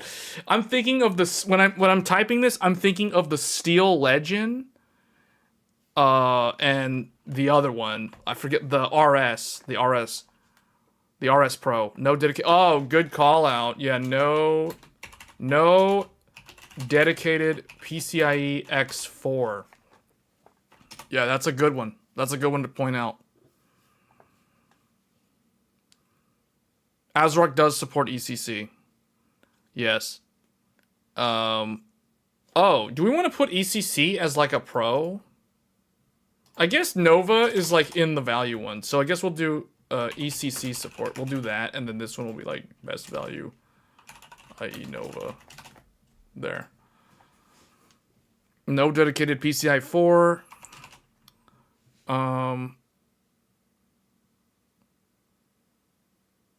Aren't all of them 2.5 on X870? I guess there's probably some of them that are 5.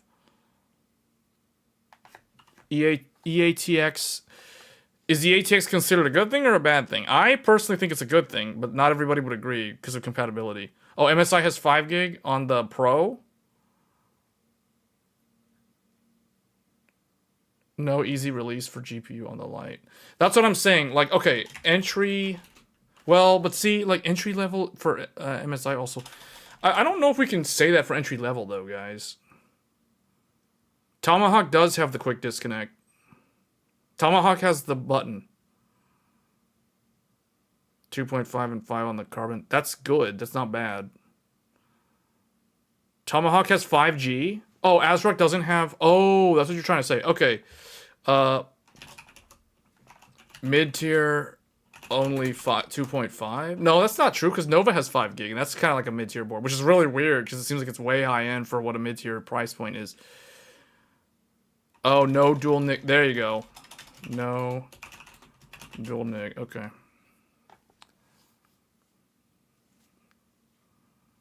Yeah, no... See, as soon as I try to type something about the mid-tier, I immediately think of the Nova, and then it's like, it cancels it out. Because I keep thinking of the Steel Legend, and then all of a sudden I realize, oh wait, the Nova's like $50 more and has like everything. It's so weird. So it's like, I don't know how to even place that as a con.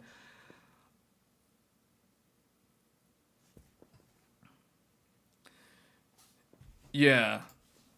So, okay. So that's ASRock then. Alright, now we have ASUS and Gigabyte. So let's do ASUS over here. ASUS. ASUS. What are the good things about ASUS, guys? This is going to be hard. This is one of the hardest part of the whole thing. What are the pros of ASUS? The Nova is this generation's unicorn board. Yeah, that's why it's up here. It's right there. We covered that. Yeah, man, the Nova is, oh man, that is value galore. All right, what are we gonna say about ASUS that's good? We have to say some good things about ASUS. What are the pros of ASUS? Crickets.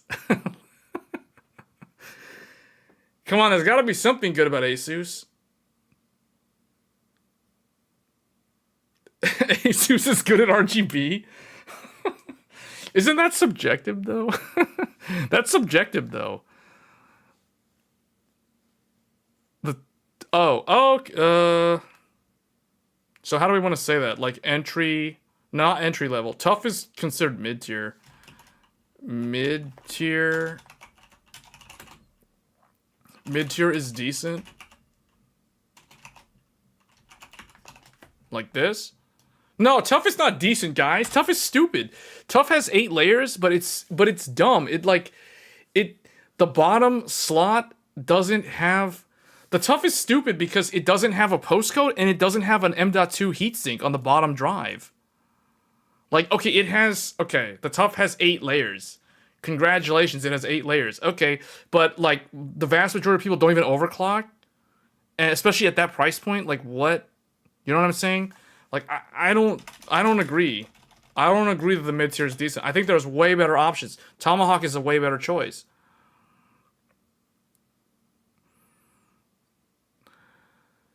Well, okay, I do have the Hero, but the thing is, you have to look at things objectively. You cannot just say subjective things. Like, I can't say, oh, the Hero is the most beautiful motherboard on the planet. You know, like, that's a pro. I don't think that's a pro because, like, that's not a functional thing. Like, it's not, there's no actual use case benefit from that. You know, unless you're going to like a trade show, like if you're gonna go to Computex and you're gonna show off your PC, no one actually does that. You know what I'm saying? So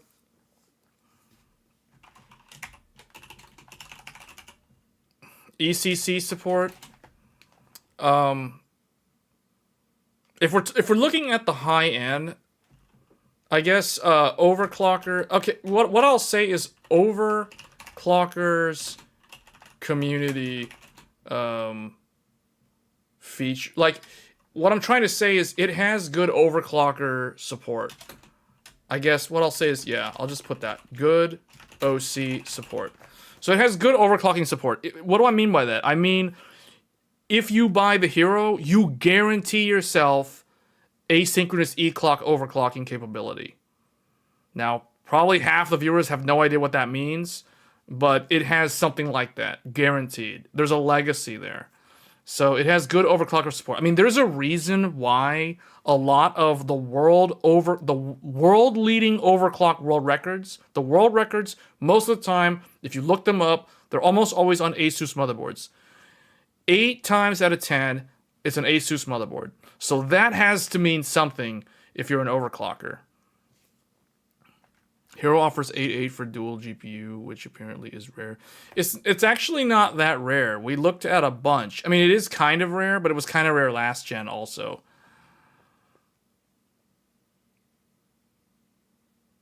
I mean, the Tai Chi has 8.8. The Valkyrie has 8.8. I mean, there's a lot of boards actually. The Carbon has 8.8. I mean, there's a lot, you know. The Godlike has 8.8. So it's not like there's no boards that have that. But yeah, I would say that's kind of like a thing that a lot of them do, but then there's like trade-offs of they also like to stick a bunch of stuff in there where it's like, oh, now your GPU runs at X8 if you put the second M.2 in there. You know what I'm saying? So there's stuff like that. Good OC support. I would say definitely good OC support.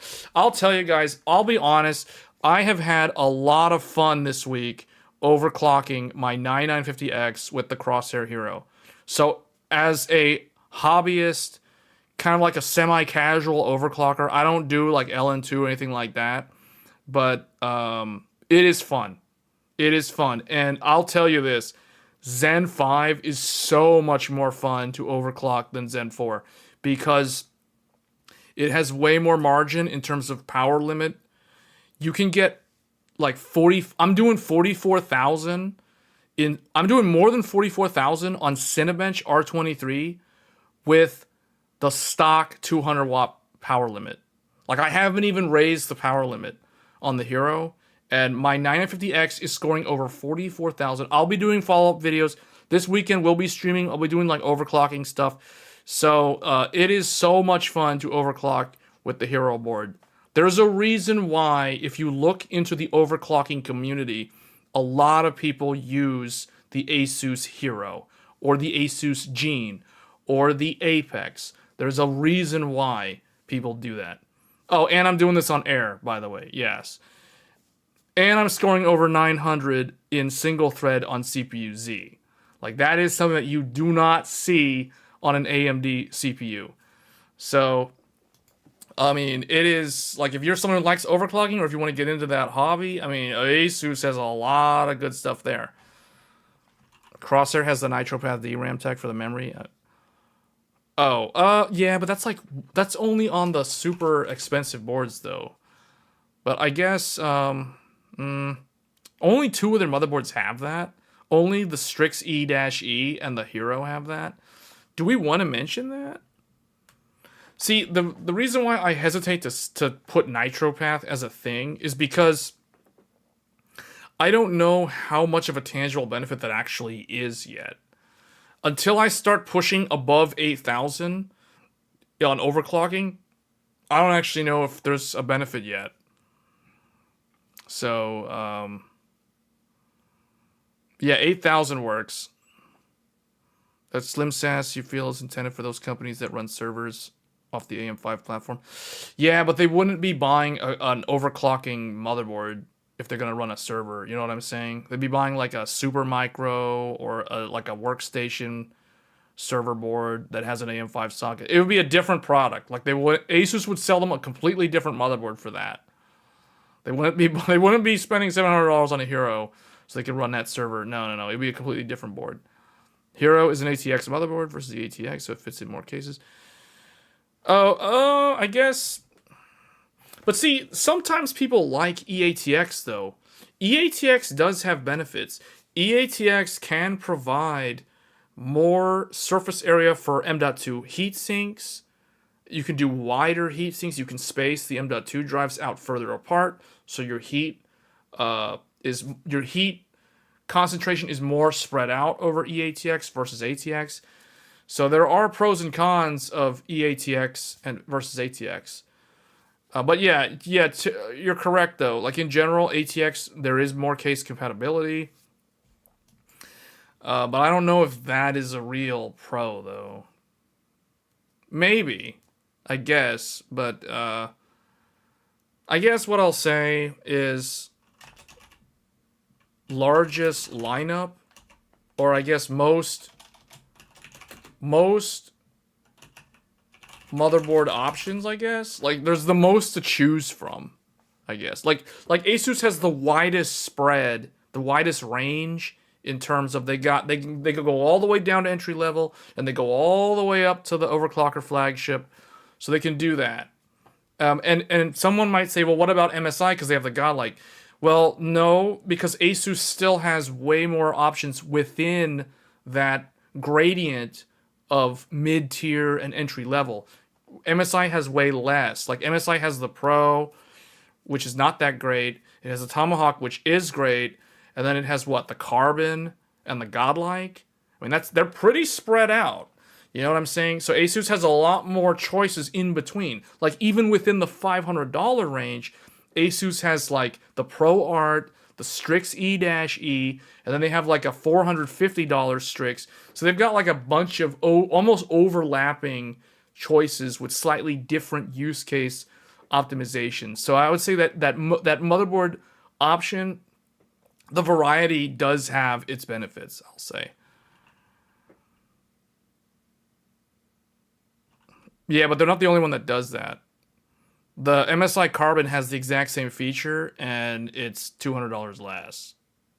So, okay, cons. What are we going to say that's bad? I guess ASUS tax we'll say the ASUS tax. You know, people say the ASUS tax, like their motherboards are slightly overpriced in general versus the competition. So it's like you could save money literally by buying a different brand of motherboard. And then bad RMA policy. Well, I don't really want to go there because supposedly they fixed the RMA policy. And we're really just evaluating the products from a pre-sale standpoint, not a post-sales standpoint. They reject RMAs for motherboards. And yeah, but I thought that they fixed that, though. We'll get into which motherboard I would choose at the end here. But I think you guys already know what I'm going to say there. I guess there's the ASUS tax, and I guess their entry level is not as competitive.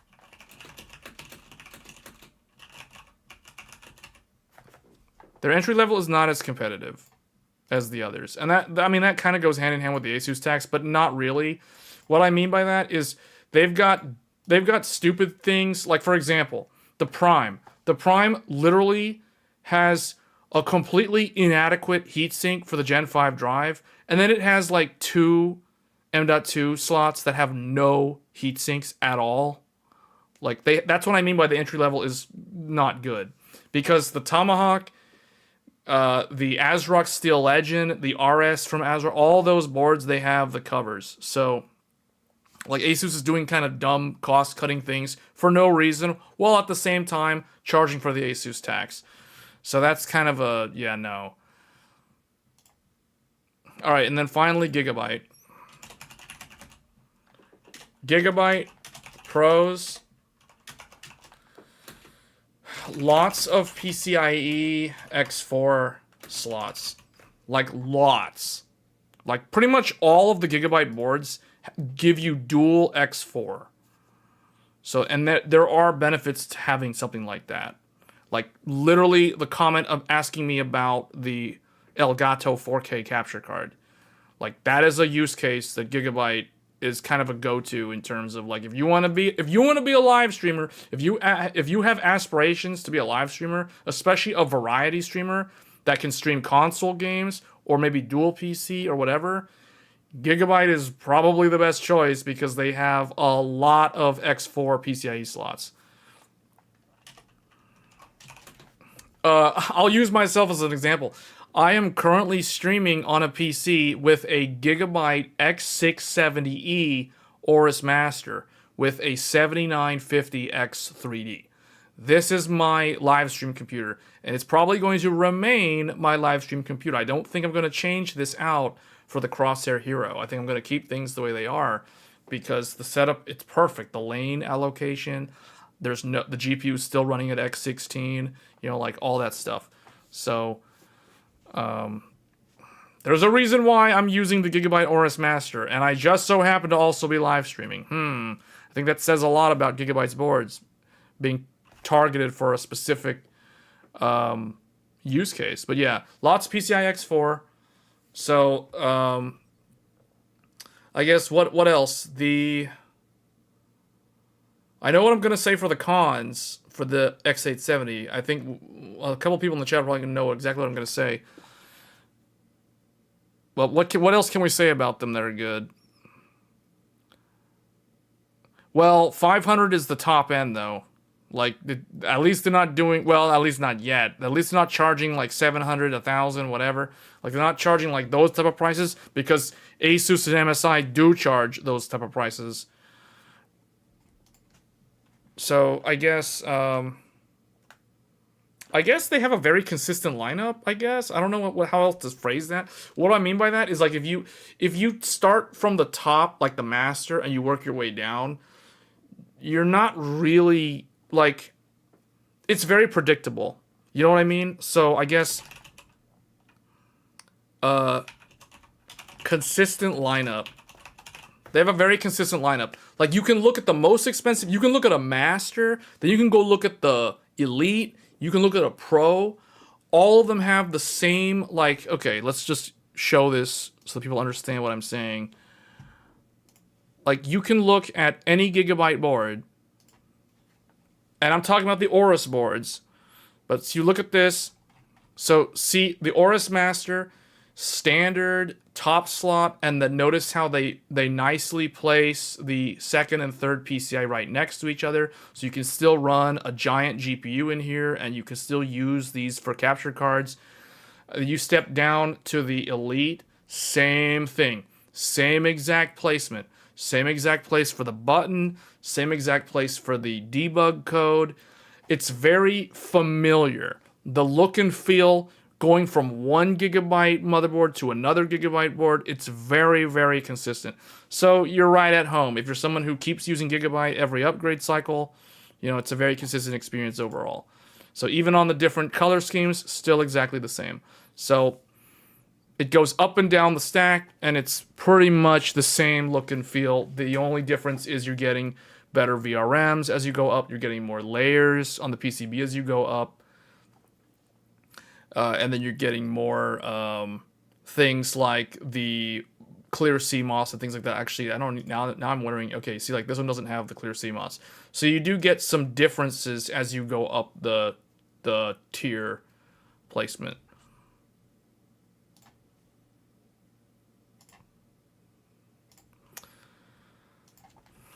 All right, and then number 3, they all seem to have higher VRM than competition. Good port count. You mean on the I/O? Yeah, they do. They do. They do have a good, but I would say they're kind of like, Gigabyte was very good last gen with the port count, but now they have competition from MSI and ASRock, because MSI and ASRock are basically the same as Gigabyte now, especially at the high end. In fact, MSI starts exceeding Gigabyte in certain areas like USB-C once you go further up the stack. Once you exceed that, once you hit the $500 price point and go beyond that, then MSI overtakes Gigabyte. Oh, you know what? We should have put that for MSI. MSI, oh yeah, MSI and Gigabyte both have toolless. MSI has that too, though.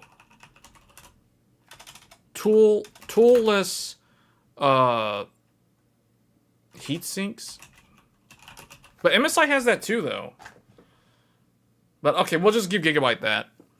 Gigabyte's actually, so I've seen the video for the MSI ones. Man, the MSI ones are really slick, though. Like, I feel like in terms of quality, Gigabyte still uses those plastic tabs that could break, although it's still fully toolless. MSI just uses like a metal nub.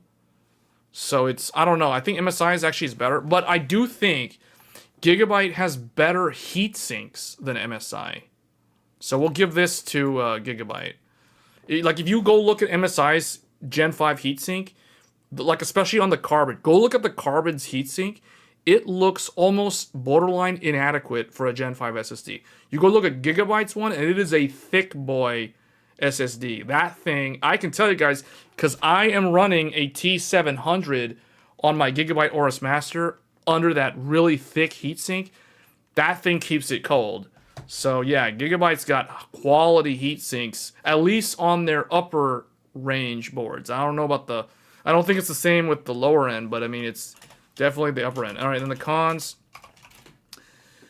Too many 6-layer PCB at the mid tier.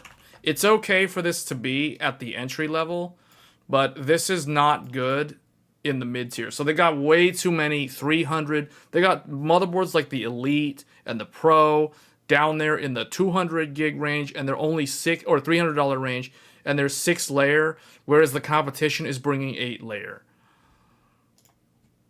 Second PCI slot is X4. That's not necessarily a con. I said lots of X4, and there's a reason for that, because those aren't stealing lanes from the graphics card.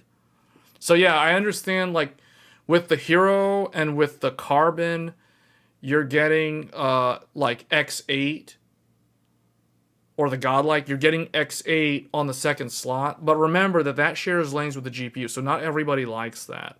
Whereas Gigabyte, the second and third slot, they're both X4 slots, and they're not taking lanes from the graphics card. Now, that doesn't mean they're not taking lanes on the graphics card, because Gigabyte likes to take lanes from the graphics card for an M.2. So maybe, but see, I don't want to say that that's a con for them, because not only does Gigabyte do this, ASUS does this, and MSI does this. So you can't single somebody out when the others are doing that too. What you can do is call out the one that doesn't do that, and that's ASRock. That's why ASRock has number 2, no GPU lane sharing with NVMe as a pro.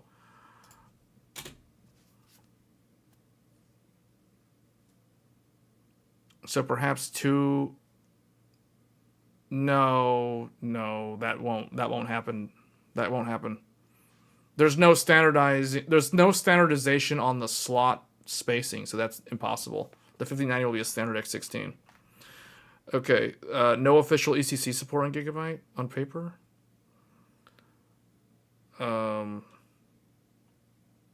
Okay, I guess. Well, I don't know, because I think they do have ECC support, but I think it can be hit or miss sometimes. In terms of, like, some motherboards might have it, some don't, and then sometimes they say they do, but they don't do the error correcting. So there's stuff like that. I know ASUS does that. ASUS does that. Like, they don't actually, ASUS, we should not have said ECC support for ASUS, because ASUS doesn't actually have full ECC support. At least not on all of them.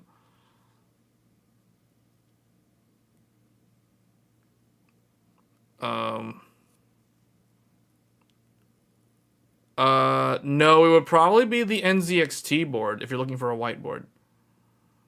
So, I don't know. Okay, I guess too many PCIe 6-layer. What else is the bad thing about Gigabyte? Gigabyte actually... Oh, yes. Some PCIe lanes aren't used. There. That's not good.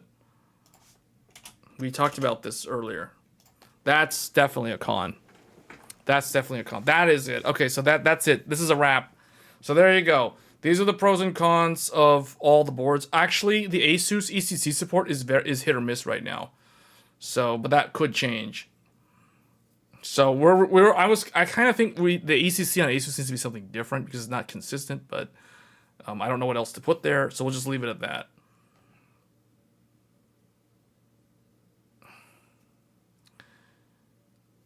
How to tune 96 at 64 on the Hero. So what I can tell you is that I personally cannot get... Oh, well, okay. Here's the thing. Here's the thing that I'll tell you about the 6400. I, unfortunately, do not have a CPU that can do 6400 1-1. None of my Zen 4 CPUs could do it. And unfortunately, my 9950X cannot do it either. So I probably won't do much content on 6400 because, I mean, unless it's gonna be Gear 2, unless it's gonna be 1-2 ratio at 6400, which is really not worth doing. I don't see the point of it. What I will probably show, so what I can show you guys is 4 sticks of DDR5 on X870E Hero running at 6,000. That's what I'm running right now. Because you know how everyone's like, oh, you can't do 4 sticks of DDR5. Yes, you can. You can now. You definitely... I don't know if it's NitroPath working its magic on ASUS. I can tell you guys, I am running 100% rock stable 4 sticks of DDR5 for a total of 96 gigabytes at 6,000 1-1 ratio with tuned timings all the way down. So, it's good. And I'm running an overclock, and I'm running asynchronous overclock with Curve Shaper. It's awesome. So, stay tuned for some overclocking discussions. Actually, we were supposed to do overclocking discussions, but the stream is way too long. So, we may have to do that tomorrow. But yeah. What you can expect to see, 4 sticks at 6,000. And you can also see 2 sticks, 8,000. I will be showcasing 2 sticks, 2 times 40 or 2 times 24. So 48 gigs at 8,000. And I'll probably try to push it beyond that, but my memory's not really rated to go beyond 8,000, so I don't know if it'll work because of my memory. Not because of the motherboard, but because of the memory. But I will show 2 sticks at 8,000. I've already done this before on multiple streams. In fact, on the older motherboards, I got it working. So then we will also show 4 sticks. 4 sticks of DDR5 at 6,000. That, I think, is far more impressive than 2 sticks at 8,000. Because let me tell you, trying to get 4 sticks stable at 6,000 on DDR5 is way more challenging than trying to get 2 sticks running 8,000. So anyway, so we'll leave it at that. So that's going to be a wrap. That is the thing. Let me see. What was I supposed to cover, if anything? CUDIMM. We talked about CUDIMM support. I just talked about the RAM stuff. So there's going to be more videos on DDR5. I'm also going to do an overclocking guide for those who have a Crosshair Hero motherboard. We're going to show how to increase the single thread performance of Zen 5. Because when you raise the single thread performance on Zen 5, that increases the gaming performance on Zen 5. And this is without X3D.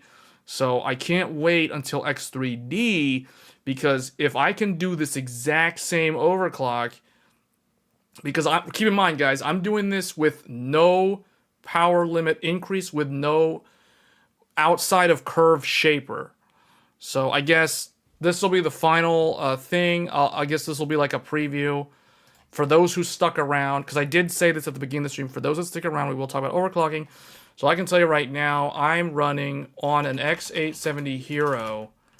I'm running a 9950X at 5.9 gigahertz overclocked with ECLK2 equal to 103 megahertz on the. So I'm doing B clock overclocking.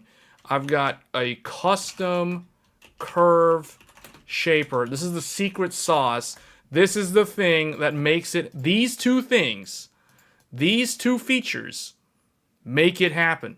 And anyone who buys a 9000 series Ryzen has access to curve shaper, but you do not necessarily have access to this. This is something that the Hero has. And this is why when I say good OC support is a pro of ASUS, this is exactly what I'm talking about. Because this is the secret technique that can raise the single thread performance on Zen 5. So curve shaper, custom curve shaper, which we will talk about later, as well as PBO, scalar, override or something, scalar 10x with plus 200 megahertz positive offset. So these are basically the settings of what I'm doing. And we're running, and get this, guys, we're running this with 4 sticks of DDR5 running at 6,011. Not tuned to the max, at least not yet, because I wanted to see what happens when I overclock it. So yeah, this is sick. This is sick. We're doing over 900 in CPU-Z single thread. We're doing over 44,000 in Cinebench R23. And the single thread is around 2,300 in Cinebench R23 on the single thread score. So way beyond what you'll see on a 7950X. And even way beyond what you'll find on a 13900K. Assuming you the thing with the 1300K, I need to go back and test that again with all the BIOS updates. But the problem with the 1300K, we all know about I don't know if we all know. If you guys have been paying attention to Intel, because I guess we should talk about Intel a little bit here as we get closer to the end of the stream. We are at the end of the stream. So the 13900K has undergone a lot of BIOS updates in the last 3 months, especially recently. There's another BIOS update, which I don't even know if it's out yet. I need to double check if my motherboard for the 13900K if it has the BIOS update. So yeah, mine, unfortunately, Gigabyte does not have the BIOS update yet for the 13900K. So one of the things that surprised me was with all the BIOS fixes to Intel, now Intel is going to be able to showcase a better performance delta between 14th gen and their upcoming Arrow Lake CPU, because they've kind of nerfed the Raptor Lake CPUs a little, not terribly, but they, especially in multi-thread, they have nerfed the Raptor Lake because of the whole voltage degradation issue. So to mitigate that, they've capped it, so it's limited more on the voltage, and hence that means the power is going to be a little bit more capped on what it can do, and that's going to negatively impact the performance compared to what you saw at the launch of Raptor Lake. So what that means is that'll make the new Intel CPUs look better when they're compared to the 14th gen. Whereas if 14th gen never had this problem, I think the delta between the new Intel CPUs and the 14th gen will be smaller, if that makes sense. So it's kind of a thing where Intel's like, what is it?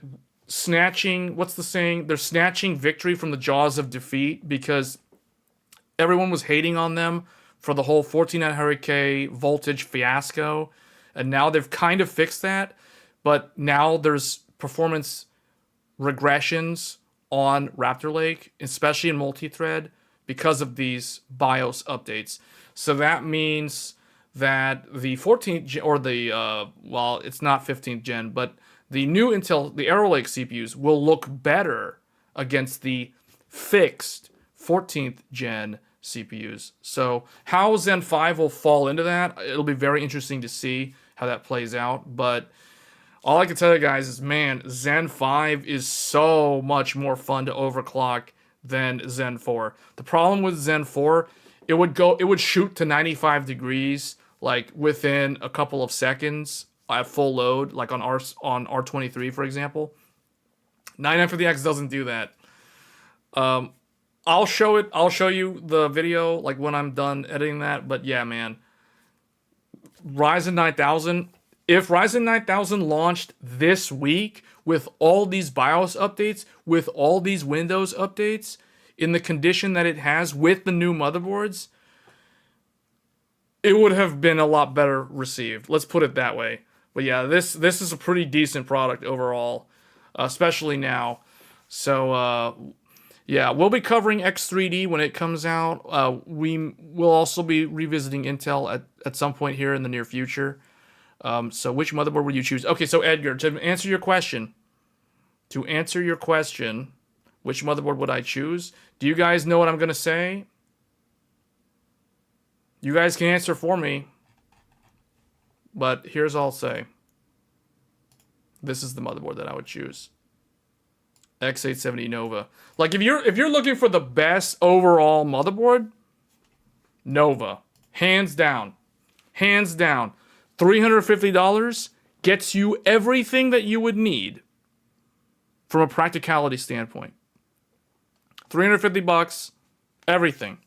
GPU disconnect, postcode debug, 5 M.2 drives, 5 M.2 drives. And remember, you can populate all 5 M.2s and still have full 16 lanes.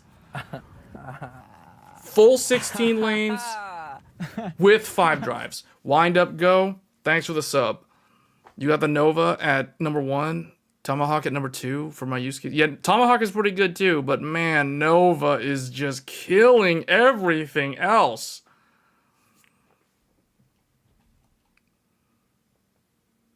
How much did you pay for the Tomahawk? Like, check the... I don't know what is the price of the Tomahawk, guys. Is it $300?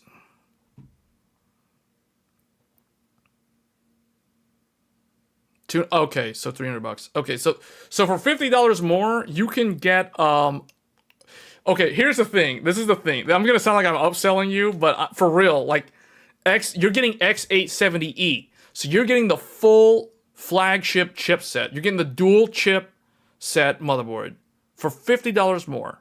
You're getting the ability to run 5, get this, 5 M.2s with no impact to the GPU. No impact to the GPU. And it has a backplate. And it has a backplate, dude. Like, I have a feeling this is gonna be like a limited thing that ASRock only sells for like 3 months, like 1 quarter, and then it's like that's it.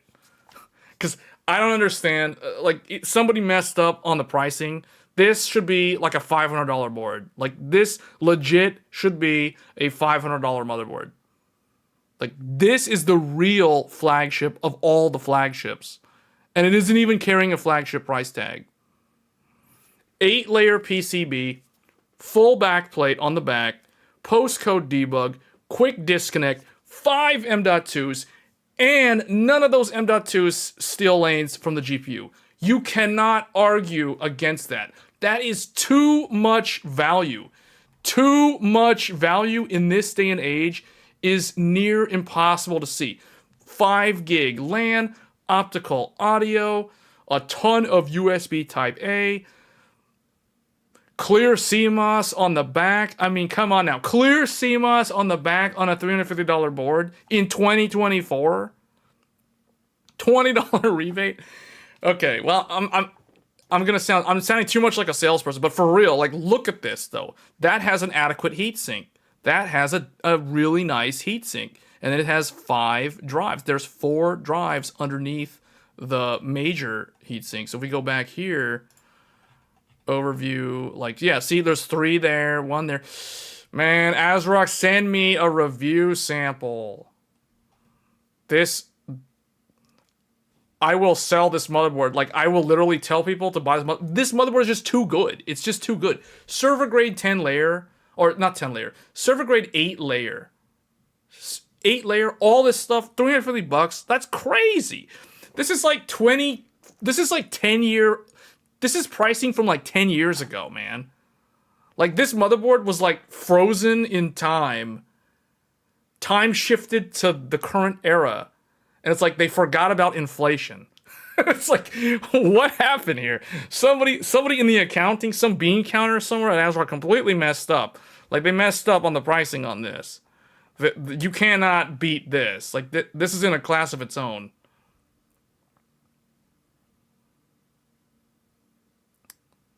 Yeah, I know, right? I mean, I can run 2 of these. I could literally run 2 of these off of this board. There's 2 USB 4 ports. Too good, man. Too good. 20-phase VRM. 20-phase VRM at $350.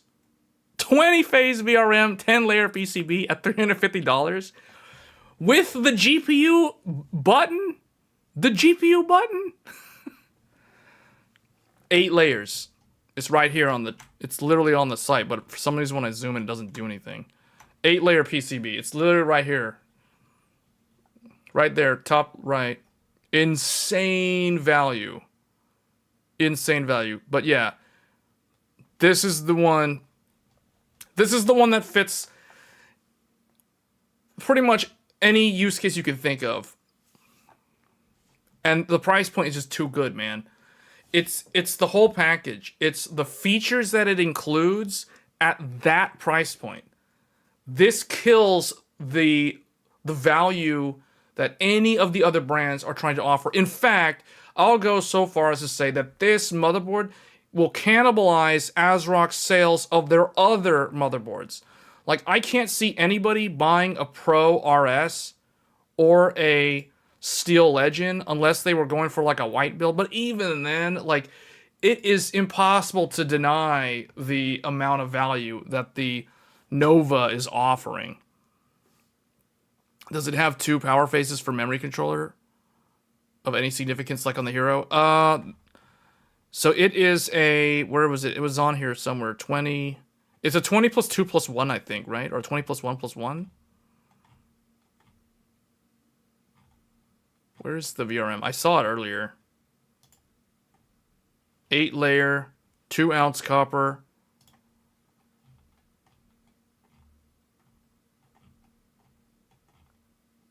Wait, is it toolless design also? It's got the graphics card, easy release, toolless design. Okay, even the underside also has the thermal pads. It's got thermal pads on both sides for the SSDs. Yeah, this is, I don't know where the phase is. I saw it 20 plus 1 plus something, I think. 20 plus 2 plus 1, I think. But yeah, man, like, this is it. This is the best one. Like, this is the best one. This is the best one. You can't, like, there's no way. There's no way to say that there's a better one. What's the con for the Nova? No X8 slot. However, not everybody wants the X8 because as soon as you use the X8, you drop your graphics card to X8.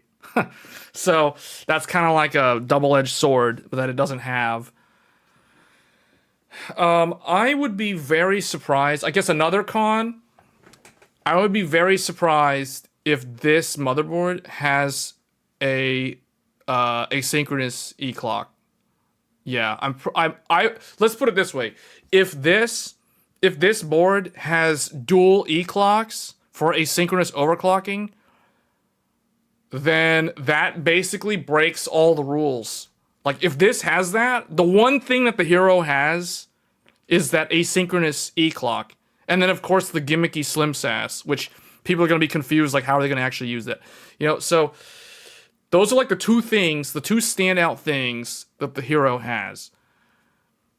Because this thing has got it beat on USB ports on the back. The Hero only has 6 USB Type A ports on the back, which is laughable and frankly really dumb on ASUS part.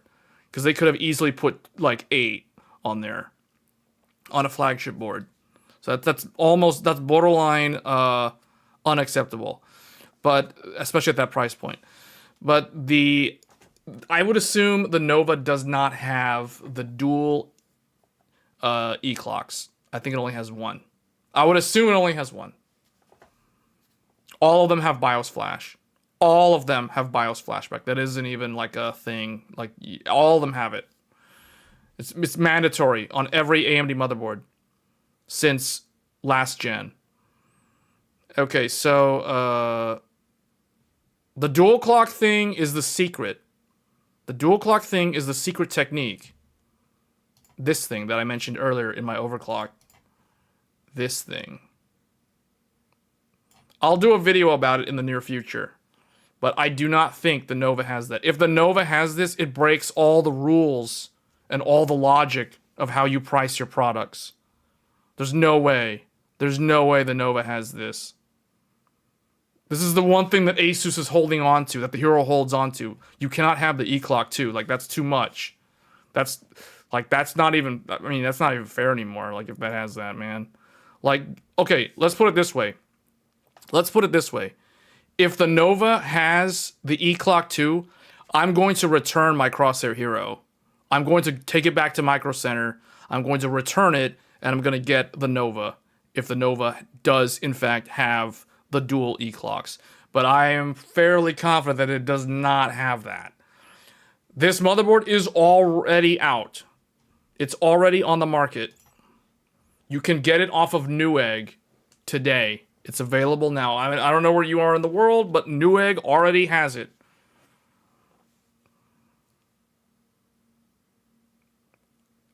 I don't know which other motherboards have it. That feature is an extremely rare feature. It is a secret sauce feature. It is a secret technique of overclockers to achieve better single thread and to a lesser extent multi-thread performance on Ryzen. Yeah, this is, but still, overall, for the 95% of people who do not overclock, this is the best motherboard. Hands down. You cannot deny the value. It is too much value at this price point. I'm not an expert on sound cards, unfortunately, so I would not be able to answer the question. I don't have enough experience with that subject. You're convinced you're gonna go for the Nova and the Avermedia Live Gamer Bolt then? Yeah, man, the Live Gamer Bolt is awesome. I'm actually thinking of getting a second one, so I don't have to keep swapping between like console and computers. So, but yeah, this is good. I can tell you guys, Avermedia. This is not a plug for Avermedia, but Avermedia is so much better than Elgato. So much better than Elgato when it comes to the actual capture cards. It is like Elgato's capture cards feel like I'm back in 2016. Avermedia's capture cards, better, lower latency, and there's no weird like sound syncing problems and stuff. Like, I don't know, I've had problems with Elgato in the past. That I have one Elgato capture card. I have a HD60S, and I was never a big fan of it. I think I also tried an Elgato Pro Mark II or a Elgato 4K Mark II or something. That thing, sometimes you turn on the PS5 and black screen, no video, you gotta like switch it over, and it's like, yeah, no. This thing, I don't even need to output to my monitor. I literally just run it off of the computer screen, like within the Rec Central software or within OBS. Perfectly low latency. It's awesome. 4K, 60 smooth. It's so good. So yeah, Live Gamer Bolt. This is a perfect choice for USB 4 for a motherboard like this Nova up here, or any of the X870 motherboards, to be honest. Perfect setup for an external capture card. Best in class, but it is expensive. It's not super expensive like a Magewell, but it is a very nice capture card, and it's external. It's good. The Avermedia software is good. Definitely better than Elgato, I'll give you that. Now, where I think Elgato does good, I don't have the Stream Deck, but the Stream Deck is pretty solid. The light systems that they have are pretty good.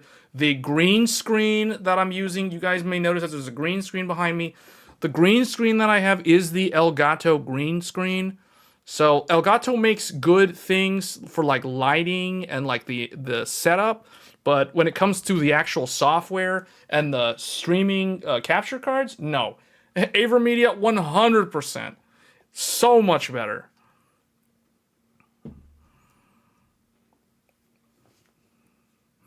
Alright guys, well that's probably going to be it for this stream. We've gone now for over 5 hours. I had no idea this stream would be that long. I knew it would be long, but I didn't know it would be this long.